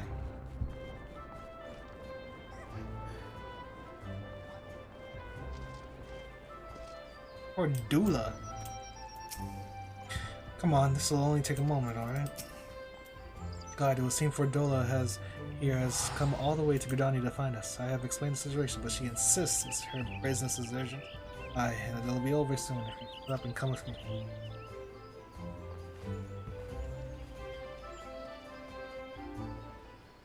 I don't wanna.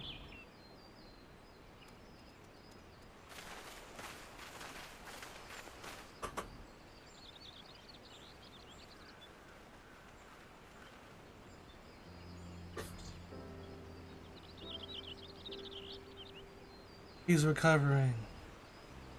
Arenvold! I can't tell you how good it is to see you.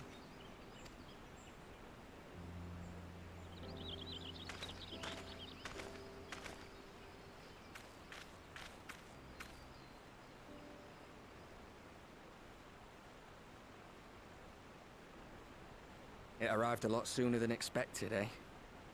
The day I craned my neck up at you. Is this the first wheelchair in the whole game? Only because you're sitting down. Unless... Afraid so. The chirurgeons say I may never walk again. Just get some Magitech something.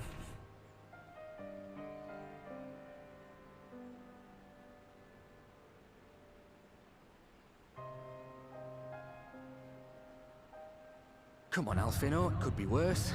Besides, I didn't come here to dampen the mood. Quite the opposite. All I've ever wanted was to fight for a cause I believe in. But my fighting days are over. So I want you to fight in my stead. Be the hero I can't.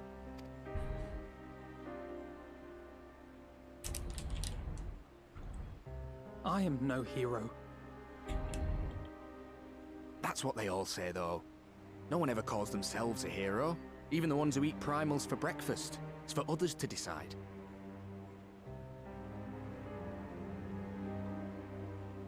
Look, Alfino. You already are a hero. To me and countless others. We see you doing your damnedest to protect us all. And you're not alone, are you? There are people who believe in you, just as you believe in them.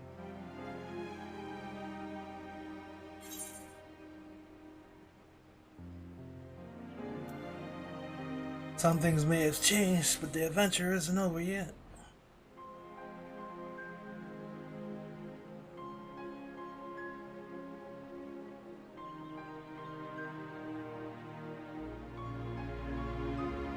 I know what's at stake, and how many people are depending on you. But I believe in you. Believe that you'll see it through. That's why I'm entrusting my dreams to you. Like Albert and Owley once entrusted their dreams to me.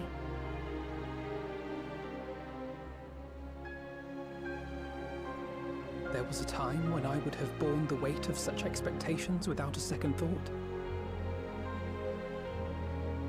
But now, I know just how heavy that burden can be. To tell the truth, I'm beginning to wonder if I chose the right path. Sacrifices will inevitably be made for the sake of the ideals I uphold. Maybe I am not the person I thought I was. The person you think I am. I wouldn't presume to tell you. But I will say this. In spite of everything, you've come this far. True. The road ahead might not always be clear, but you've never been one to give up or take the easy way out.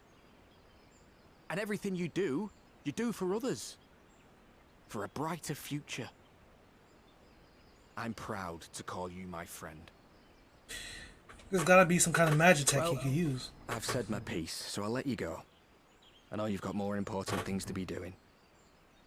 Just give what I've said some thought, alright?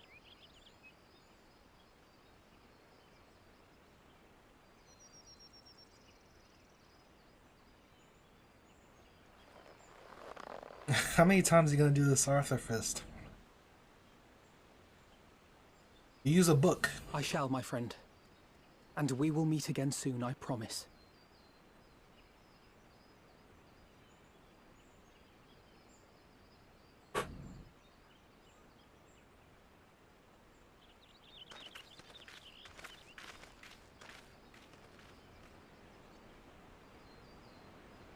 Nothing left for me to do but wave and smile.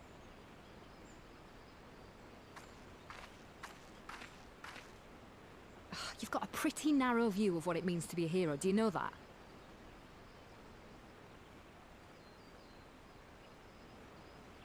Redola, you gotta give him some. You think they're all forged in the fires of battle? That it's all about being brave and killing villains? Yes. Alphino and the others will carry on their fight. But theirs isn't the only one. There are other ways you can make a difference. If you stop feeling sorry for yourself and put your bloody mind to it.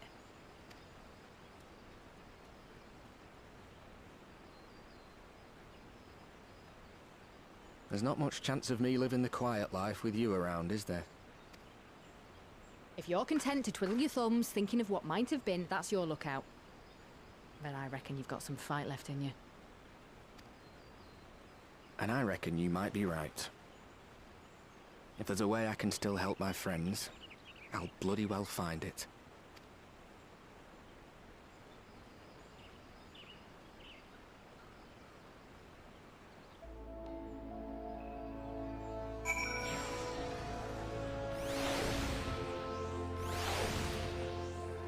Oh, we gotta sync it up.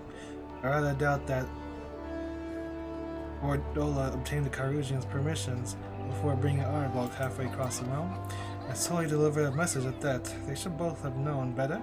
But what's done is done, and I will not soon forget his words.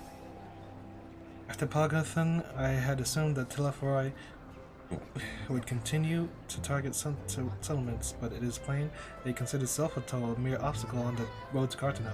What then draws them to the flats? We must keep a close eye on their movements.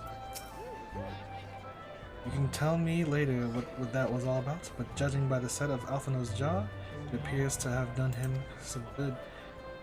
Thancred and the others have already left the Rising Stones, and according to the communication officer, Al-Naja and a couple of forces are also bound for Continental as we speak. They mean to keep the promise they made in Alamiga, and we must do the same by saving as many of their tempered kin as possible. Anyway, the airship is ready to depart. We should get going.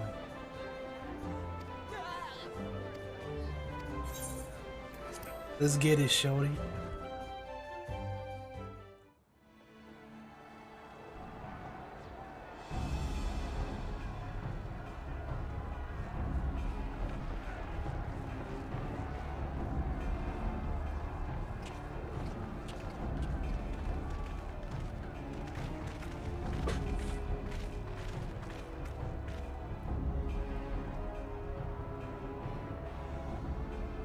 My fellow Scions, as I am sure you will have heard, we can expect no help from Charlian, nor are we any closer to discerning the Telophoroi's grand design.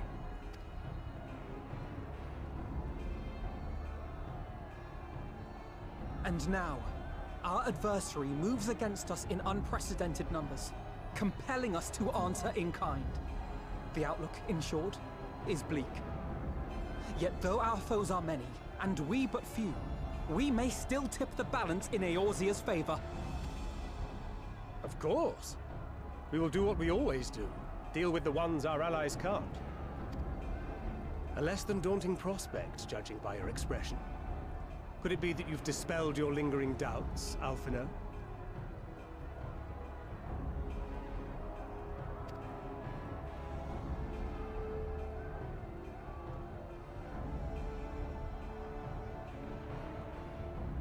He. Oh, I doubt I ever will.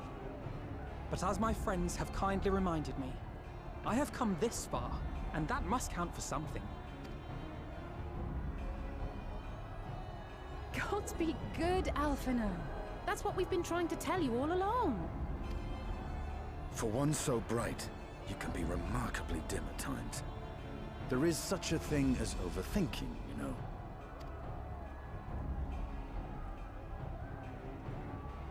Might I suggest that we continue this conversation after the battle? It would appear that Telophoroi have already arrived. I'll do what I can to cure the Tempered, but they'll have to be incapacitated first. Have care, my friends, for none can say wherefore our foe did choose this fateful field to be our battleground. Whatever may transpire, pray grant him not the pleasure of deterring you. Isn't this where Bahamut first appeared? This is a recreation of freaking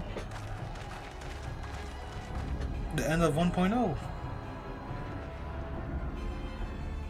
But with, instead of us fighting each other, we're fighting together. Wow.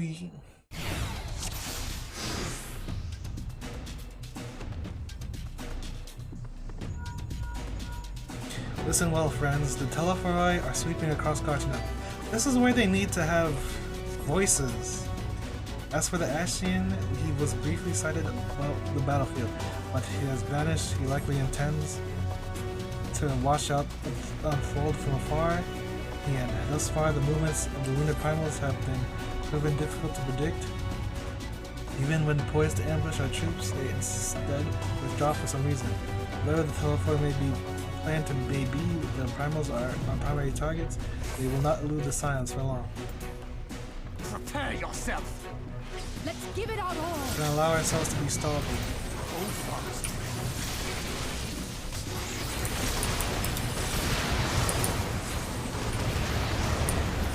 You gotta have voices here. I gotta read all the text.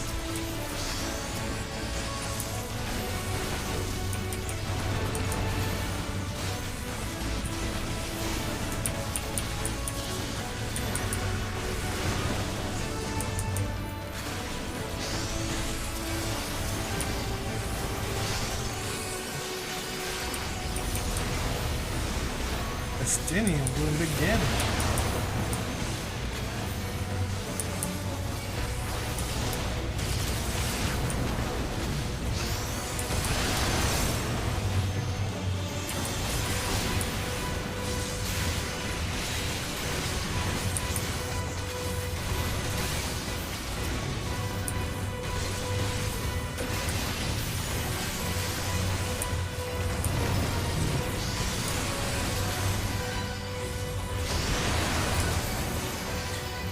So they would overwhelm us with sheer numbers.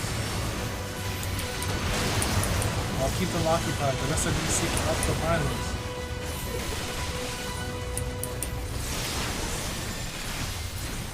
Let us divide our forces that we may locate the primals and must anchor be stolen, and I shall hit east. I'll concentrate my efforts on the Templar. I should have the chance to cure some of them. I'll go west. Glide, Alpha, come with me. West. Are we doing the PvP? Is this the PvP map? Yes, it is. This way. Lucia. Dance on him. Dance on him. Deft Arm. Something's not right.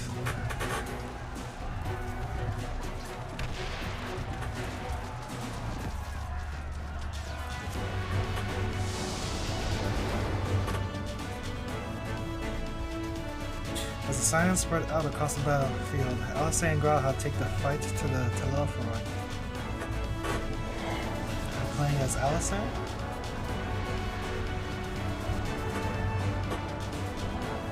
Whose chess pieces are these? Why is he able to change jobs mid-combat? He was just a black mage. There's so many of them.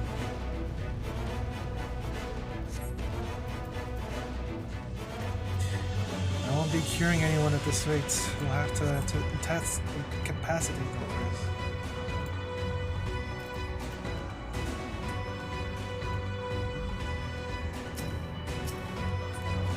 You're the tank. Why am I pulling?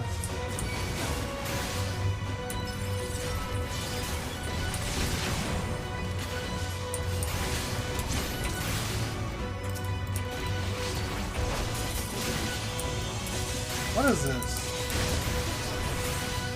And she gets this and the scorch? What in the world?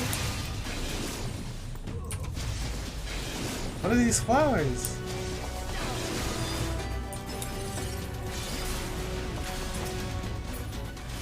Allow me. Grab the aggro. You doofus.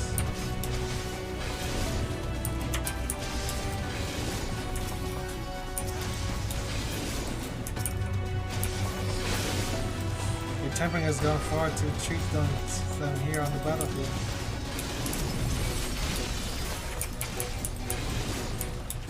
To this degree of alteration, I fear they are beyond help. Heroes or no, I hate to see them in such pain. We must see their suffering is not prolonged.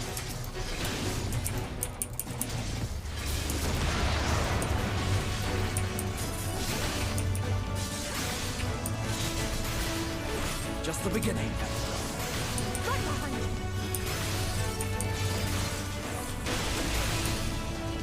Raha's almost dead.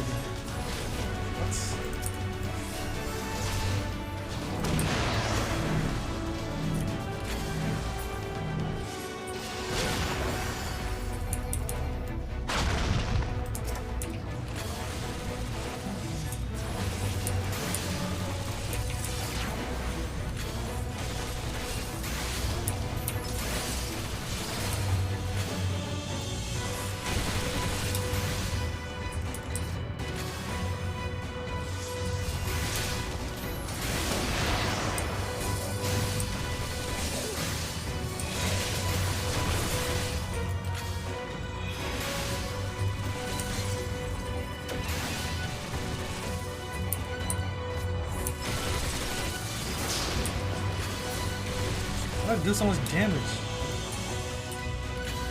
Seems we've earned a moment's respite. Let's take us the opportunity to cure the tempered. Look at him, he's changing jobs.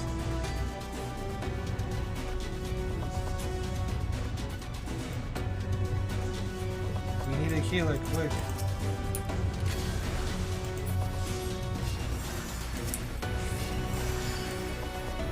Healer on who?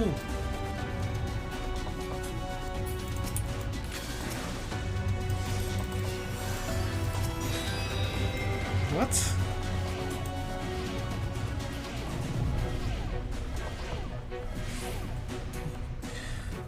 Nothing prompted to do that.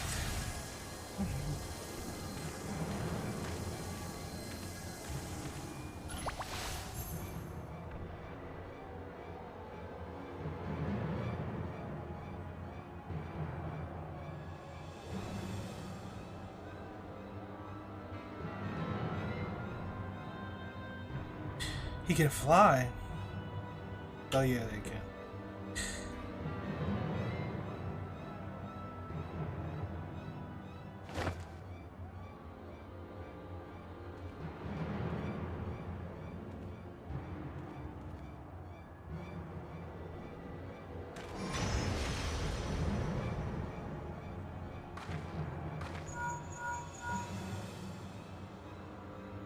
Do you see that?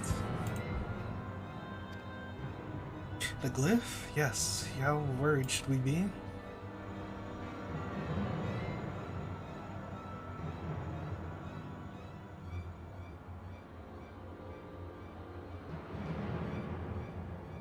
Listen well and judge for yourself, though I can see ethereal currents. I had not thoroughly examined those that flow through the heart of Carteneau, but now that I'm here, things have become clear.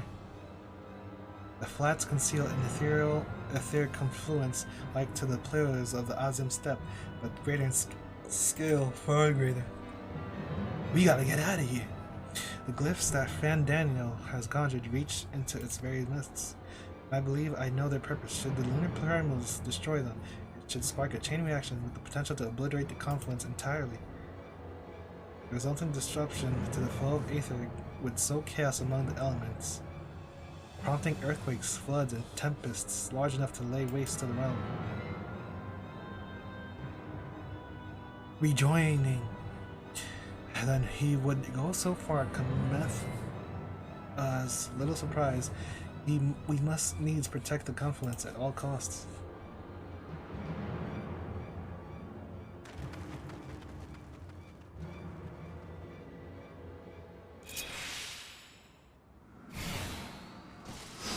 What am I, Urianger now? Of course. Lunar Odin. Is that Odin? So the time has come to pit my blade against his. Follow my lead. Malefic. What is this?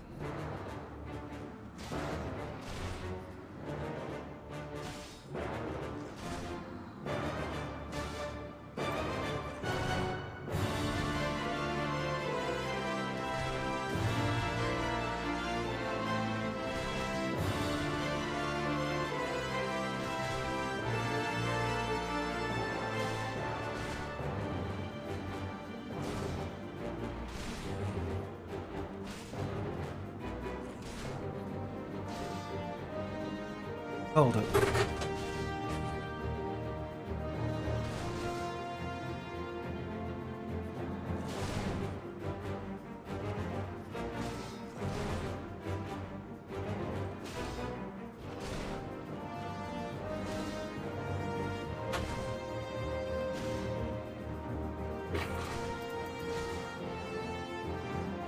Okay, whatever. What is this?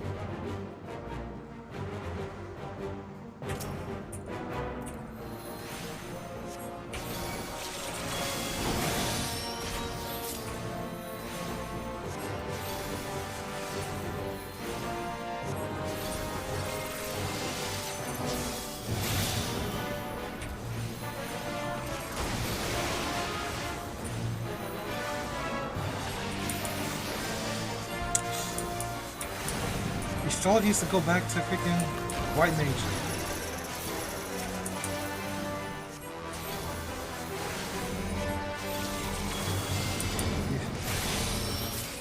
I shall protect thee.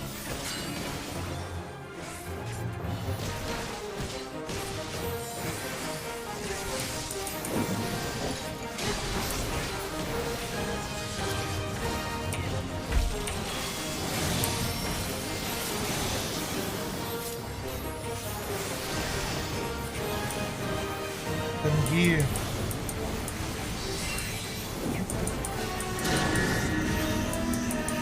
This again? Oh, you stole, I guess. My turn.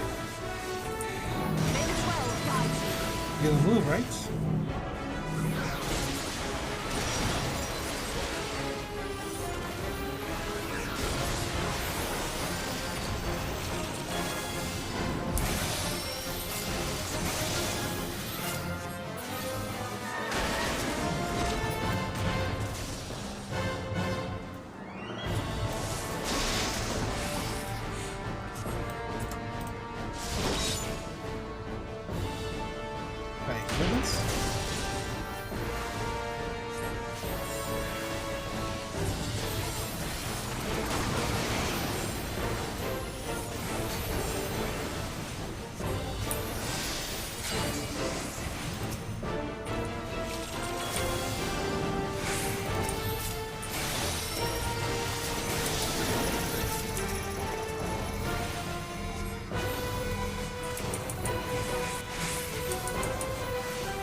Mid break.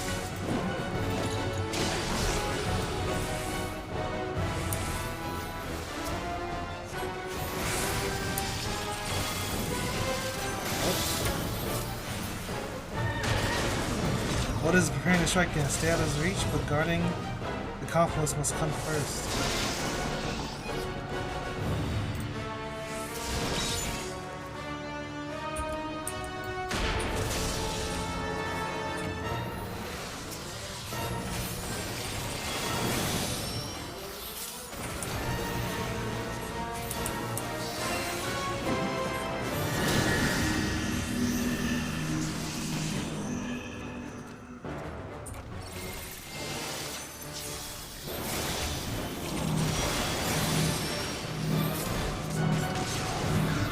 gonna hit the comp? What? Why am I getting interrupted? DCS stands glutton for punishment, it would seem. In that case, I'd be glad to oblige you. Ultimate Zangetsuken.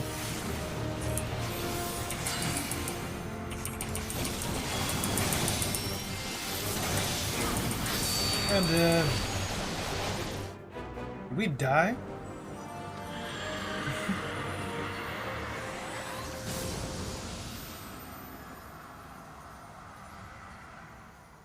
I wouldn't have been surprised.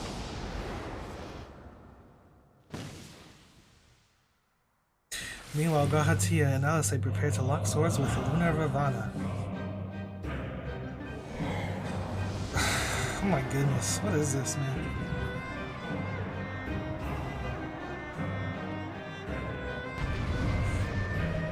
I'm glad they're not using these in the expansion and just kind of more like a pre-expansion thing, because the game, as good as it is, that it reuses the stuffs.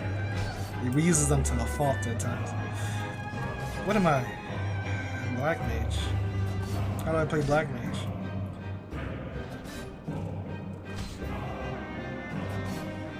Whoa, what is this? What the hell am I? Foul combo.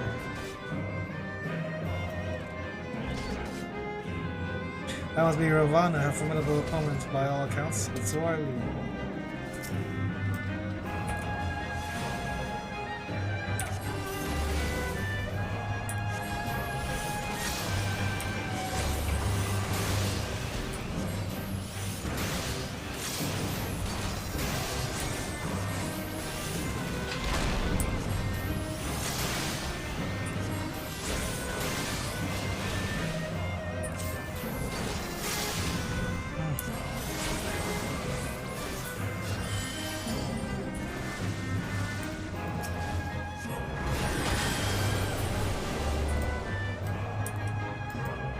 Lost their flame, we have to keep them from getting...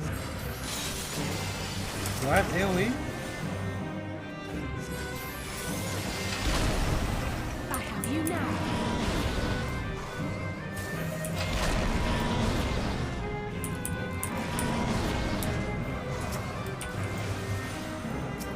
Do I have AoE?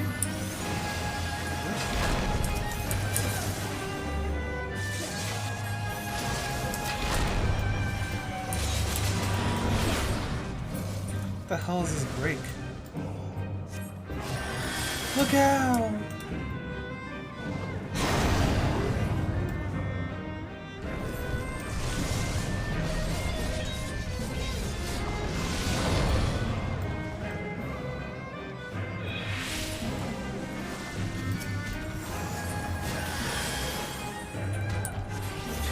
That was a little close for comfort, but now's our chance.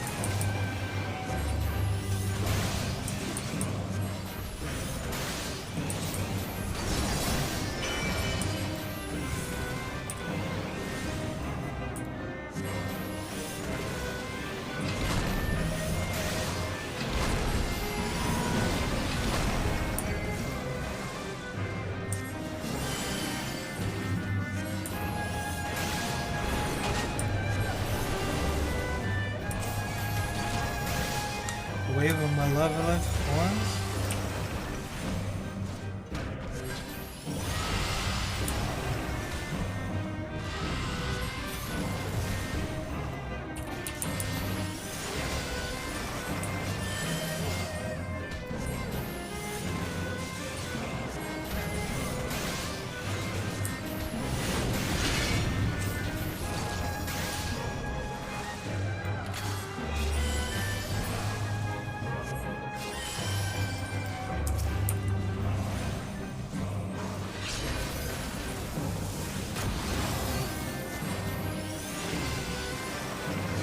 Defense.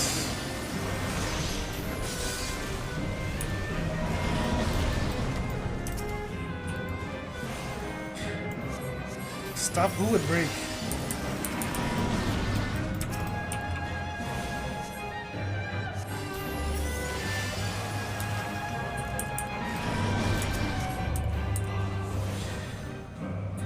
Let's hope that break works as intended.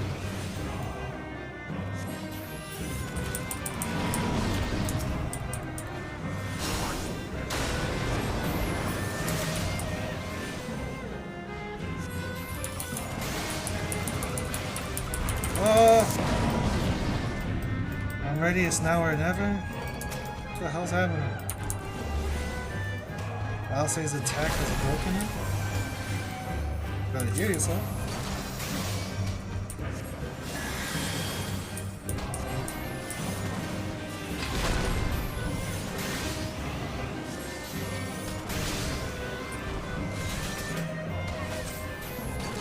Is that you, Giri?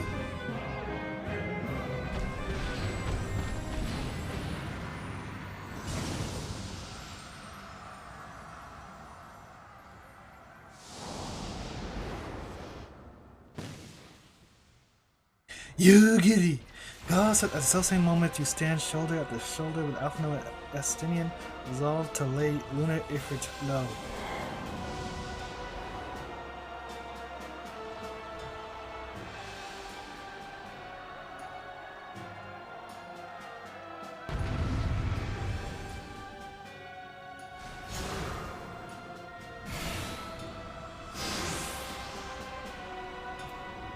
Lunar Ifrit, the one Arnvald and Ferdola encountered. Alright, so how do I do these?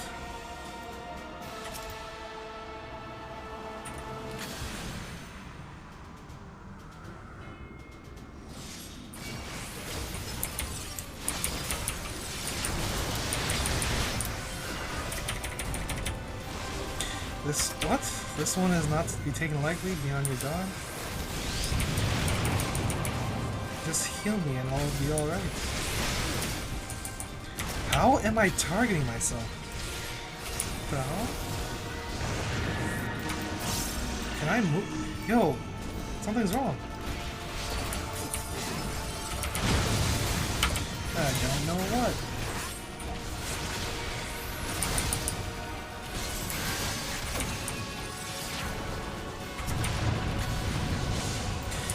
Infernal nails. Whatever those are, they bode ill for us. Smash them to pieces before it's too late. You're finished!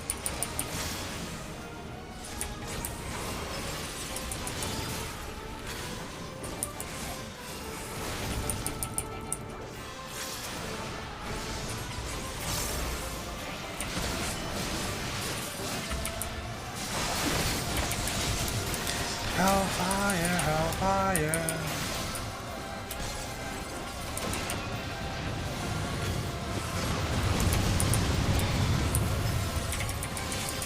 We must fight on!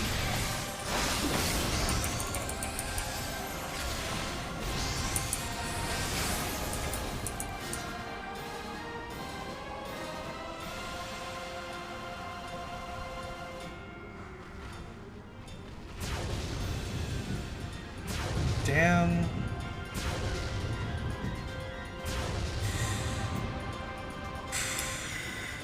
He did the thing, he did the thing, oh my god. Square Enix did it again.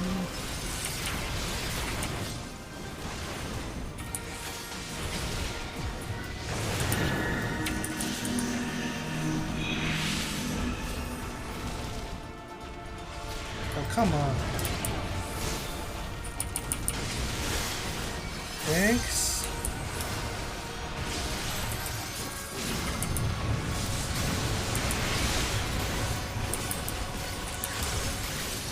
Nails.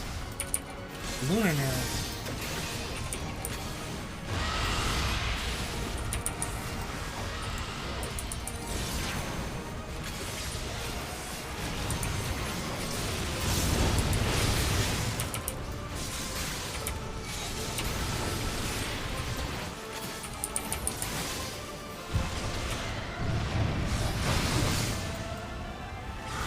Great. More of them?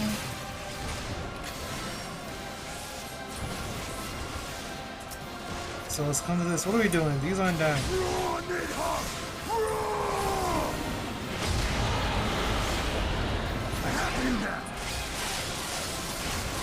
What in the world?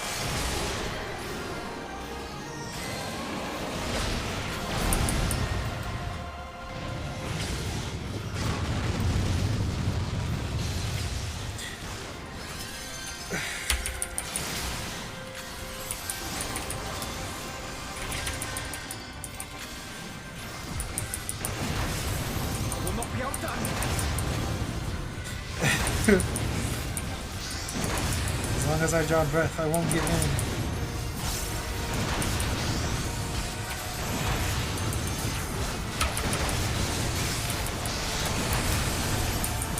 It's time we ended this.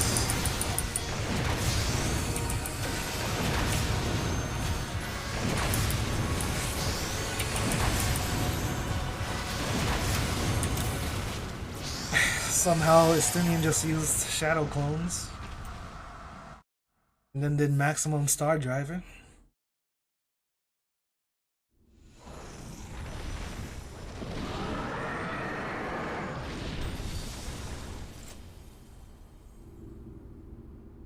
Or star diving?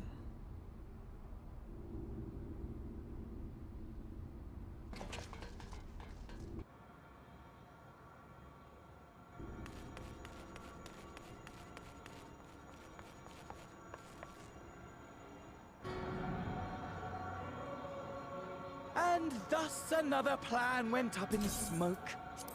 I am beginning to see why Lord Xenos thinks so highly of you. Not that this changes anything, you understand. You have merely earned yourself a stay of execution.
How fare the tempered? We've treated as many as we can, but some were beyond help.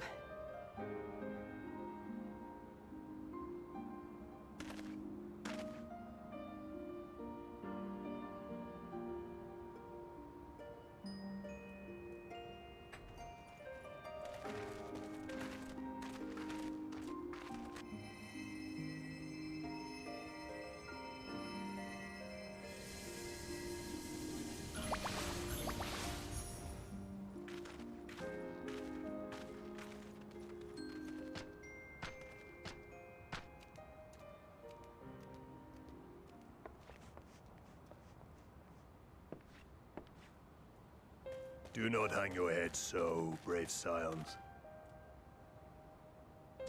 Though not all of our captured brethren could be saved, we are grateful for those whose minds have been restored. You could do no more, and that is enough. So please hold your heads high.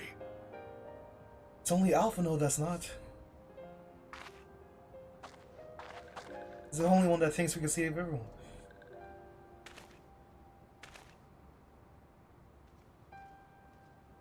You get it. Oh, Seta.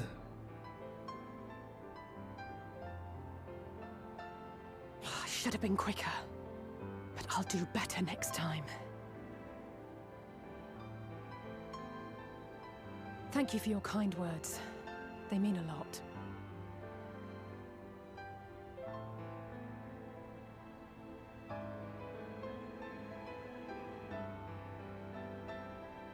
A victory at great cost, but a victory nonetheless. We must stay strong and press on. Isn't that right?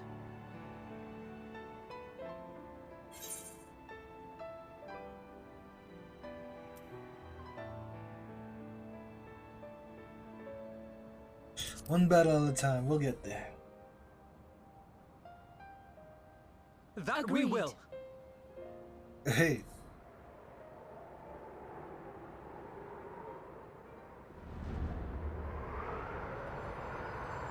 Suddenly moon.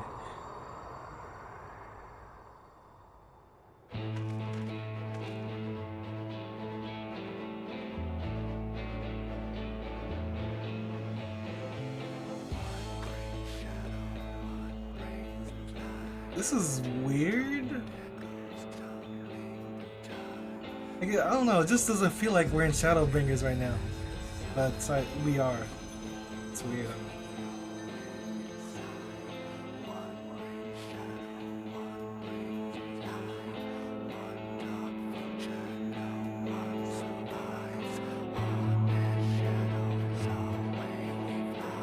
That's how it ends?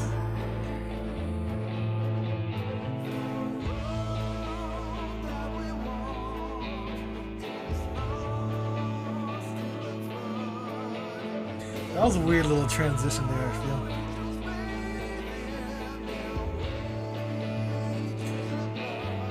But alright, then like, wait, well yeah, there's after credits.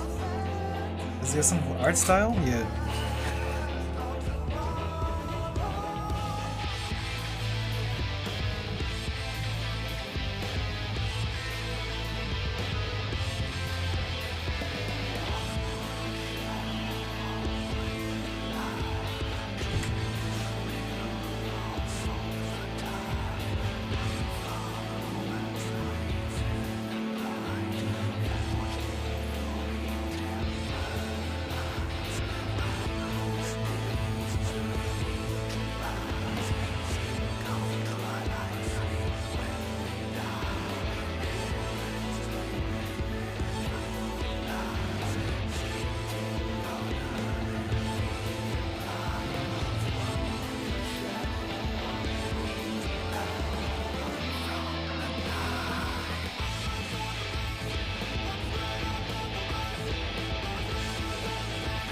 So, yeah,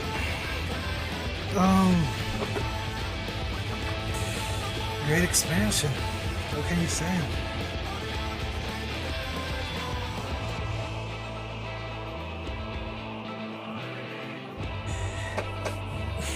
This game definitely gets better and better with every patch.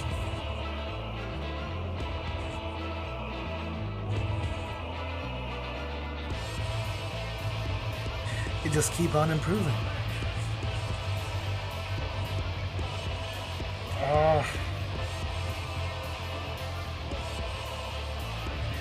What's up with her hands? What the hell? What is this? What is this?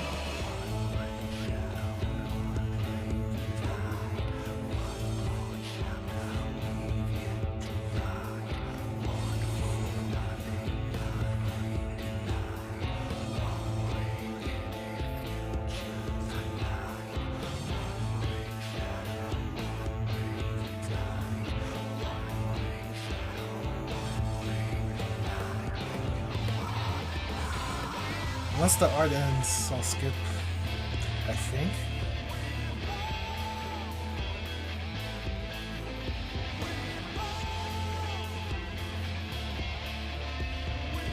Oh.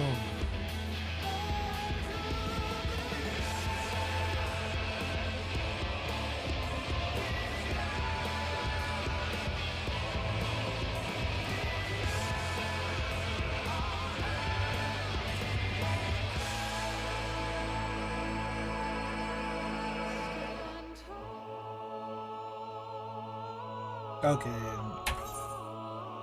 Wait, oh yeah, can't I?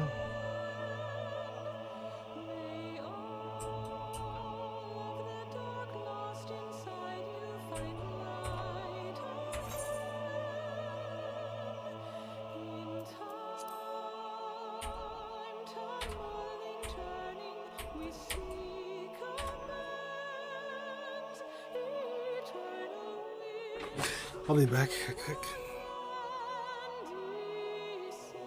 Oh no.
A prayer to keep us ever by your side, an undying promise that we just might carry on in a song. Pray don't forget us, your bygone kin, with one word end as a new begin, and should our soul scatter unto the wind, still we shall live on. Stand tall.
Pop Pops.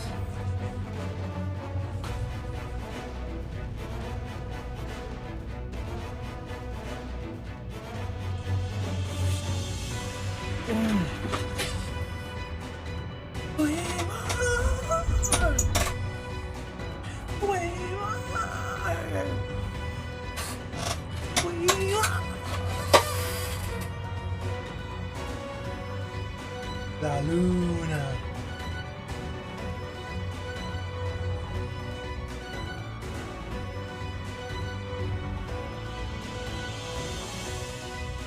I don't know, that ending was still weird.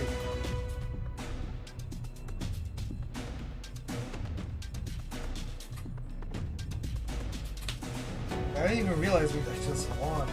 But we just all just looked to the sky. I gotta see what these after credits are.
How long is this? I'll just skip.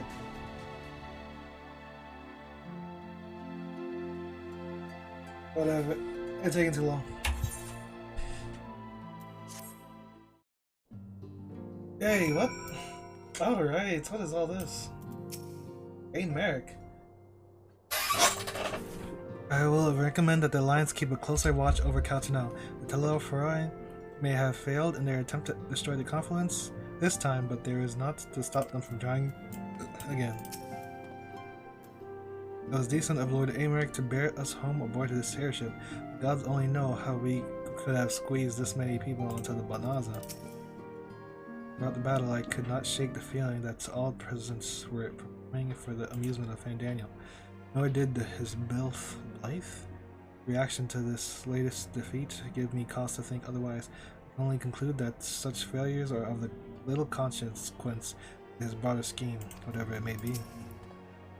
The Cardinal Floods seem fated to play a prominent role in the history of the realm, do they not? Wonder might the abundance of ether that floweth through the region led the Allagons to entomb Omega there. Many though the enemy were, their numbers consisted largely of tempered beastmen with a few lunar primals to keep things interesting. The Garleans themselves ventured little and lost less. It has ever been the Empire's way to have others fight their battles, but even they would blush at the Telefori's use of tempered slaves. The tempered that we were able to treat will be taken out to the city-states for observations. As for the Alliances, satisfied that they're fully recovered, they will need to return home.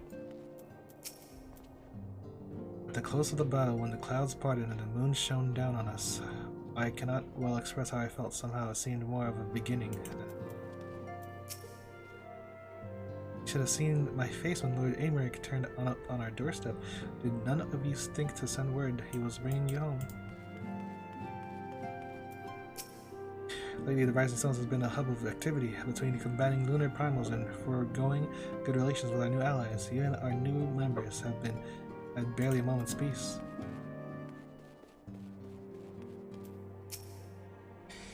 Come on, just end it. I trust you'll enjoy the comfortable flight aboard the Pride of the Ishgardian fleet. Lest you worry, the Bonanza has been towed to a nearby location to be retrieved at your convenience.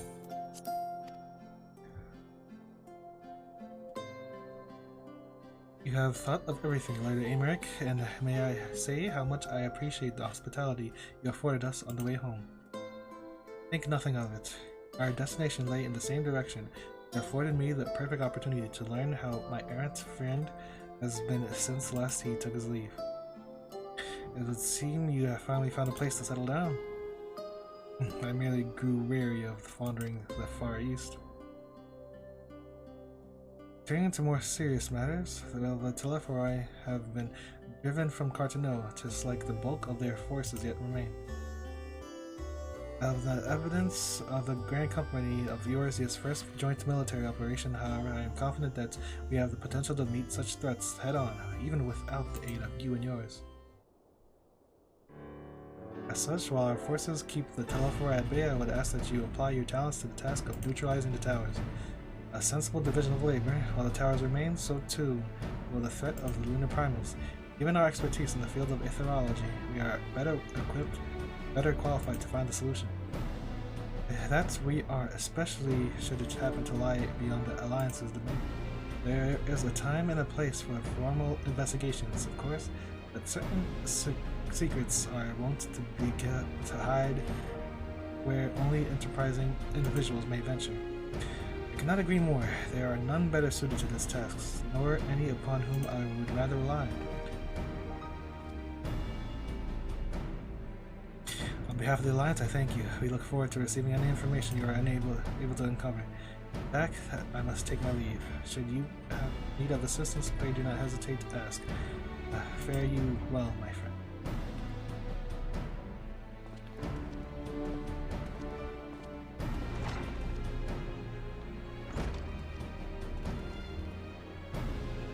I confess, I had hoped to be able to study the towers more closely, vital as they plainly are to the Telephori's plans. You can discern their ultimate function. We will be able to step closer to understanding our enemy's grand scheme. If we succeed in neutralizing them, of course, it is all but certain that the Telephori will mount an all-out invasion. And then it will begin. The one who awaits at the heart of the chaos will come for us, for you. Yet in the end, our true nemesis may be the calamity to end all calamities, the final days themselves. Yes, alright, Alpha, no, we need to plan not portents. As Thancred so eloquently pointed out, we are in position to seek information from all manner of places, not least Sharlayan. According to Kryl, the Forum have been more secretive than ever of late. While this may be related to the appearance of the Telephori, that remains a matter of speculation. But one thing is clear, the Forum is determined to keep us from discovering the truth. Master Fortuna's performance at the Lotus Stand was enough to convince them. The matter beareth further investigation. I do heartily concur. Nor can I think of a more promising place to look for answers we seek on the matter of the towers. Sharlayan hath ever been the wellspring of ethereological knowledge. I care not where we go, and here or there my lance will be ready. And what of you, Glide? Might you be persuaded to join us?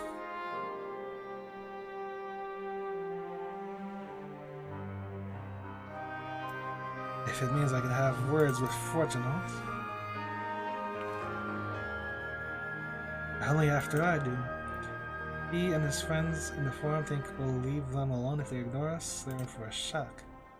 It appears we are in agreement. We have but wait for Kryl to secure the necessary permissions. In the meantime, there is a matter I would investigate. Does it involve tall structures? By strange coincidence it does. At present I have only a creeping suspicion, but With your help, I will soon find out whether my fears are warranted.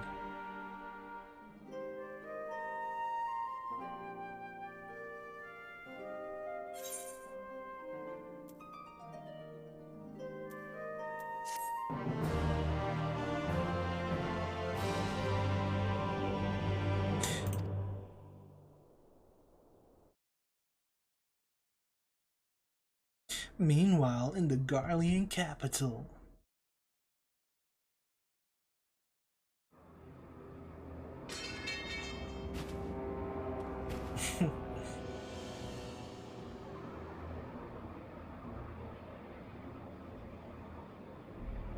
He's a Reaper now. Oh. Those Eorzeans certainly are a stubborn bunch. Though I suppose you knew that already. My plan to redirect the ether from Cartano came to a rather less than satisfactory conclusion. It was, in many respects, an abject failure. Which does, of course, raise the question of where we are going to procure the requisite amount. The obvious solution would be to draw on resources a little closer to home, though that would require our dreamer to dream a trifle more deeply. So be it. The dreamer will not complain.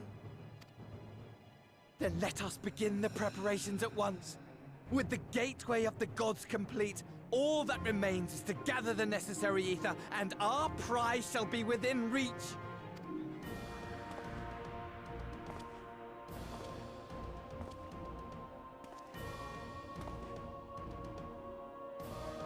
Spiky. The time has come to fulfill your heart's desire, my desire! To relieve those wretched creatures of their meaningless existence!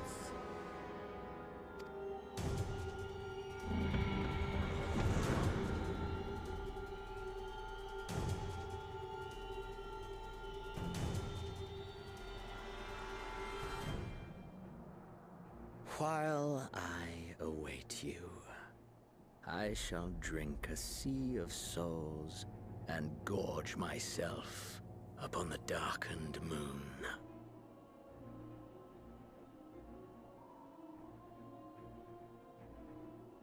Then you shall come to me, all roiling rage and rancor.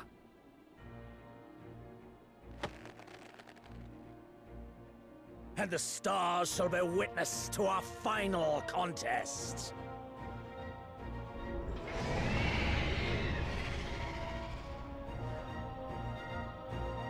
What is that? Lunar Shinryu?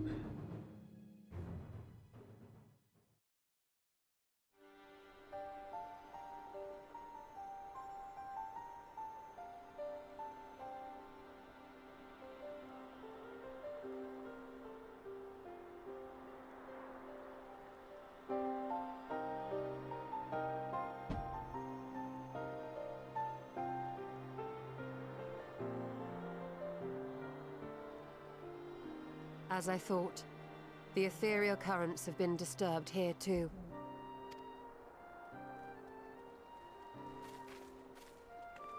Why won't this end?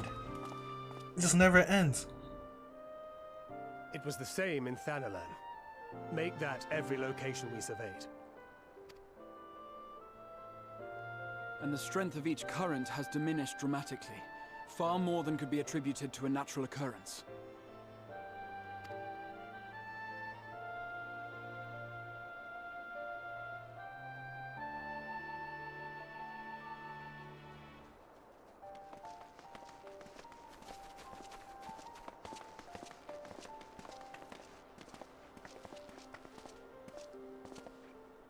What tidings bringest thou from Dravania? We took a number of readings, and noticed that the closer we were to the tower, the lower the etheric density became. In short, the towers are drawing upon the land's ether. Oh, Which really? would explain how they were able to carry out the summonings. Didn't someone do this before? Or was that another show? Our allies must be informed of this. We should return to the Rising Stones and have Tataru relay our findings to them.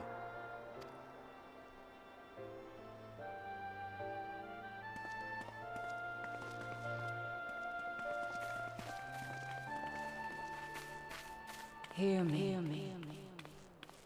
Hear me. Hear me. What the hell is that? What the hell? Darkness comes. And with it, the end. Who the hell are you? The fate of the star is in your hands. Eidolon's Alala, not a hire.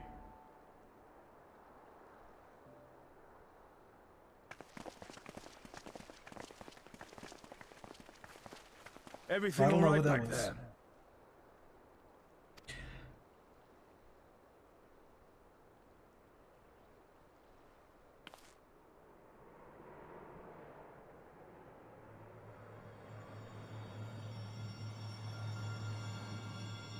I don't think that's supposed to be the color the moon is. At solemn dawn, granite purposes shines and gazes cast towards moonlit sky. Thus does our final curtain rise, your steps to guide. What the hell? How am I supposed to read that fast? What's wrong with them? Under the darkened moon.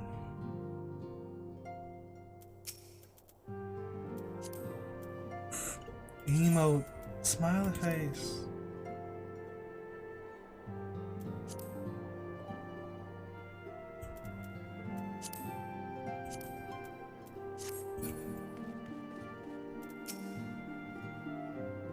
I have received word that Arnvald is back to the fortress. Should we good news to share?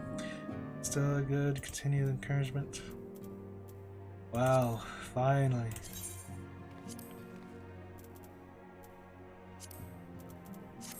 To be continued. It's been a journey, but I finally made it.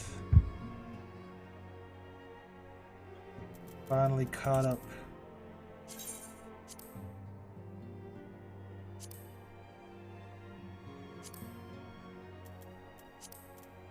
Wait, what? Where did I put this?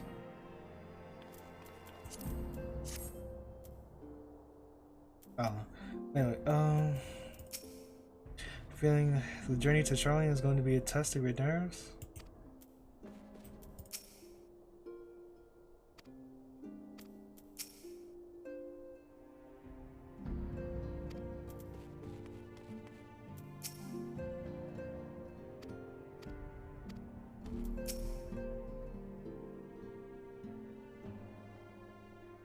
Ugane, Radat-san, even Garlemald, but never Charlene. Honestly, a nation populated entirely by bush types like Afano is not a place that appeals to me. True. Those who are within close proximity of the towers are tempered into serving Garlemald, hence forced to summon lunar primals with aether drawn from the land. But even having understood this, we are yet to uncover what the Telafari wish to achieve by all this. All the towers purely for strategic advantage, or do they serve some other purpose? Whatever it is my father and the form are hiding, I'm determined to get to the bottom. My name makes wishes to Coltonut for the... What? Everyone's out? Gang. Where's my gang? Okay then. Well, I haven't watched it since it came out. But I think it is prominent time. I don't even know what I'm saying. It's a good time to watch the Endwalker trailer.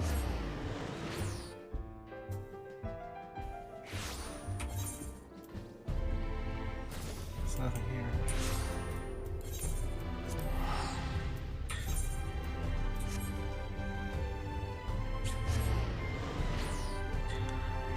Okay,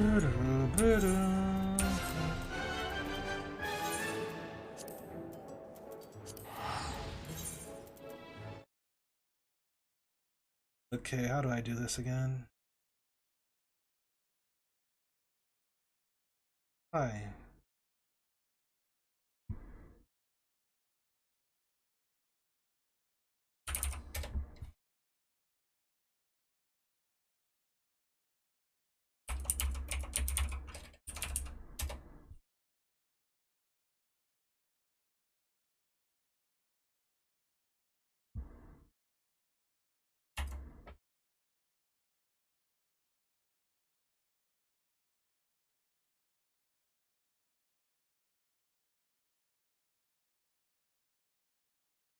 What edge? Like,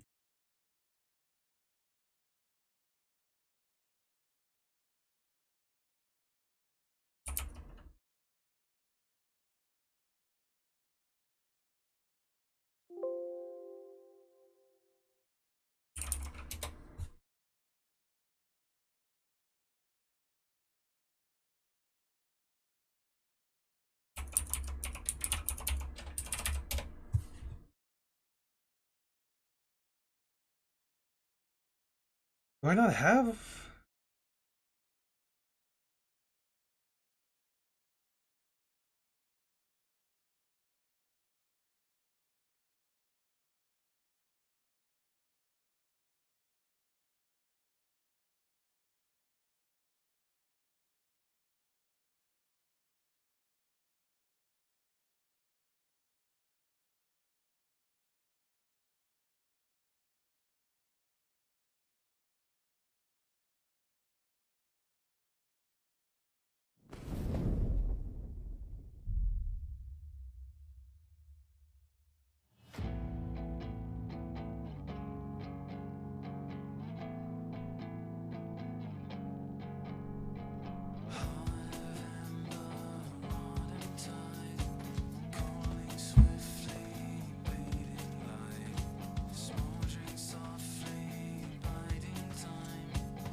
What the hell?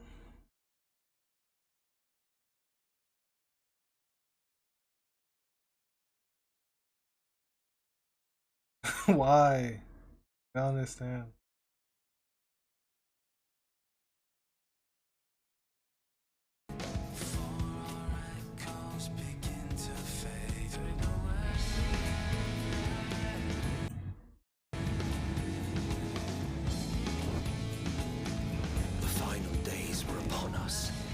Fabric of the star had begun to fray, its lands rent by tooth and claw.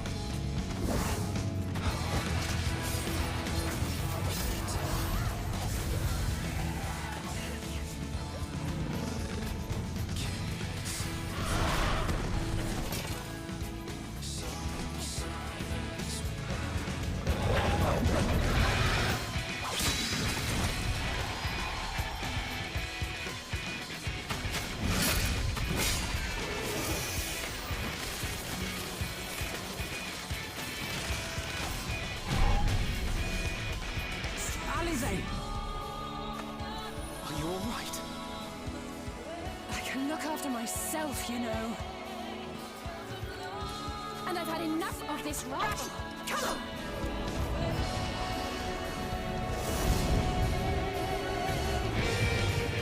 As the chaos spread, the star seemed doomed to unravel, and yet... Oh, that's Tiamat! There were those who stood in defiance of that fate.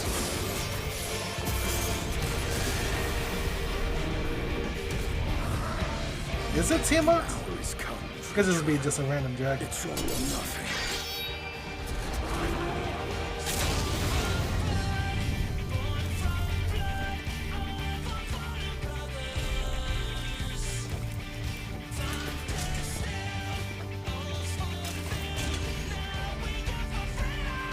I thought this was Asahi when I first saw this. Little did I know.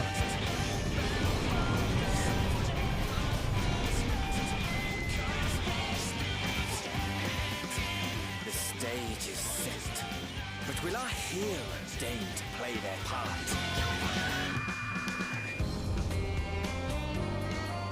You took your time. 'Tis as we feared. The respite afforded this land was but fleeting. The end draweth nigh.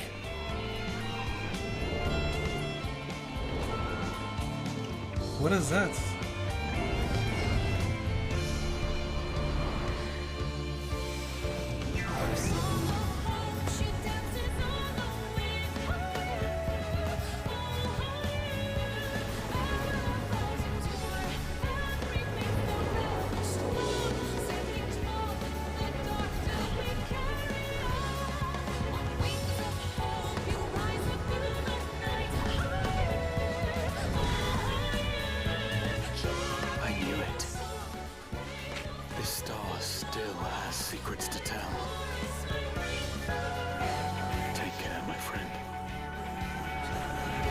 What is he talking about? Father. So, Charlian would keep its counsel while the world is lost to ruin? It would. Come what may, we shall live on. We must. Do as you must, then. But we Scions will fight. Until the heavens fall. Until our last breath. So dramatic, you stuff.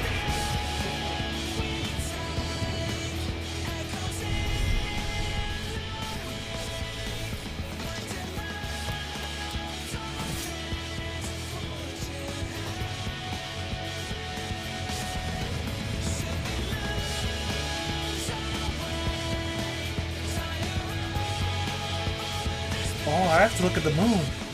Past the far edge of fate.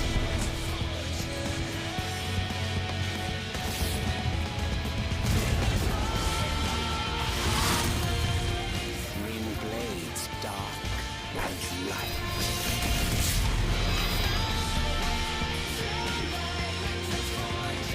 Tolling the coming of the end.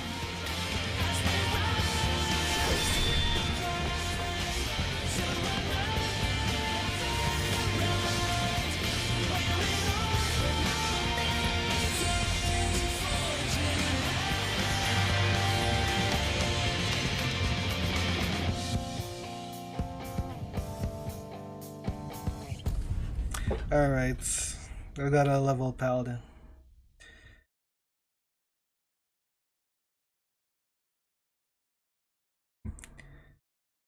Oh boy.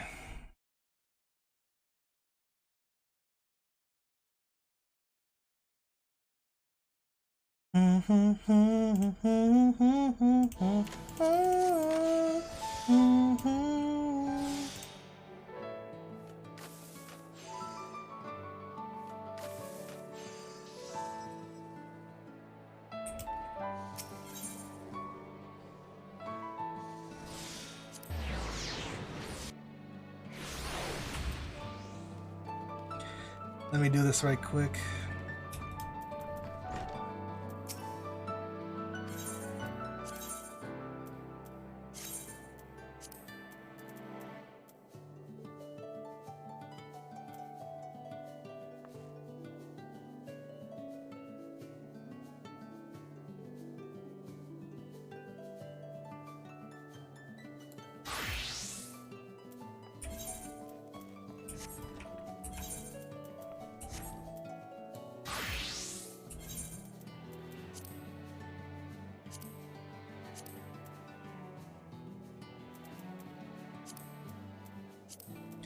Like, it says 71, so I have to assume that I can't do that.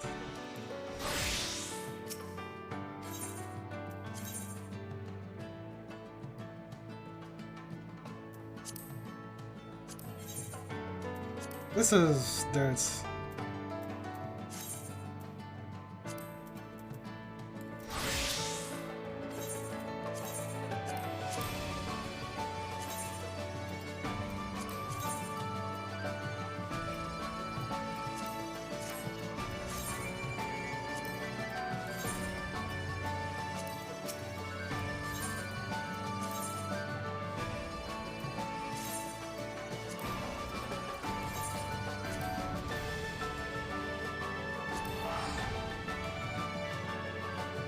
Oh man, oh man.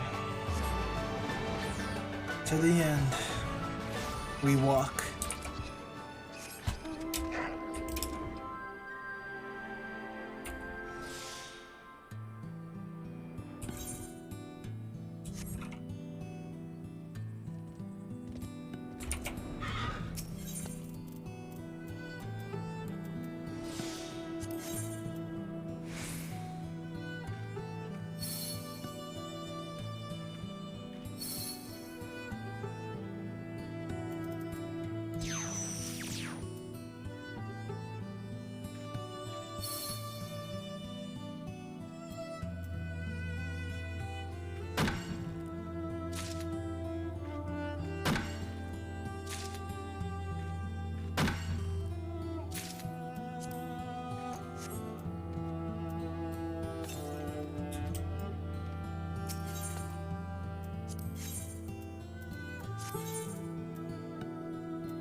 But yeah, you might as well.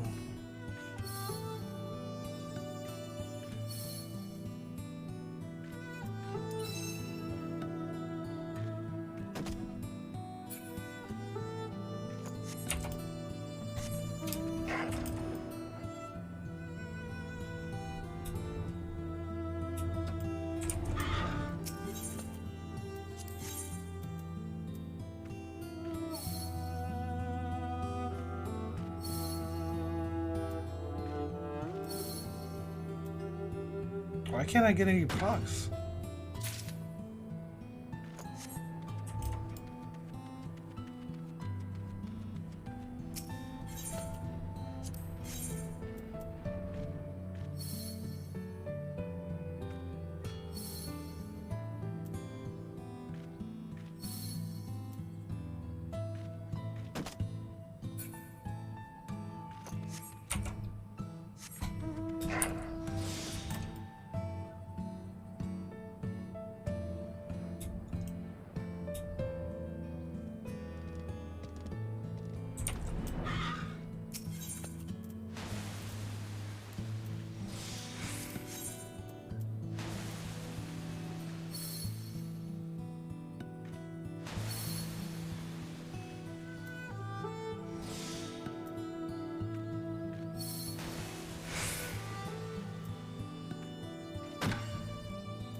The hell's that animation?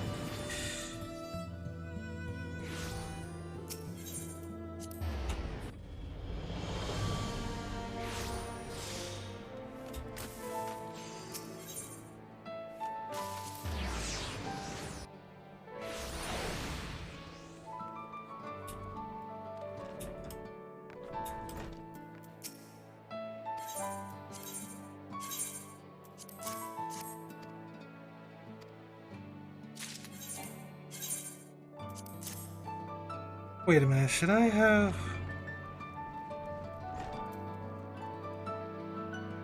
No, no. Never mind.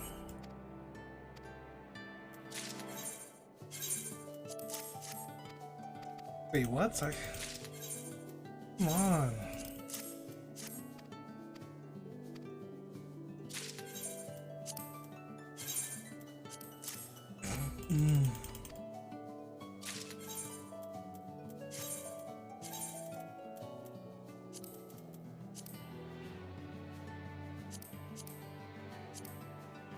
I actually only do 5?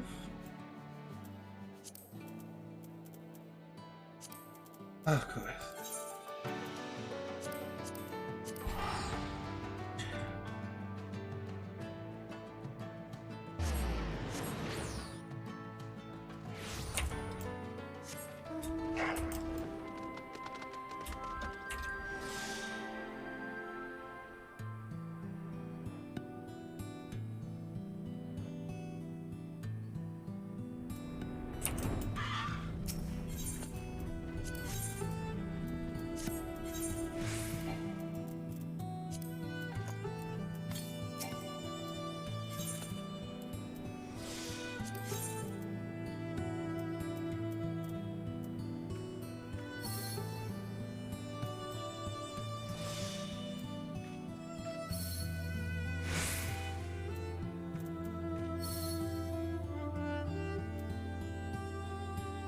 Yeah, I don't have.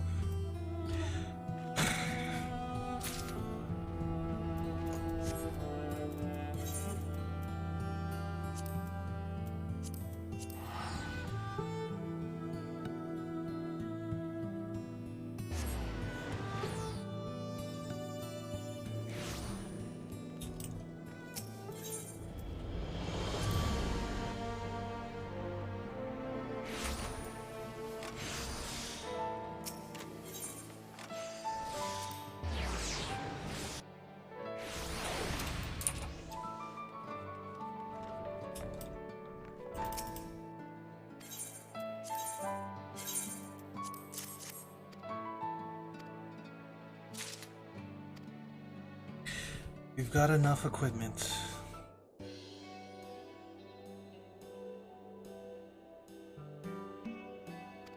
Help our patients.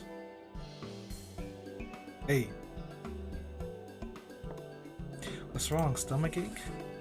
No, just nothing of the sort. It's just I can't help but worry whether I'll be able to assist our patients appropriately, or if they do not improve, or worse yet, end up suffering more pain.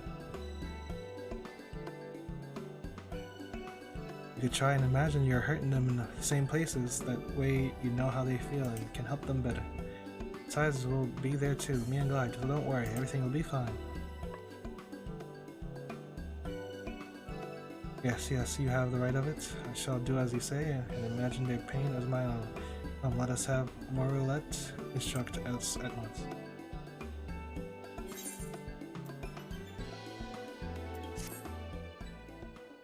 Satisfaction.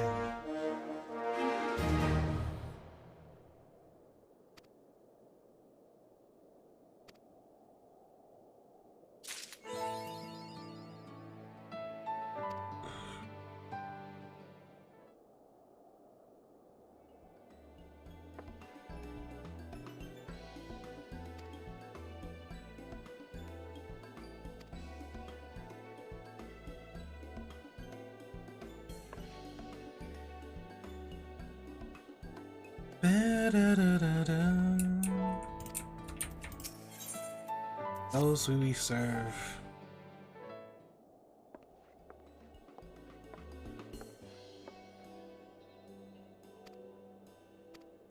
Are you ready? Are you ready? There you are, Uncle. It's his nephew. A Malfoy? Or is it Ramsay? Not Ramsay. Joffrey. Ronatan, what are you doing here? Here to bring you back to your senses. Since returning from abroad, you have turned your back on your high-born peers, choosing instead to consort low-born rabble. As if that weren't insidious, transformed you work in an infirmary used by commoners. I can't believe you, Father. Tell me everything I know, Uncle. I mean, Uncle. I wanted to make you proud. Now I scarcely recognize you. Whatever happened to the man I once so respected. Wherever has he gone? I want him back.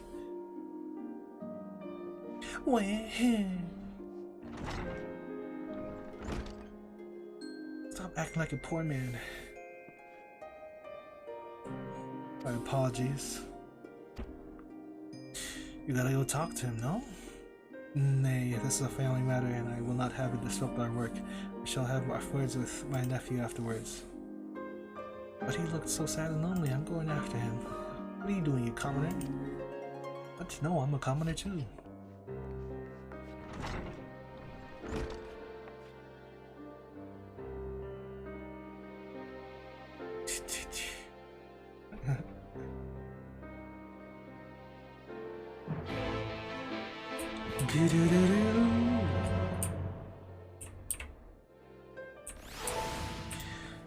What's a commoner to a non-believer?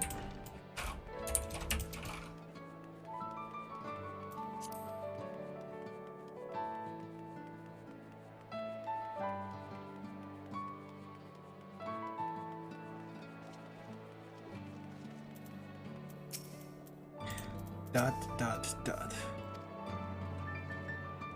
That's the Lord want to attain to you. Well, think for yourself. Don't you know there's no more highborn and lowborn? We're all just his guardians now. Your uncle himself said so. Never mind that now. You have to make up with him, you know? Your uncle, you don't like him, do you? That's none of your business. You do like him. But you have the right of it. Since my father died in the war, my uncle has treated me as his own son. There is no one I admired more, but of late I struggle to understand him. It might be as you don't understand him, but your uncle is a good man, and you have to cherish the family you've got. So come on, let's go back to the infirmary. Fine, I'll return, but do not think for a moment that it's because you said so. Okay.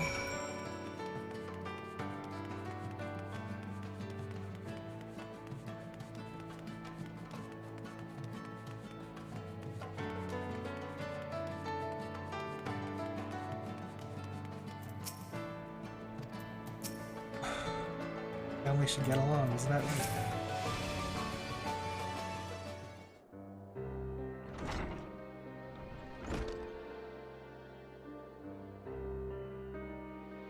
Forgive me, Glide. Mael, it was not my wish to embroil you in family affairs. Not only do you keep the company of commoners, you would even bow to them? You are a noble blood of the Knights 12. Surely you've not forgotten. Listen well, my dear boy. While it is important to uphold tradition and honor of our ancestors, I have come to as wrongdoing and look down upon others simply on account of their birth. Besides, as you should know, it has since been revealed that all its guardians are descended from the Knights 12. This makes all of us equal according to our very own traditions. After centuries upon centuries of the privileged standing we nobles have enjoyed, it is no easy thing to accept change, but the age where one's birth determines one's worth has ended, and change will come whether we will it or no. Hereon 'tis our deeds that shall speak for us, that dictate our place in the world. Use an analogy. Where you are exhausted after combat training, what is it that you desire?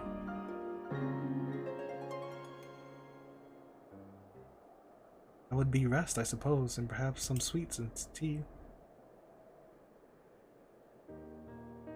Like manner, at the end of the 1,000-year war, the people of Ishgard yearn for the sweetness of stability, but stability will not manifest on its own accord. Nay, hard work is necessary to bring it about. So I ask you, in an age such as this, whom would you respect more? A man who sits idly by, waiting for the sweets to appear at his table, or a man who busies himself in an effort to see everyone served? I would respect the latter, the man who would see everyone served. As you should, my boy, and I know none who serves more diligently than young Mael here, who places the needs of the patients above all else.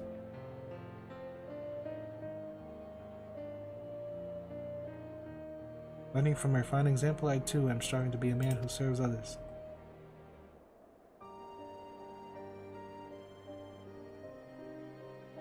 This way do I hope to set my own example for you, my heir. You're doing this for me? Oh, I love you, Uncle.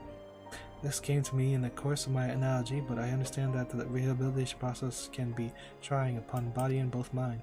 Why we not unlikewise treat our patients to sweets and tea? Believe it would be served to lift their spirits, or as they work towards recovery? What are these pants? Are these cargos? What? I mean, drawn on cargos? Oh, what a great idea. We had tea once at the orphanage and it was really fun.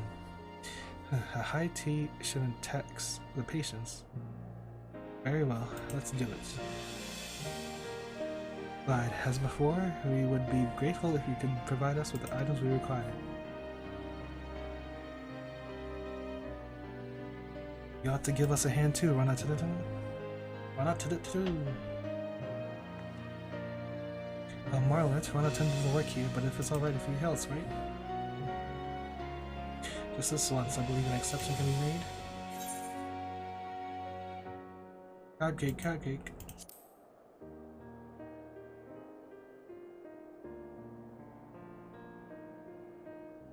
What's more important, actually? Crafting.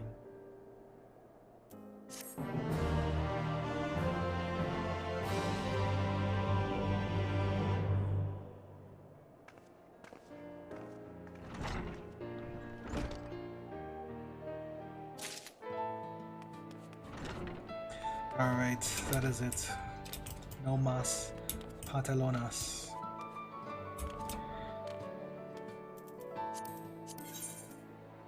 Now we wait.